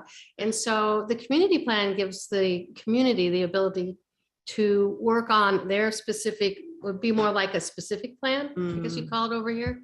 You guys probably know that. And, you know, it's like an overlay over what your general plan or for TRPA, general TRPA's rules are. So very confusing, very tough. It took us over 4 years, but we came out with the initial plan and then they came back a couple of years ago and redid it. So there's been a revision. It's a lot of work, but what it does, it sets in stone basically what you want for design standards, sign standards, land use standards, everything, and it sets up the ability to review that as an advisory commission. You can have your citizens advisory commission, which is what the Myers Advisory Commission is. So they review those standards, and it gives you that little extra ability of the community to have that involvement, which is really important. Very critical. I call it critical. I think every community, if you have an urbanized area, downtown, you know, you should have one of these. They're really great to have. And we do have the ability for you to look at Myers plan and you can see how that was set up. Community plans are very common throughout the country, but it does take a lot of time. But I think if a community wants that, that's something they can start on their own. They just start meeting. That's what we did. We started meetings. I started the Myers Beautification Committee back in 1970 something. It was right when I moved in there in 1979, 80. And that started the process of kind of talking about what you wanted in your community. And then we just kind of ballooned from there. So if the community wants it, I would, suggest that they start their own, as we heard today from Cameron Park, a design or a community group that gets together, starts talking about what they want, and then you formalize it. And our communities are talking anyway, because, I've talked to several, because we're working on design standards. They should be coming together and talking about design standards anyhow, right now, because we have allocated the resources to do that. And in my mind, it would be time better spent to start that process, because when the county is ready to rock and roll and staff, Tom, reaches out to the community and says, okay, guys, it's your turn. I hope that community is ready to rock and roll. And the community planning issue is going to be a longer term thing that they can revisit after those design standards are done. But I do honestly anticipate that once we get a couple of these design standards done, they're going to go pretty darn quick. And I build on those. Yeah, exactly. And that's kind of how I was advised to proceed about a decade ago, was get your one thing done and we'll build on it later. So I appreciate that TRPA connection, because that piece was missing earlier. Thank you for that. Okay. But I think we need to be cautious not to encourage groups to approach staff and say, Right. okay, we want to build our community plan now. What are Absolutely. you going to do to help us? Because we haven't authorized that. So Yep, they're on their own. they need to stay consistent with what they've been directed to do and stay on track. Otherwise they get diverted and then we get further delays. And so You're gonna want that energy once they do. Yes. Once you get there. But engage in the community design standard Yes. process, which is upon us. Absolutely. Yes. Okay, Supervisor Turnbull. Yeah, I think should be the design standard should be number one. I think that needs to move forward first, and then put it out to the communities and let the communities come together and what they want, and then work together to finalize it. That's the way I feel. Very good. Supervisor Heidel, did you push your button Yeah, I had to again? go back based upon the conversation about the general plan 5-year review. Yeah. I feel equally important is the zoning ordinance major update, because there's several things in the zoning ordinance I think we need to look really hard at in terms of modifying.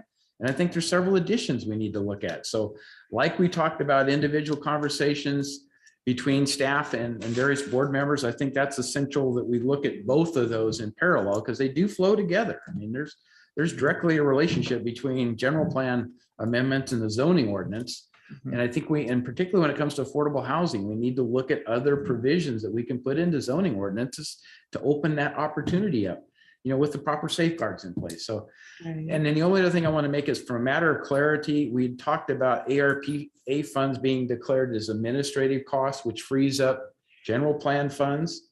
So if we bring this back in September to look at it, we would be approving the expenditure of general funds that have been, not general plan, but general funds that have been established as excess to what the requirements are at that point in time. And then we can look at a list of things to do.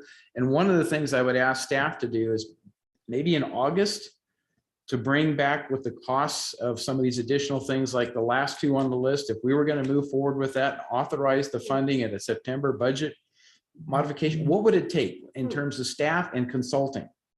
Because if we determine that, each one of those is $500,000 worth of effort, at least we know what the scope is. I mean, I'm hoping it isn't that much with the work that's been done in the past, but I always get surprised by how much additional work has to be done, even though there's a pretty decent foundation. You basically have to go back and revisit everything. So I recognize that need, but if you could bring that back to us like in August before we get to the September discussion, that'd be great, because I think that sets the stage. Absolutely. Okay. For clarification, Supervisor, do you want them to bring that back to your board or submit it to my office for consideration in the final budget package? Oh, Rob, yeah, Rob Scheid is good there. I would say submit it to your office, but I think of the board being aware of it through discussions with you would be appropriate. That sounds so- good to me. Or just Yeah. a memo thing, maybe, Right, just a right, memo. right. I'm not trying to jump beyond. Similar to how other departments submit requests for Yes. budget modifications. Exactly. So to be consistent, but I do think those are very important in the very near term. And Supervisor Heidel, would you like that estimate on items 15, 16, and 17? Or what? Yes, broken down separately, because I think, the magnitude of each of those may determine what we can or can't do. That's a good Absolutely. point. And I have some opinions on the priority on 16 versus 17, but I'm not going to share those at this point. But if we get down to that, okay, we can only do one, Yeah. then we'll have that We'll have discussion. that. So Very good. And speaking of the zoning ordinance major update, number 9 here, is there any synergy between B signs and D, the Cameron Park sign standards? This was touched upon several years ago. We haven't really talked about it in a long time. I was there when we did the sign ordinance update, and wow. So, and Cameron Park was there. Is there can those two kind of be merged on? Do they have to be separate, or is Cameron Park really doing their own thing on signs? That just seems odd. I believe it's the case of Cameron Park wanted their own sign standards. Okay. But I believe, Tom, do you have any? It seems like there was, anything further to add? yeah. Yeah, well, how about a little update on the Okay. signs? Again, Tom Purcell, Long Range Planning. So yes, I'm currently manage the current zoning ordinance update piece with those 4, maybe 5 components. So yes, as the board contract scoped for the current major ZO zoning ordinance update, there is a sign ordinance tweak going on in the scope as far as commercial sign standards countywide, as there's been a lot of constituent requests to relook at those standards, especially the constraints of some of the smaller sizes that were approved in 2014-15. However, it was separately scoped to have Cameron Park have their own sign ordinance or sign manual, if you will, which would be a board approved document that goes through CEQA that applies only to the community region of Cameron Park, probably the commercial multifamily zone lands within that. But that's what the consultant is currently working on and scoping right now. Okay. So I would expect within a couple of months, possibly 3 months, that there will be a workshop per the scope with the Cameron Park Design Review Committee and others as a public workshop to look at this manual.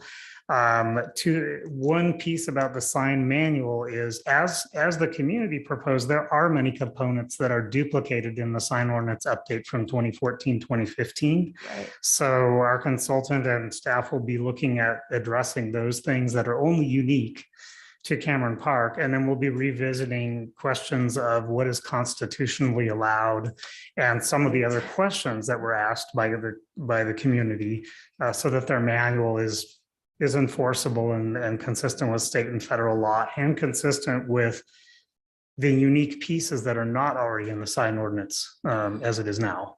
Okay. And I just remember the question, what they're looking at doing, would that not be something we want to do throughout the county?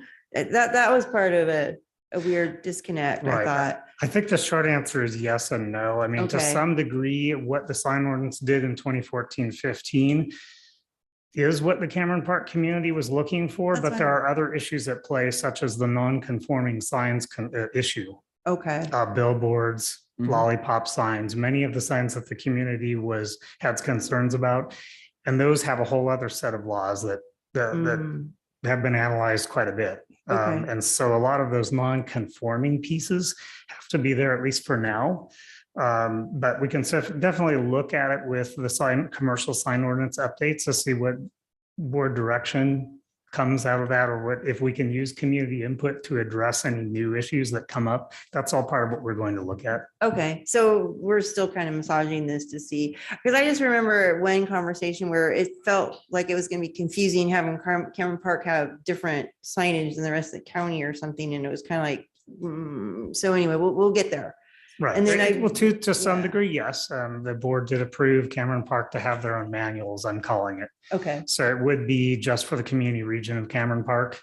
But the details haven't been fleshed out yet. But that's what will be part of the public process, to look at that draft manual and get it out there to the public. got it. And we might like it for the whole county, maybe. That's the community plan process. part, I'm Yeah. Sorry to say. Yeah, it is. It is. I'm Yeah. wondering why we're Right. getting into that with one community. Well, I guess that's the other Uh, question in my brain too. There's been talk going on about needing to have local sign ordinance type provisions for 20 years. And We so have them in Myers. we've always been told, no, there has to be a countywide ordinance. You can't have a separate manual, which is a little different now. I've never heard the word manual used for this. So is a manual something that provides guidance, or is there really restrictive language? Well, in I that? should rephrase that. It will be in the form of, we anticipate a manual style booklet to be, but it would be a set of standards. It would be Okay. objective design standards for Cameron Park signs. Okay, And that is, that's.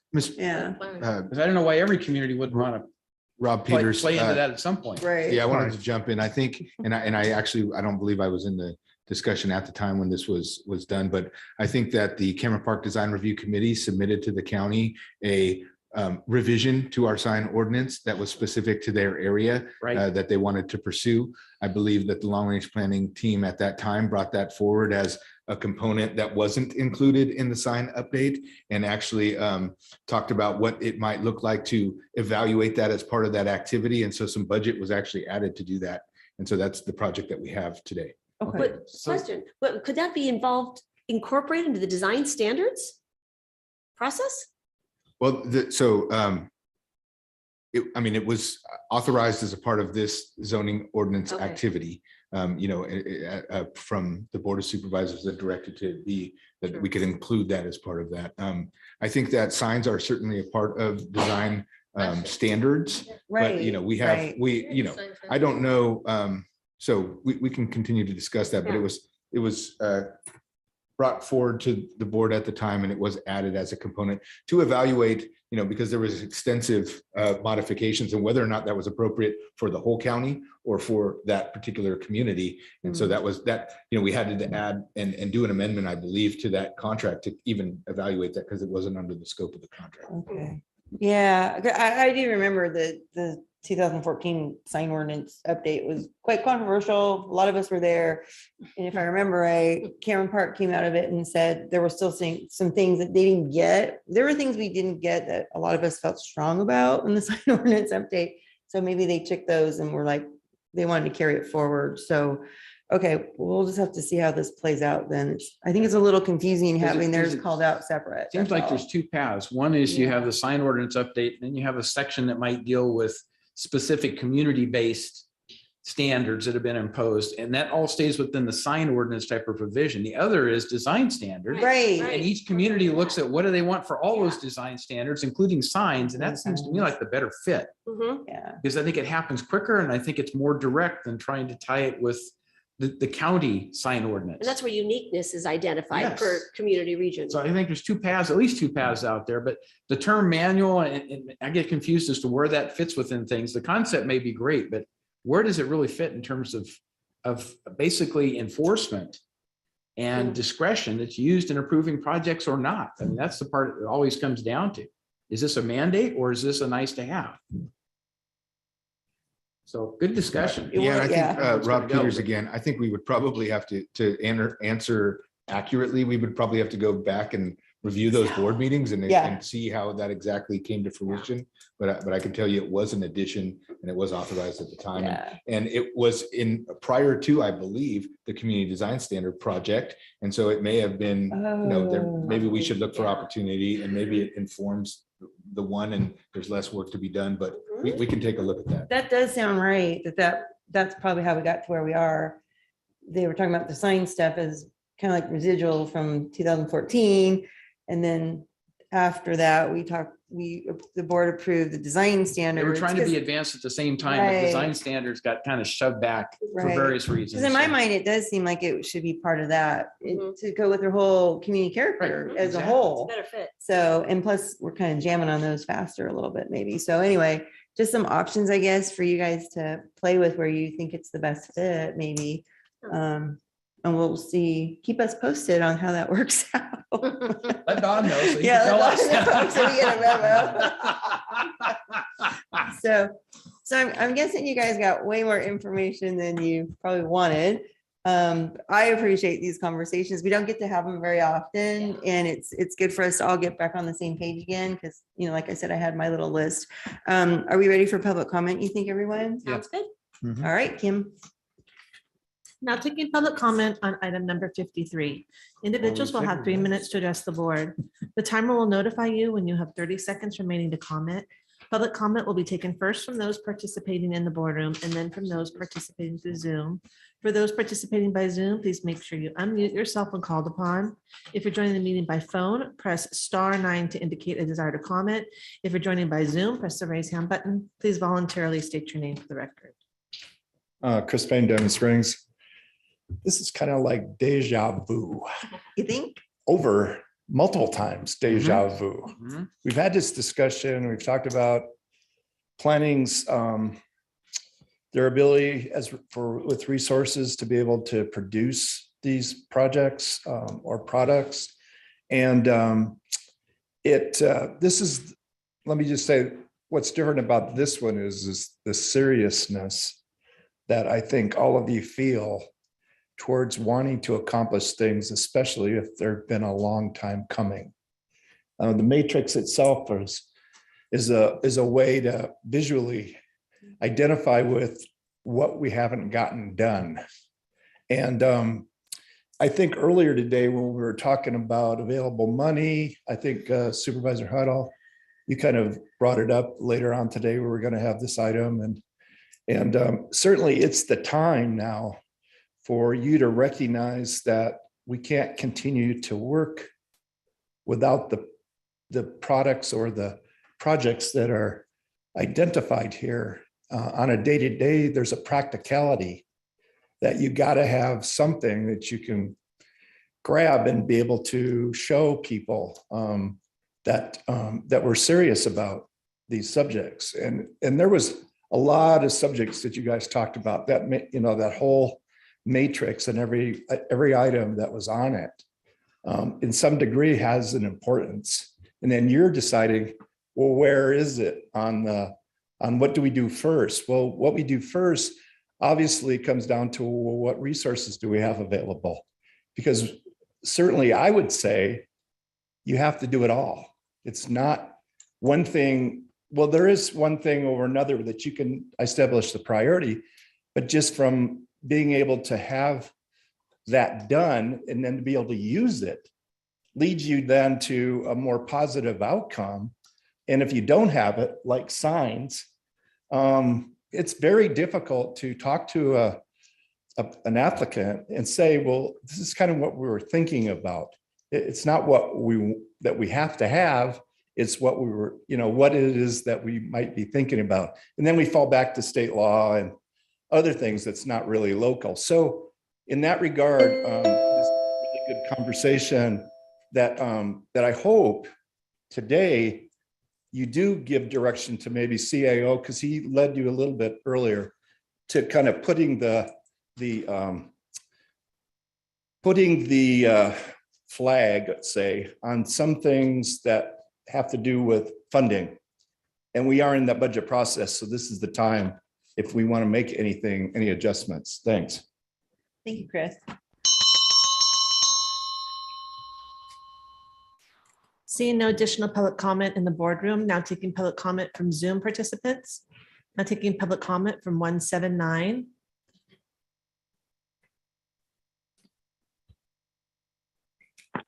Good afternoon again, my friends. This is Jonathan Gainsborough. I've enjoyed listening to you all most of the day. Complimentary wise, I didn't get a chance. Well, it was one morning I couldn't get in, and I'll get a screenshot of that to Kyle to show you how many times I called in.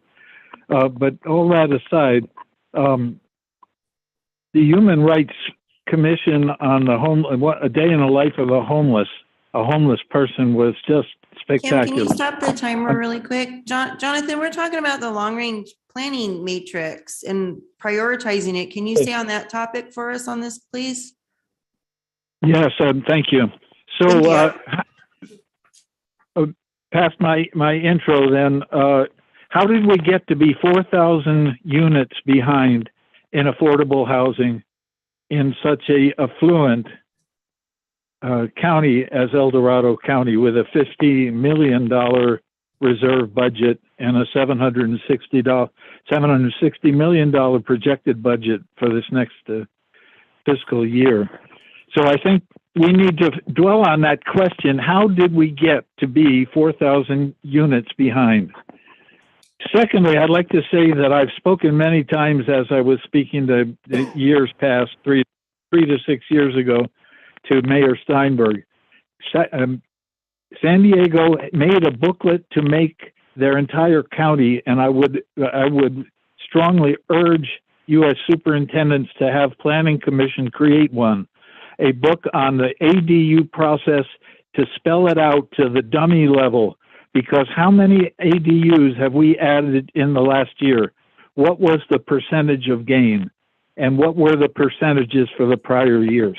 The third thing I want to emphasize is it sounds like, to an ignorant author, septuagenarian national speaker, it sounds like the planning committee, I know this won't win me any friends, but I'm not in it to win friends.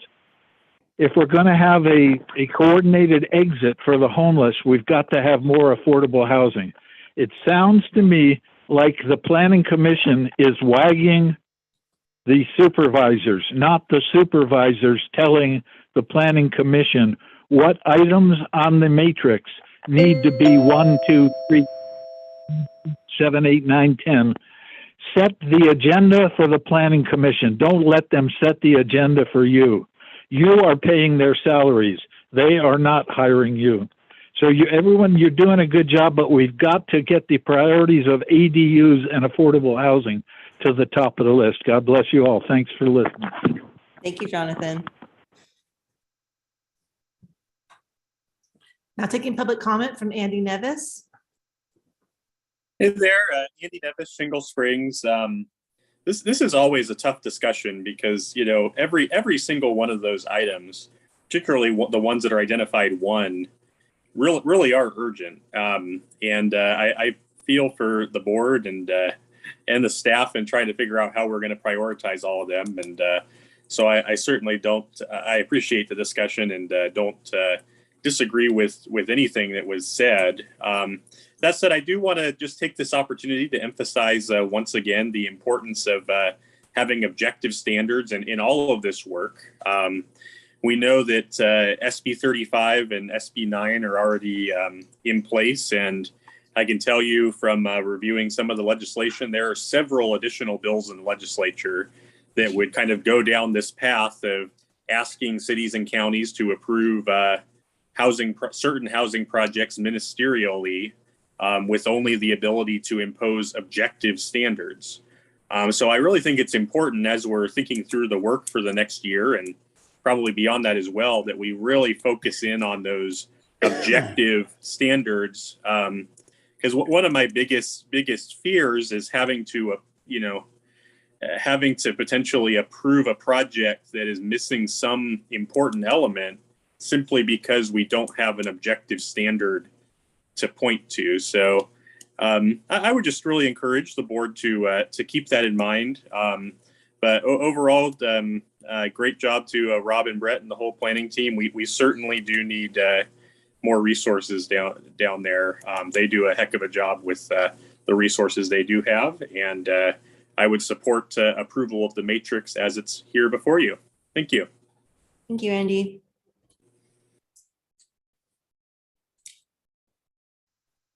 There's no additional public comment. All right, well, we had quite a great conversation. I don't think we actually made any suggestions to change the matrix. Is that correct, everybody? We kind of No. status quo. We'll have an opportunity to engage in general plan stuff next year-ish, and I think we've been all clear how important the design standards Right. are and the process that we're engaged Absolutely. in to each of us. So appreciate that moving forward. very good. Okay, well, with that, then do we have a motion? Shouldn't be too hard. Let's see.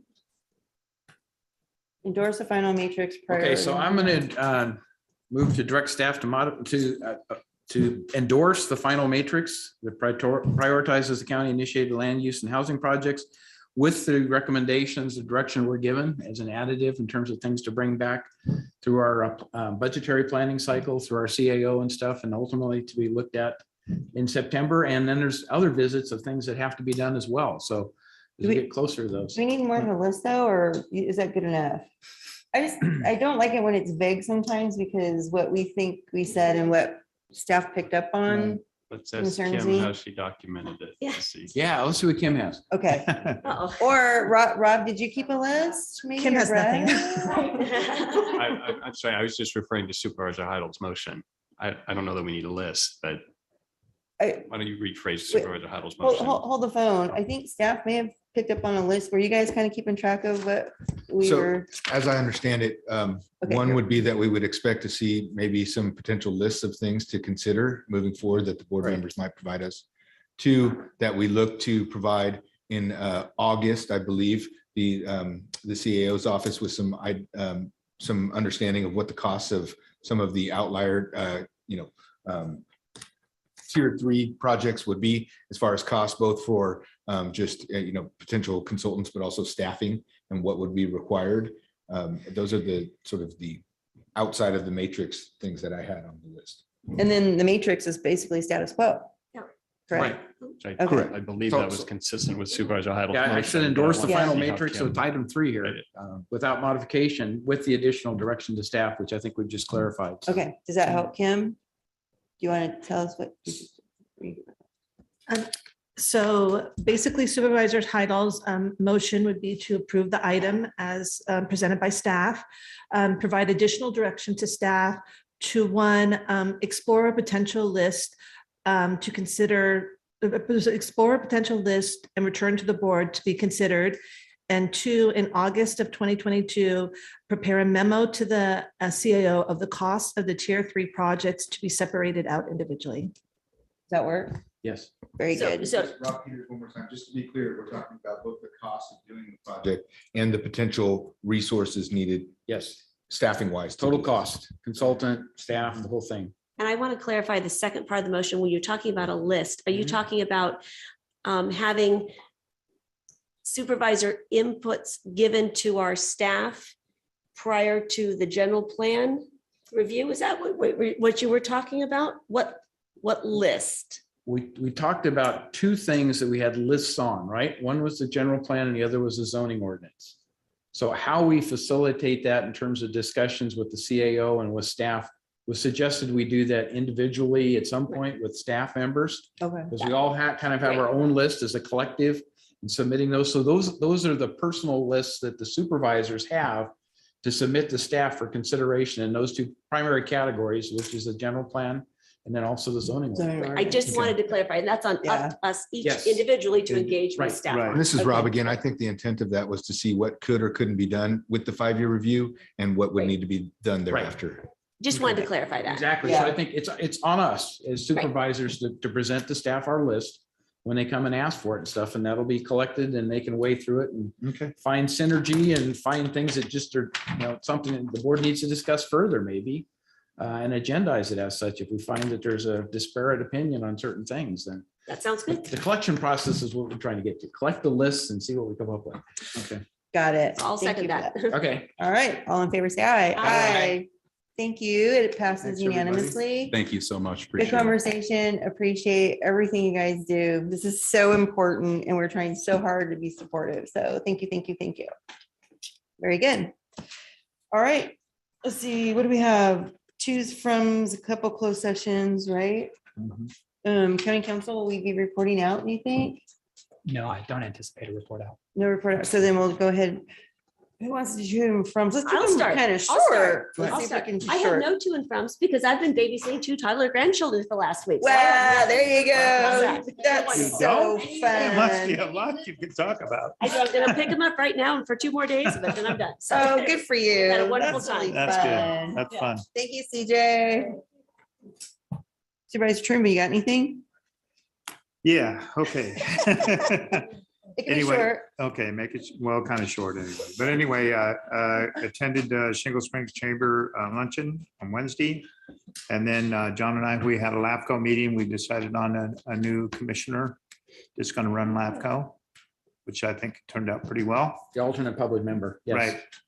So, and then Thursday, we started the Caldor Tour Mountain County Water Association Agency. We had a tour in Grizzly Flat. And so it was very interesting. And then we went up also Riverton, Ice House Road. When he And says some- we, that's E and Lori and I. I. That's the we. Lori and I, we're the we. So anyway, it was a lot of good information and I think it was a great tour and listen to all the other people that are a part of that water agency. Also, that same day that we had a thing with the Republican Women's Federated, which was at the community hall in El Dorado, and Dawn was there, and Carla, and Ken Payne and myself, and some of the things that were going on, especially with the CSD, working on some of the things that they need to work on. And it was good input from the residents of Grizzly Flat. So very informative. I think it went very, very well. And then, like I say, we updated again on Saturday, and then basically they had the board. And Ken Payne was on this one. I can't remember the other two. I think you might know the other 2 people that were on that board, and they gave us, and there were some questions asked, and they gave us their input. Oh, on what's about kind of- water sustainability Right, and watershed sustainability. protection and all that. Yeah, very important stuff Right. for the state, not just the Yeah. region, not just the county, but the state system. We're trying to get statewide engagement so right. that Southern California understands how important Northern California is. Well, especially when 80% of our water here goes elsewhere. Yeah, good luck. I know. Which So is- that was, yeah. that was that. And then Saturday, I helped with the community in Cameron Park. We cleaned a homeless camp. And then yesterday, all of us supervisors were there except for Sue on the Deputy Ishmael Highway naming ceremony. Yeah. Yeah. That was very nice. And the signs are already up. Oh, are they? Yep. Oh, I haven't Already seen up. it yet. Okay, gotta pay more attention. Yay, Yeah, that's I haven't quick. seen him yet. Yeah. I'll have to look. Yeah. I got a very picture. I'll good. show it to you. Oh, good. Right, very nice. So, Supervisor Noso, you got it? So, yeah, let me start with TRPA.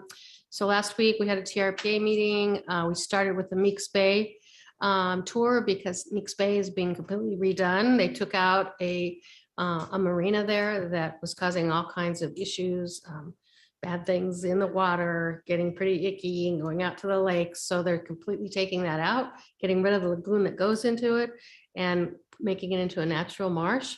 The cause is being helped quite a bit by the Washoe tribe, who has taken ownership of part of this area in the back and is really helping with the cleanup. So I really appreciate what the tribe's doing and really think it's a great project. It's really going to help clean the area around there.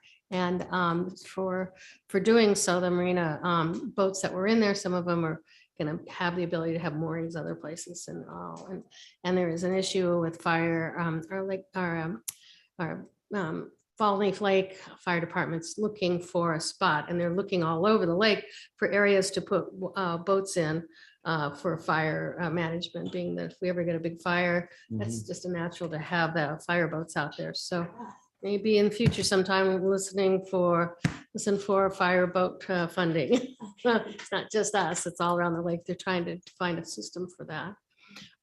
So that was TRPA. Oh, and Joanne Marchetta is stepping down as our executive director. She's been there for 12 years. We've only had like 2 or 3 in all TRP's history. So we are looking at looking into getting a new executive director. That's as of June 30th. So Julie Reagan, who's a neighbor of mine out in Christmas Valley, she's going to be the intern.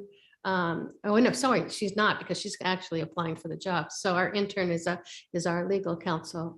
John Hester will be filling Joanne Machetta's shoes until we do get a permanent director. So very interesting there. And then let's see, that's TRPA. Then Tahoe Conservancy. Oh yeah, we're looking for an executive director there. Oh my gosh. That director took a job, a promotion for the state of California.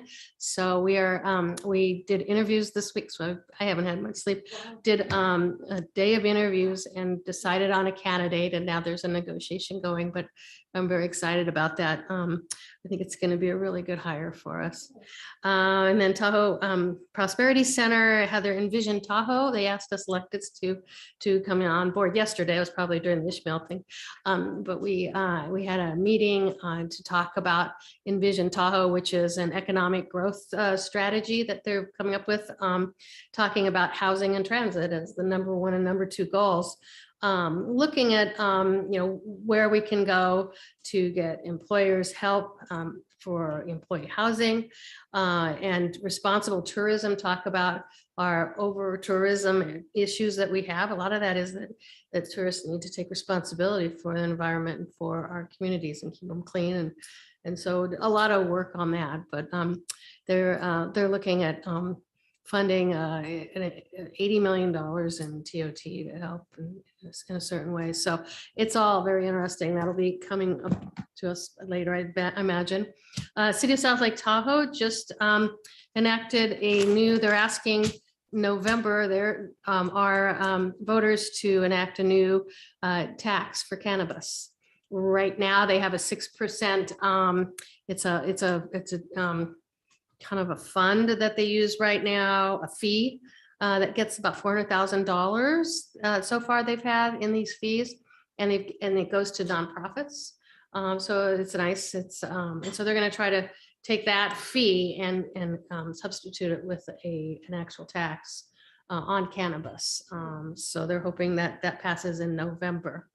And I would just like to say, just plug in the year, we talked about this at our ad hoc committee and our cannabis ad hoc committee of getting some fees, putting it towards education, first 5, whatever we could. And right now our monies just go into a general fund, but I really think we need to have that conversation.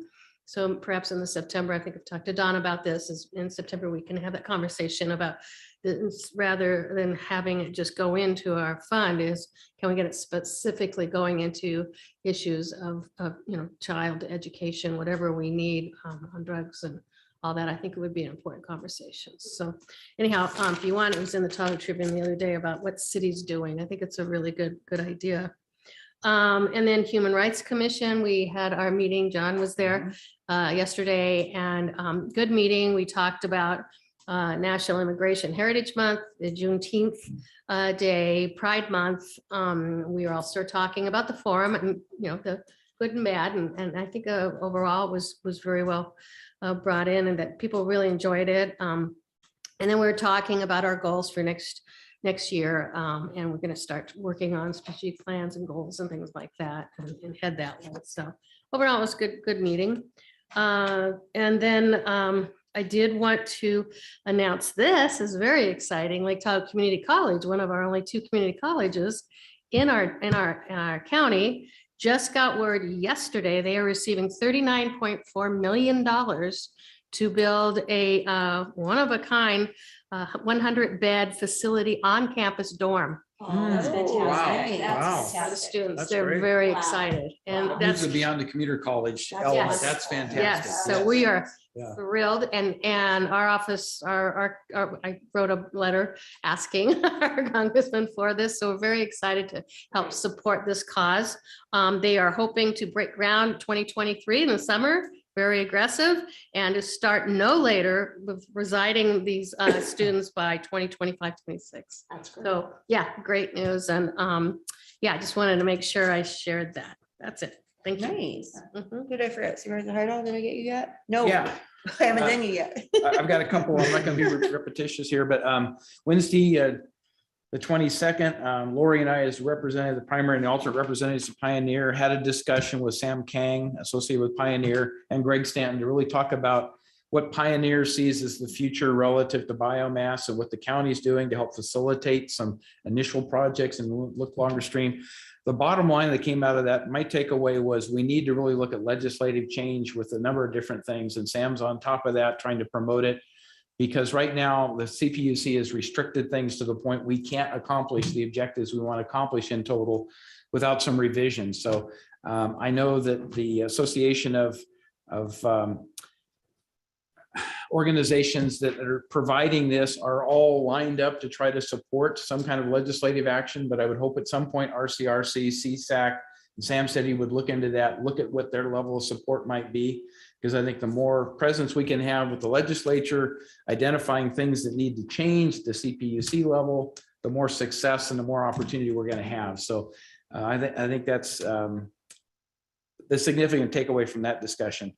Then relative to LAFCO, I just wanted to add that we did hold closed session interviews with 3 candidates for executive officer position. We gave direction given to the recruitment consultant MRG as to how to proceed. But I think we're clearly on a path to try to get a selection made there and hopefully get us to the point where we have a full-time EO, and then our interim EO can revert back to being an assistant EO. So that's very important. And I will just state that the selected alternate public member is Dawn Hodson. Some of you may recognize her from her presence in the board meetings and other activities she's done in the community, but she was selected as the alternate. So enough on that. And then the only other thing that hasn't been discussed is I attended the El Dorado County Chamber Study Mission Orientation meeting yesterday. Their trip this year is to St. Louis, Wednesday, July 6th to Sunday, July 10th. So I'll be out of the office during that period supporting them, but there's several members of the Folsom Chamber of Commerce, the Folsom City Council, obviously our chambers involved, and even a lot of Sacramento County related chambers and stuff that are not directly related to Folsom are involved this time around. So I guess it's an annual thing that's been going on for many, many years, but I kind of look forward to what that learning curve will give us, because it's all about opportunities for bringing special programs to your local area that promote economic development, new businesses, those kinds of things, but it's sharing more at a national basis what the ideas are there, where people have been successful with things. And so there may be some takeaways we can bring back to El Dorado County and say, why can't we do this? Recognize we've got a lot of things going on right now. I'm not shortchanging what we're doing, but sometimes there's some novel ideas you get from a different entity. And if they're proven and been successful, and that's what I think we need to get behind. So I'm looking forward to that. I'm so glad you're going. I took part in it a couple of years ago. Mhm. Fantastic trip. They organized them so well with really applicable meetings with key people in that community, as well as interesting experiences that do have a broad application for El Dorado County. Absolutely, that's their focus. So you're going to really enjoy it, and can't wait to hear. So I'll share the yes, results in great. terms of things, and also with our CAO. I think anything that kind of hits the surface of, hey, this looks like it really would fit here well. Super. Then I'll share that with Don as St. Louis, keep it did you going. say? Yeah, St. Louis. Yeah, I don't was don't sorry. go on the arch, okay? That one. Oh, love the art. Well, they do have a So baseball game cool. included in this, because I guess where we're staying is close to the stadium. So I'm looking forward to that too. So, I'm sorry I couldn't go this year. I'm glad you're going. That's great. Yeah, very good. Good. Yep. Really quick, I think, following up on some board direction, I had a meeting with staff regarding the progress on updating the MOU with American River Conservancy for the chili bar management. We're making really great progress, and I think staff's gonna be bringing an item to the board in the next month or two to get that management plan going forward, so then we can work on the RFQ and blah, blah, blah, blah. So chili bar, yay. Biomass that. Caldor tour that. I'm just looking down my list. We had a follow-up meeting? I can't remember if you said this Yep. about the No, I mill forgot site, the about that. Camino. Oh, we remember, I think we reported out that we had a meeting on site at the old Camino Mill site with SPI, looking at potentially a biomass. That was like a couple weeks ago. And then Supervisor Turnbull and I and staff had a follow-up meeting for next steps on that. Hopefully we can get to some kind of boy, that'd be really exciting to get something going there, some kind of biomass campus at the old Camino site. But, just talking about next steps. But since the board directed to look into the biomass, we have the ad hoc and the consultant making progress. I attended the Farm Bureau's annual dinner. Their theme was still farming. It was really fun. It was a little bit hot out, though we were outside. But I gave a few comments. Our general manager, Ken Payne, couldn't make it. He had a prior commitment. So I tried to be Ken Payne. It was not as good, but he gave me bullet points and it was fine. It was just fun to see everybody, basically. So that worked out well. And then, as was mentioned earlier, Karen Coleman was the guest speaker at Taxpayers, and she really, she just goes, man. So if you're interested, those meetings are recorded on Facebook, I think, if you're interested in hearing all the things that Karen talked about, because she's always good conversation when she's presenting. I'm always like, wow, there's so much to know about the finances of the county. And I wish we had that crystal ball. So with that, CAO, anything? Thank you, Madam Chair. You may recall, the board may recall about 2.5 years ago, we applied for a grant for broadband up in the North County. We received tentative approval very early on in that process, but it's now been 2.5 years. We had to go through a lot of environmental work that DOT had to do because we'll be doing the roadways and everything. Kyle Zimbelman has been on top of this since then. This morning, we received notification of confirmation of award of the grant. Wow. Oh, wow. Woo! Great. About That is $3.8 great. million. How many? What? $3.8 million. Right. So now we'll have some administrative stuff to do to accept that and everything, but now we can get to work. So that's great news. And that's just a testament to the board's strategic plan, sticking to that plan, setting priorities. It seems like you hurry up and wait with these grants, but Yeah. we're finally there. And so special thanks to Kyle especially. for Absolutely. staying on top of that. He's But getting ahead of the insane. curve of everybody else applying for grants is helpful too. Yes. We've been on the leading edge of this, and Yes. thanks to the board's insight on all that, moving it forward, and previous boards. Yep. Yeah, and I will- really help direct us. And the consultant's been fantastic in helping guide me. with that, Yes. So And unless there's an objection, I'll let Shiva Frenson know because Yeah. she's the Yes, one that really please. drove this priority. Yep. With Supervisor Novostel's help on the ad hoc committee. So, Yeah, we got a really good start on that. Yeah. That's fabulous. and then just a reminder, we're dark for the next 2 weeks. Yay. Everyone have a safe and happy 4th of July weekend. Okay, very good. Well, with that, then we'll do our closed session items. So the board will now recess into closed session to hear items 54 and 55 as specified on the agenda. Anyone who wishes to provide comments concerning those matters may do so at this time. I think we wore everyone out. Now taking public comment on closed session items. Individuals will have 3 minutes to address the board. The timer will notify you when you have 30 seconds remaining to comment. Public comment will be taken first from those participating in the boardroom and then from those participating to Zoom. For those participating by Zoom, please make sure you unmute yourself when called upon.